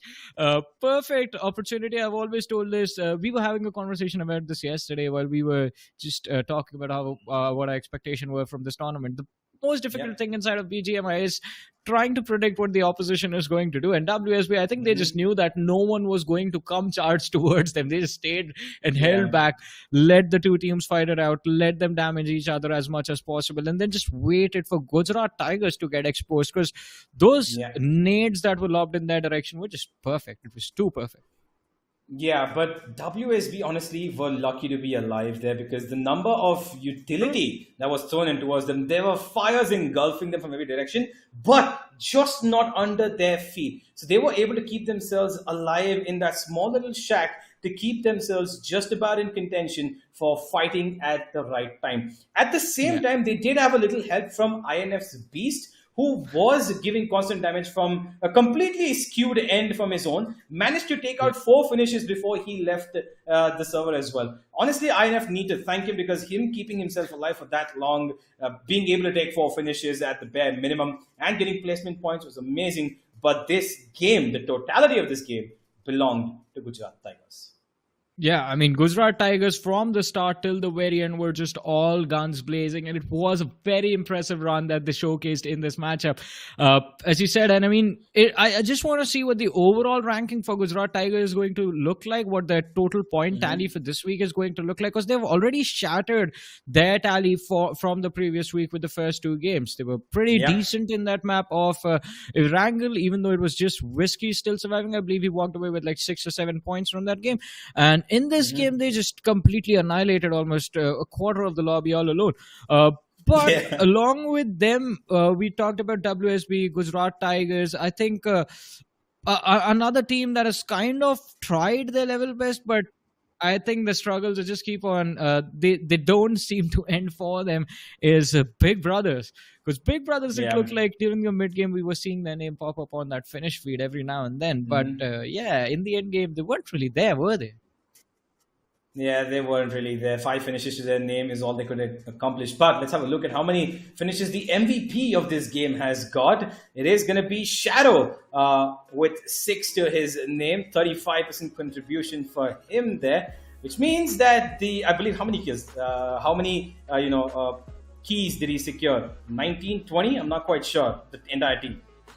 Yeah, I believe somewhere around that mark. I think 18 or 19. Eliminations from the entire team, but let's see. I mean, they still have 1 more game to go, and I believe if they drop a 20 bomb in that game just from the finishes and they get that chicken dinner as well, The question then, my friend, becomes, is Gujarat Tigers going to be #1 on the overall leaderboard as well? Because I think that is what people would love to see. If can anyone take on Team Forever? Can anyone take on Team IQSOL? Because those squads were quite consistent in all 6 of their games. But let's have a look at the top performers. And this time, out of the 5 top performers of this game, the top 3 are going to be from Gujarat Tigers. We have Shadow, followed up by Whiskey, who has 5 eliminations. We have Clutch God on the 3rd with 5 eliminations as well. On the 4th, we have Beast OP from INF. And on the 5th, we have the person who hates Beast the most. It is Ritesh from F4B, because Beast was responsible for ruining what could have been FOB's chicken dinner on this map of Miramar. And also, Ritesh was the last man to be taken out by Beast. Yeah, absolutely. 17 finishes right there in terms of getting players taken down. Gujarat Tigers, 5 placement points is all they're going to bid. But even after all of that, WSB Gaming taking that chicken dinner is not going to be enough for them to match up to what Gujarat Tigers did in this game. There is a difference of 6 points between the 2 teams, but there are other teams that need to step up a little bit more. SB, of course, last game did take it away, but now they finished just outside of that mark of having 2 finishes to their name and a little bit of an underperformance over there. Big Brother, 5 of course, like I mentioned earlier, but no placement points this time. They finished outside, right outside that top 7, and because of which they are going to be now struggling in this next game of Sanhok.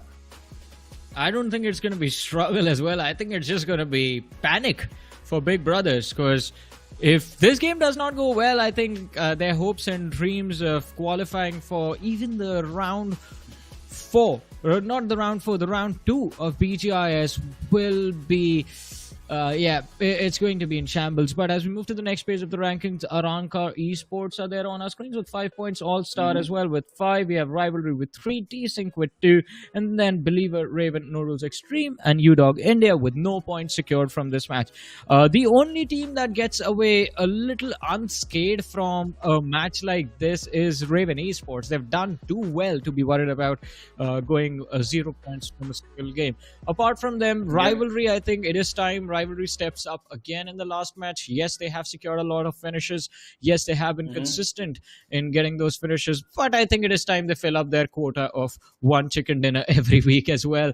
And if they actually manage to do that, Rivalry, I think we can see them move into the top 16 with a very comfortable scoreline on the board. And I think that is what a team like Rivalry should be able to pull off. Yeah, absolutely. But speaking about movements, we've got a bit of a small promo coming for you guys. It is a little bit of a jiggle, a little bit of a wiggle. Hope you guys enjoyed, as we will just be back after you guys have a small look at what this is. रुक यार, jiggle wiggle करके दे दिया. Who's that guy? पकड़ बे कौन है? Jiggle wiggle करके सब लोग बोले मुझे सेंस से. बोलो जिगल विगल करके सारे प्रो अपने लड़के. जिगल विगल करके सब लोग बोले मुझे सेंस से. बोलो जिगल विगल करके सारे प्रो अपने लड़के. जिगल विगल करके सब लोग बोले मुझे सेंस से.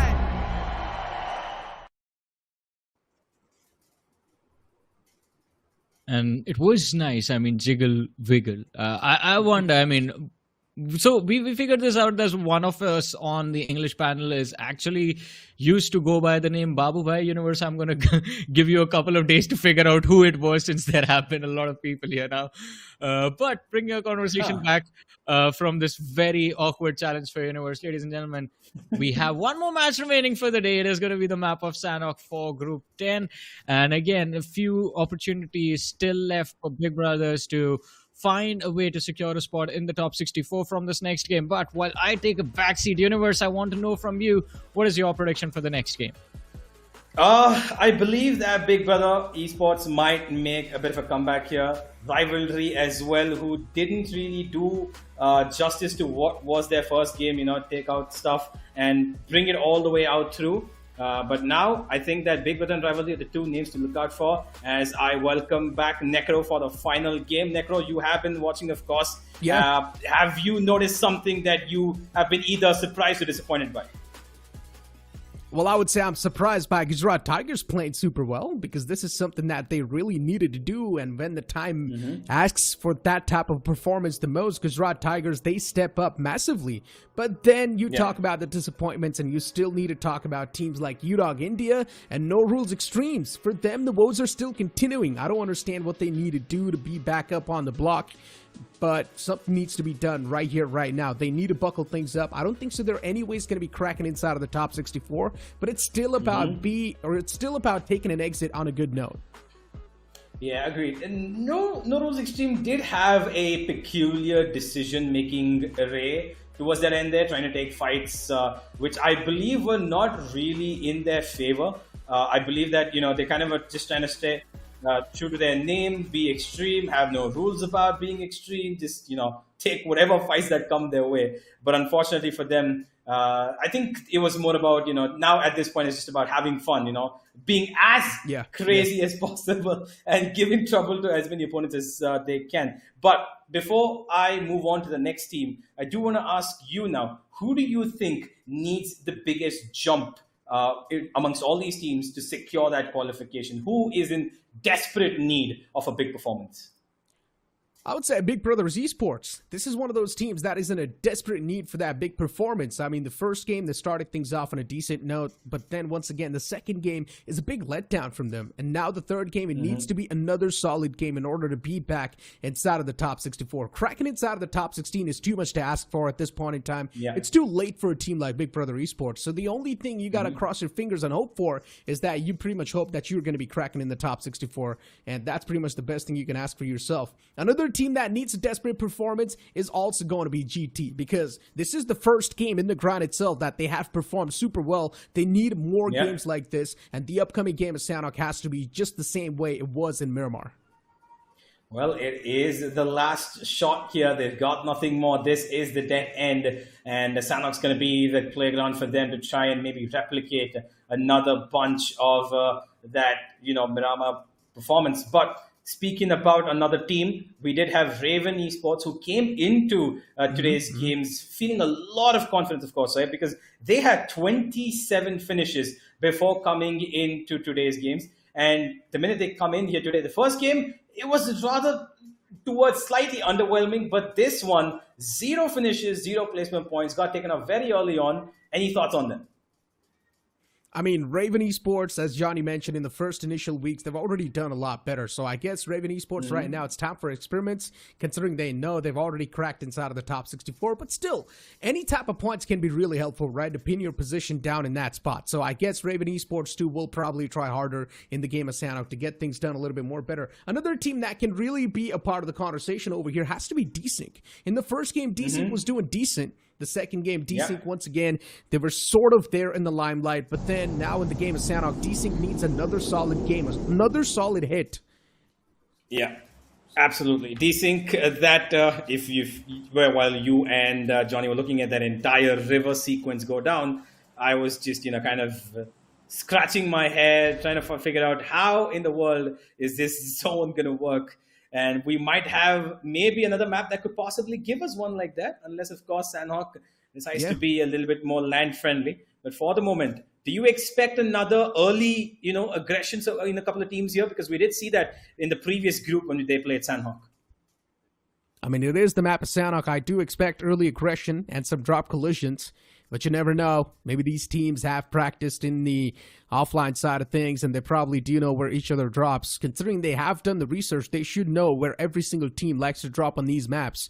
But still, the drop collisions are something that always adds on that little bit of a spice inside of the game. So talk about the drop collisions. One of those is in front of us. GT losing out on one of the players off the rip. Apollo, Clutch God, and Wixkey, the leftover players. Not that good of a start for GT once again, and I mentioned this too. Even for GT, they're going to be in the desperate need for another banger performance. But ASL, a big thorn in the way for now. Adnan being able to kick things off on a great note for the team. For ASL, that's a great start. Man advantage to start off as well. In general, for ASL, if they want, they can actually be super aggressive and push up close and personal. Because GT, they've been struggling mentally a lot too, but then this knock comes in. What a quick one that was. Apollo instantly knocks out the player. ASL in a big wall to trouble themselves too. Now the situation's neutralized. It's a 3v3, and Clutch God is not able to find that knock. What a big blunder and a mess up that was. GT, if they wanted, they could have recovered from that spot, but no, instead GT, they've been kicked out from this game. Wow, I cannot believe what we've just witnessed. The Tigers, who had an immaculately powerful performance, instantly taken out with no response whatsoever in the first position. And that might just be their dreams fading away. It might just be them now, hoping that some of the other teams who could perform don't in the upcoming matches, in the upcoming days. And on the other side, Raven, a team that also needs maybe a small little, maybe 6-pointer of a game, are clutching up a little bit here against F4B. I mean, look at this fight. What just happened? Raven Esports, I mean, well, you blink it and you miss it. It was that type of a fight. F4B, though, still one of the players is around the corner trying to get that revenge factor in, but I highly doubt the revenge is actually going to be coming through as well. But Aim God is indeed an Aim God. He's managed to take down 2 of the players. That's super impressive. That too with an AKM all the way from the back. Hulk is trying his best to fight back. For Raven, this is indeed a challenge they would not want to face. A 1v2, now it seems quite doable. But at least one of the players needs to be recovered back on the feet, and Aim God's going to be back on the feet for now. It's Aim God versus Aim God. Interesting. F4B's Aim God, though. He's got the 4x on top of the AKM, and the fact that he was able to get 2 of the knocks that way is super impressive. You do not really see these type of plays that often. 29 bullets in the mag, and these are the last 29 bullets on the automatic weapon he's got. And then the secondary weapon is also going to be the M16A4. This will be a tough fight to convert, a tough clutch to pull off. Yeah, and he's alone as well. Trying to blow up that vehicle. Does get a little bit of more damage onto Hulk.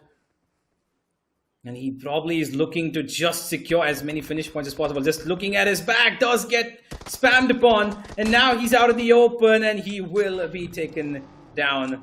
That's going to be the end of that. Raven came a little close to losing 2 of their players, but were able to manage it up thanks to a little bit of help from a third party as well. Yeah. Another team that desperately needs a chicken dinner is WSB too. I mean, this team, initial weeks, first 3 games, not good at all. And now even over here, it seems like the final 3 games, the performance is just not looking that great. It's dipping down slowly and steadily. ARC able to shut down Uzumaki in the process. Even Big Brother Esports is down to a 3-man squad. I mentioned this too, even Big Brother Esports is in a desperate need. A lot of these teams that are super desperate to get these points are actually facing the brunt. And that's something they need to make sure that they're not really facing right now, this early inside of the game. They cannot afford to. Yeah, most certainly. ARRANCAR trying to take 2 different fights simultaneously. Were giving it damage to both DESYNC and Big Brothers. And DESYNC, where else would you find them? Once again, in that water. They love their water rotations and just being around the Big Blue Open, it seems. As they are amidst the rotation. And they are safe. Does spot out. Oh, that's a great bit of damage given from him as well. As the team that we did highlight as well earlier. Big Brother need to find a bit of a big game. But for the moment, they're already a 3-man squad here, Necro. They don't have Uzumaki with them. And that's not going to be easy, considering that they need a high finish game.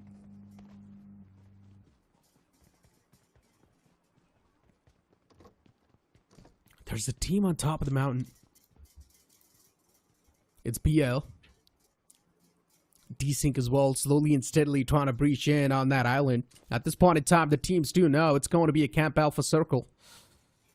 So it's better to be towards that island as quick as possible.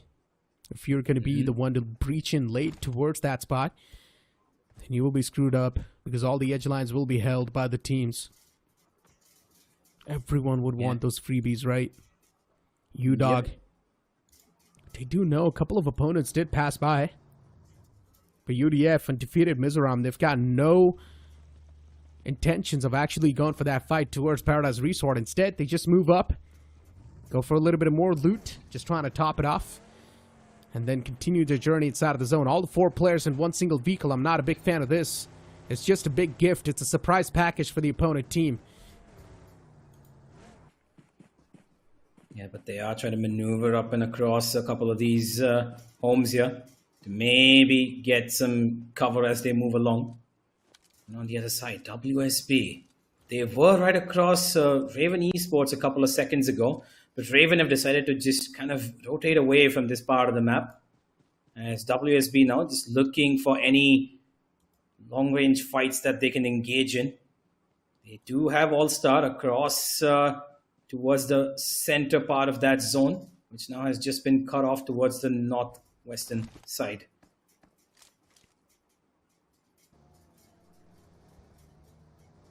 As I mentioned, right, it is probably going to be a Camp Alpha circle.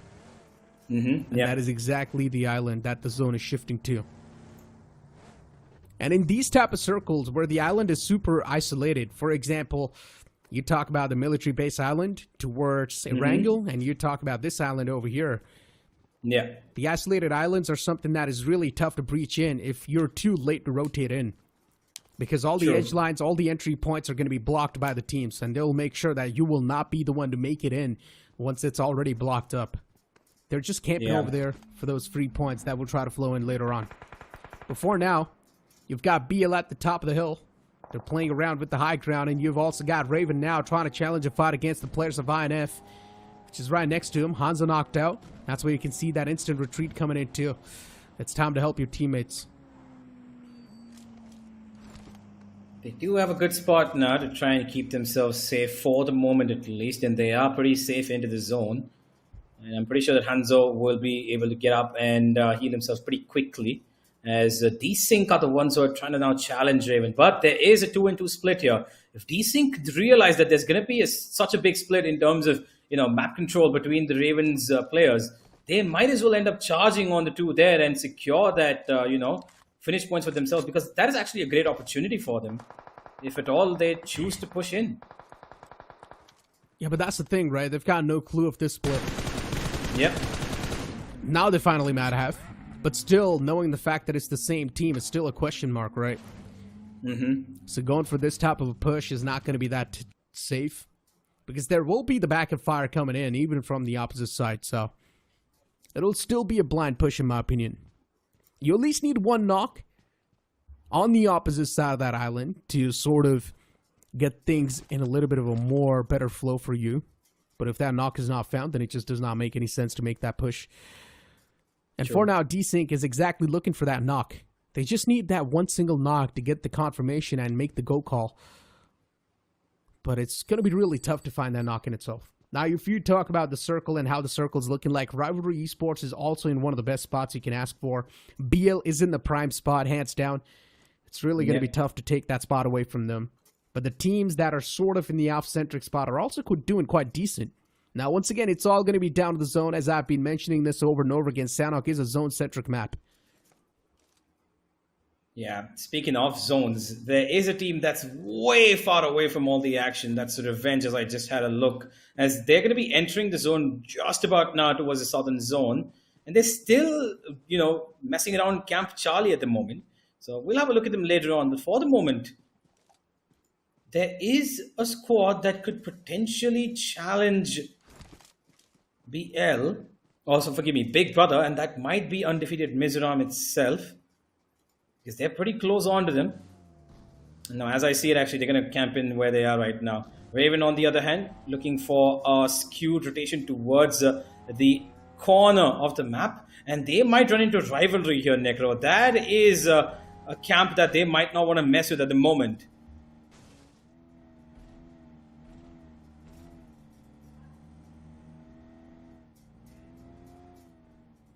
Raven, Reaper on a move.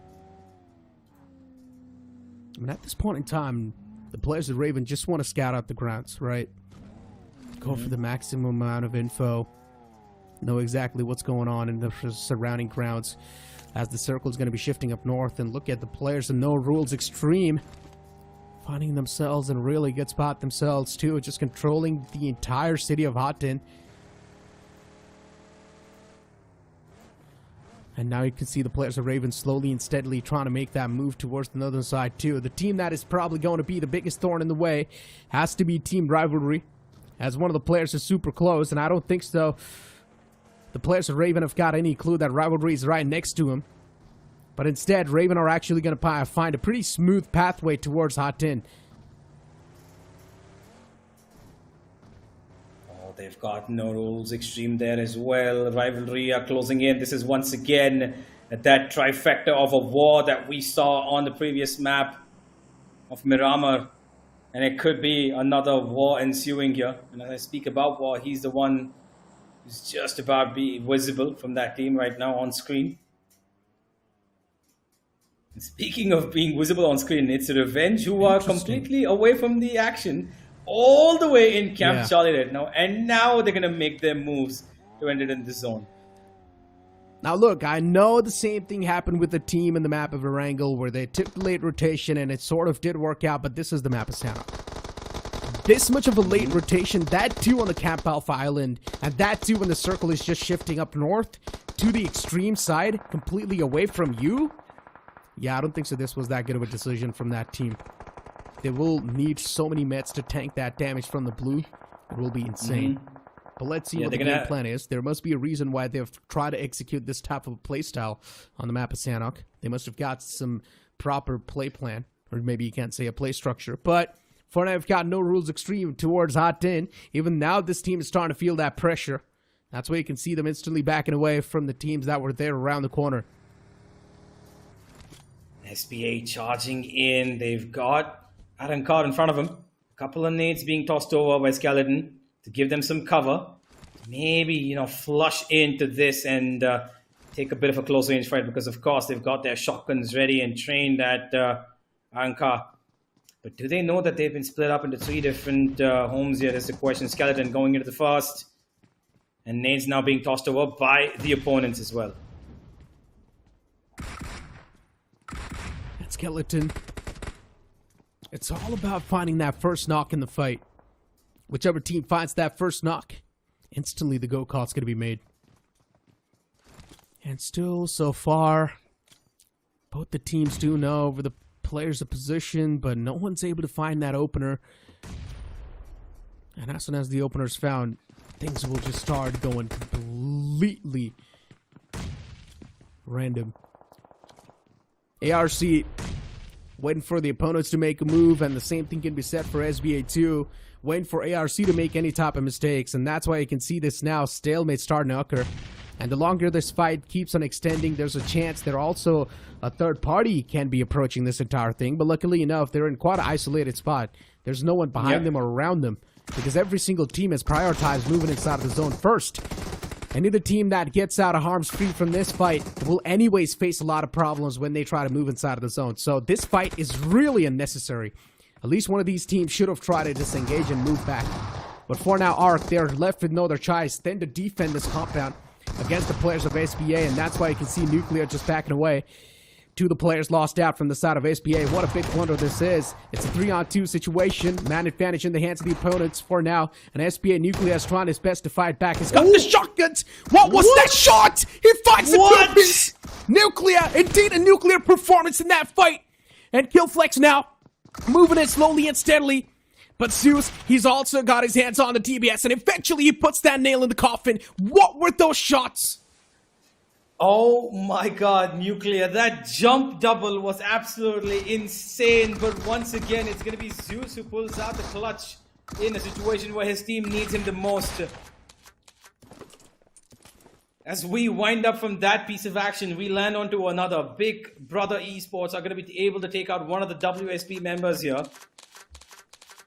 as he was kind of isolated. And that's going to be them getting another finish on the board. But it is just the one. They need a lot more where that came from. Revenge have finally started to join into the action, it seems, here, Necro, as they have just about landed at the edge of Rivalry. I mean, this circle is panning out to be quite interesting. Look at this circle. It seems like there's a chance the circle can actually farm on the edge lines, exactly where the players of Rivalry are too. In my opinion, they've got a really solid spot to play with. Unless if they do not lose out on even one of the players, if they keep on maintaining the man advantage they've got. All the 4 players in the final few moments. And now, considering Rivalry, they found the opener against the players in the front. Revenge Esports, not that great of a start for them. In this fight, Kalyug is still in the front lines. And Kalyug is just trying to play it as safe as possible. Final boss is knocked out. But then even Kalyug follows up. This is not a good news at all. Rivalry, they found that string. And slowly and steadily, they're just pulling onto it. As two of the players from the side of Revenge Esports, they've already faced a lot of problems. But then, another knock, a blow comes in to the players of Rivalry. And Lucifer instantly gets eaten alive, devoured. That was very close. Sonic was able to clutch up there. And luckily for him, he still got a couple of teammates alive right above, supporting him. Insane. They know that there's the All-Star members here and they're going to take out another. That's a big nade as well. Sonic goes down and now he's isolated in this corner while he waits for support to come in from the hilltop. Utilities are sailing right on top of Sonic. And ASL, or ALS, All-Stars.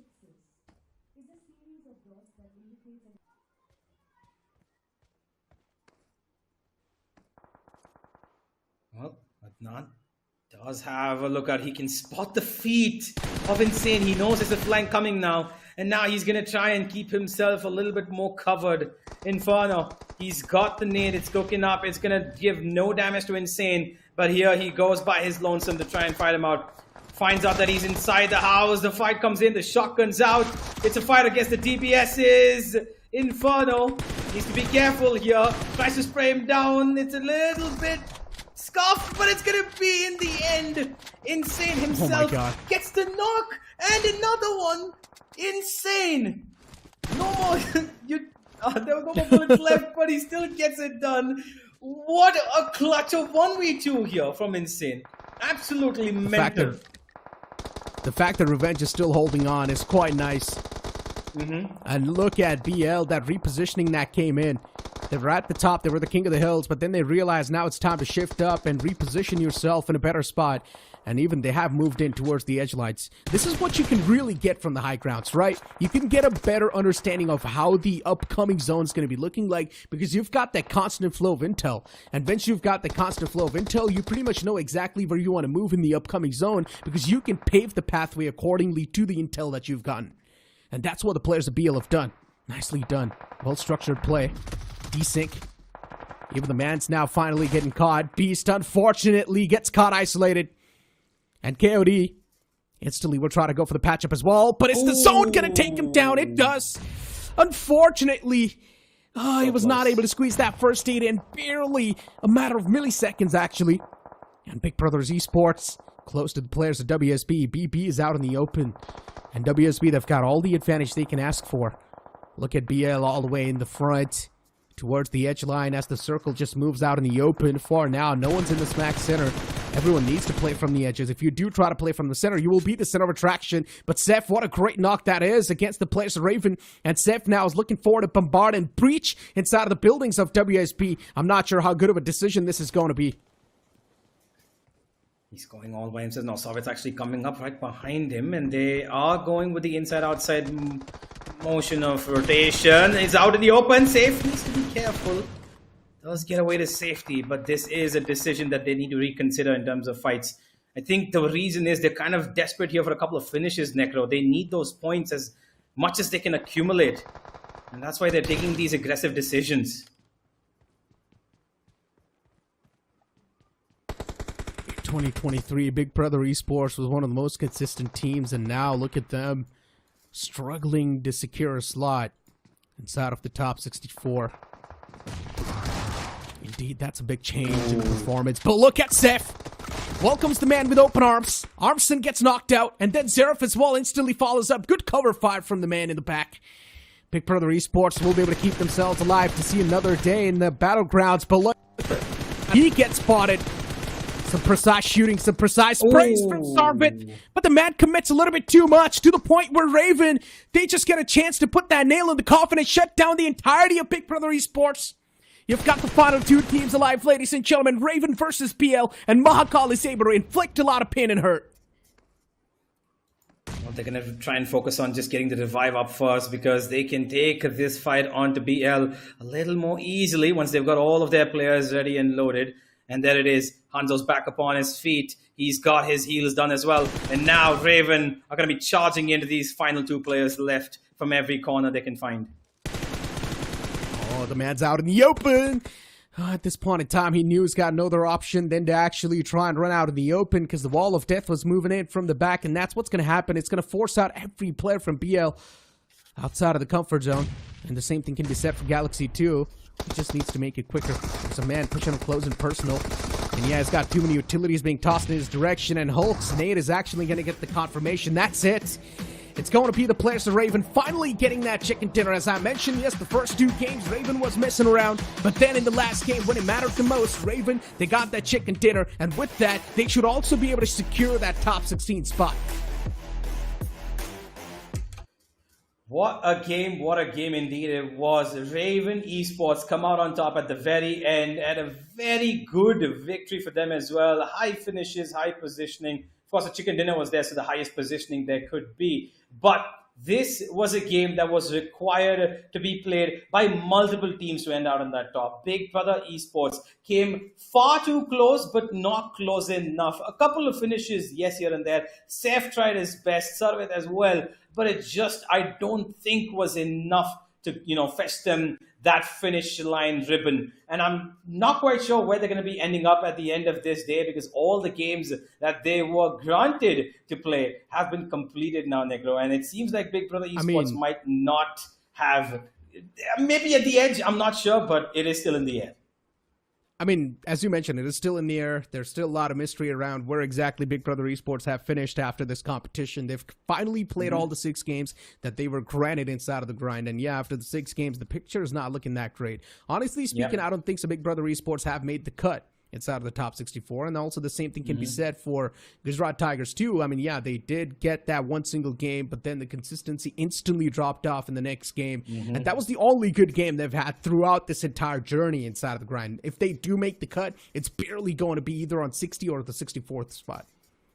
Yeah, this is a tough loss for Gujarat Tigers as well, considering that they didn't actually even get a single finish from that initial fight that they had. Nothing at all gained, lost everything, right? And they were the first team as well. I believe it was within the first 2 minutes that they were completely gone. And I'm pretty sure the minute there was that elimination, popped up on the screen, there were a lot of teams that felt, okay, you know what, now we might have a chance to actually, beat out a team that would have been the biggest competition for us. So I believe right now, Revenge, Rivalry, and Raven, the 3 R's that we've seen so far, are going to be feeling a lot more comfortable. Rivalry, I think, not so much, but I think Revenge Esports did really well towards the end there. And considering Raven's big game here, they needed one. They had come in already with big points initially. Bigger points for them to go on. I think they might be in that top 32, maybe edging to top 16. I mean, now let's talk about the teams that have definitely not made the cut, right? Just like the way we did about the previous group as well. UDOG is one of those. DESYNC is, of course, one of those as well. WSB Gaming, a team that has made a name for themselves in 2023. And also at the start of 2024, WSB was looking in a phenomenal shape and form. But then in the later half of the board, it's still, the graph is just going downhill. The performance graph isn't looking that consistent. It isn't looking that great. And I hope that WSB will recover once again, and we'll see them perform in the future stages of the main event even better. Moving on forward and looking at the MVP of the previous game, it's going to be Reaper, actually, from Raven, with 11% map impacts and finished contribution of 40%. Yeah, Raven as a team, of course, did really well, but Reaper was the standout player for them. And overall, although we didn't really get to, catch too much of their action until, of course, the end right there. But overall, it clearly seemed like they were on top of things, keeping all 4 of their players alive, didn't lose anything. There were multiple knocks on them, though. I remember that towards the end circle there. They did have a couple of knocks, being impacted towards them, but they were still right on top of things to be able to cover off. Let's have a look at the top 5 players though from this match. I believe the Ravens players should be pretty much taking over this. Yeah, they've got 2 players in here. Revenge has got insane pitched up here as well. But no real crazy performer out there. Just a lot of team building as we've seen so far. Yeah, I mean, Raven getting 2 their players over here on the board. As you can see, 3 finishes wrapped up, even from AIM-God. And then moving on forward towards Insane from Revenge. And then you've also got ARC Zeus with 3 eliminations wrapped up. Now, for Revenge Esports, this is probably the best performer also inside of the team so far. And this is also the best performance they have had so far, because Revenge Esports, I don't exactly remember a good performance they've had in the initial few weeks. And even in the final 3 games, they haven't been able to play that well. So Revenge Esports, even this is another one of those teams, as I keep on mentioning this, man, you never lose, you always learn. And this is something that the teams need to understand. They haven't lost, they just need to learn. They just need a little bit more experience, and maybe this tournament is also going to grant them that. Moving it forward towards the point standings, No Rules Extreme on the 5th. You've got ALLSTARS Esports on the 4th. You've got Believer Esports, which was BL, on the 3rd spot, and then Big Brother Esports with 13th. So I guess Big Brother Esports still, they have got some sort of a consistency. Yeah, they do have, I would say, a decently sized game here. Probably would expect. I personally was expecting a little bit more from them, but getting 8 of those finishes was just as important. Towards the end, they only had, of course, 2 players left who were trying their level best. You could see the decisions that they were trying to make going against a team that had a lot more players than them, because they were really, really looking for those finish points. They wanted to accumulate maybe 2, maybe 1 more would have helped them get over the line. But yeah, this is going to be the end for their journey so far. Raven, of course, on 25, right on top, double ahead of pretty much anyone else. And on the second page, we've got Rivalry, who just got away with position points, nothing more, no finishes this time around. And the teams that we did speak about, DESYNC, who might not make it, and another lower-rated performance for SPA, who were our first chicken dinner from this group, Nico. Yeah, I mean, SBA, once again, another team that just dropped off the performance graph completely. Gujarat Tigers, the same thing. I mean, we saw that little bit of an uphill, but then once again, the performance graph just dropping down instantly. Now it's time to look at the overall standings for this entire group, and find out which was the team that performed exceptionally well. At least GT's in the top 3 somewhere with 29 points accumulated. Not that bad of an ending, to be honest. Moving on forward towards Big Brother Esports getting 30 points, and Raven Esports 2 getting 32 points. Raven Esports, the first 2 games were complete bomb, and then now in the final game, getting 25 points in total. That's got them 32 in total. Yeah, absolutely. And I think that Raven Esports, getting those finish points has given them a huge boost, especially in this final game, because they weren't having the best of the first 2. And this 32 is going to push them a long way, because like I mentioned earlier, they came in today with 34 already in hand. So they've maintained consistency in terms of getting the similar amount of points across both the weeks that they've played. But for Big Brother Esports, this is an actual great jump. 19 finishes, 11 positional points that they've accumulated, total of 30. From the 11 that they got in the first week, this is a huge jump. Even though we were still considering this to be a performance a little bit under their standards, wasn't it? It was. I mean, now let's move on forward and look at the latter half of the board, right? Because this is where we're going to be seeing a lot of those disappointments. The teams that were not able to perform at all. No Rules Extremes, I had a lot of hopes from this team, but only getting 8 points in the span of 3 games. It's a big letdown. Revenge Esports 2, 11 points in the span of 3 games. Another big letdown. Generally speaking, WSB, that we saw, a team that we saw in the first half of the board, WSB for them, that was also the best performance they've had so far inside of the grind. I'm not sure if they've made the cut, but if they do, they're barely going to be making it the cut. True, that is true. New Rules Extreme, thing that you mentioned, came in today with 27 points from the previous week that they played, in 15 finish points and 12 placement as well. But it seems like the dip over here has honestly come in with a couple of errors that was caused by themselves, a couple of decisions that ended up being their own, demise. And now it is going to be them most likely not going to be able to make it. Amongst a couple of other teams, of course, that are in the bottom half of that table. But Necro, it's been quite the eventful day across both these groups. What thoughts do you have about the groups that are to come in the upcoming days? Do we see performers that might outdo a couple of them who right now might be looking at them, hoping that they don't perform? Generally speaking, once again, it's like a mystery box, right? We never know how it's going to be unfolding in front of us, because even some of the big names that we expect to perform, they fail to perform drastically, and even in the first half of the week. So we do not know in the latter 3 games that are left over for these teams how the performance is going to be looking like. One thing is for sure, it's just going to get tougher and tougher from now on. There's no letting down. There's no sitting back and just letting go with the flow. It's always going to be super try hard. It's always going to be super intense, because with the games that we've seen so far, you clearly saw how UDOG India performed. They only had 1 point in the span of 3 games, and that in itself was a big letdown. But with that being said, as you mentioned, today's day has been quite interesting. It unfolded in quite a great fashion. But with that being said, ladies and gentlemen, today's day comes to an end. That's going to be it from me, Necro, and Universe. We'll see you guys tomorrow.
है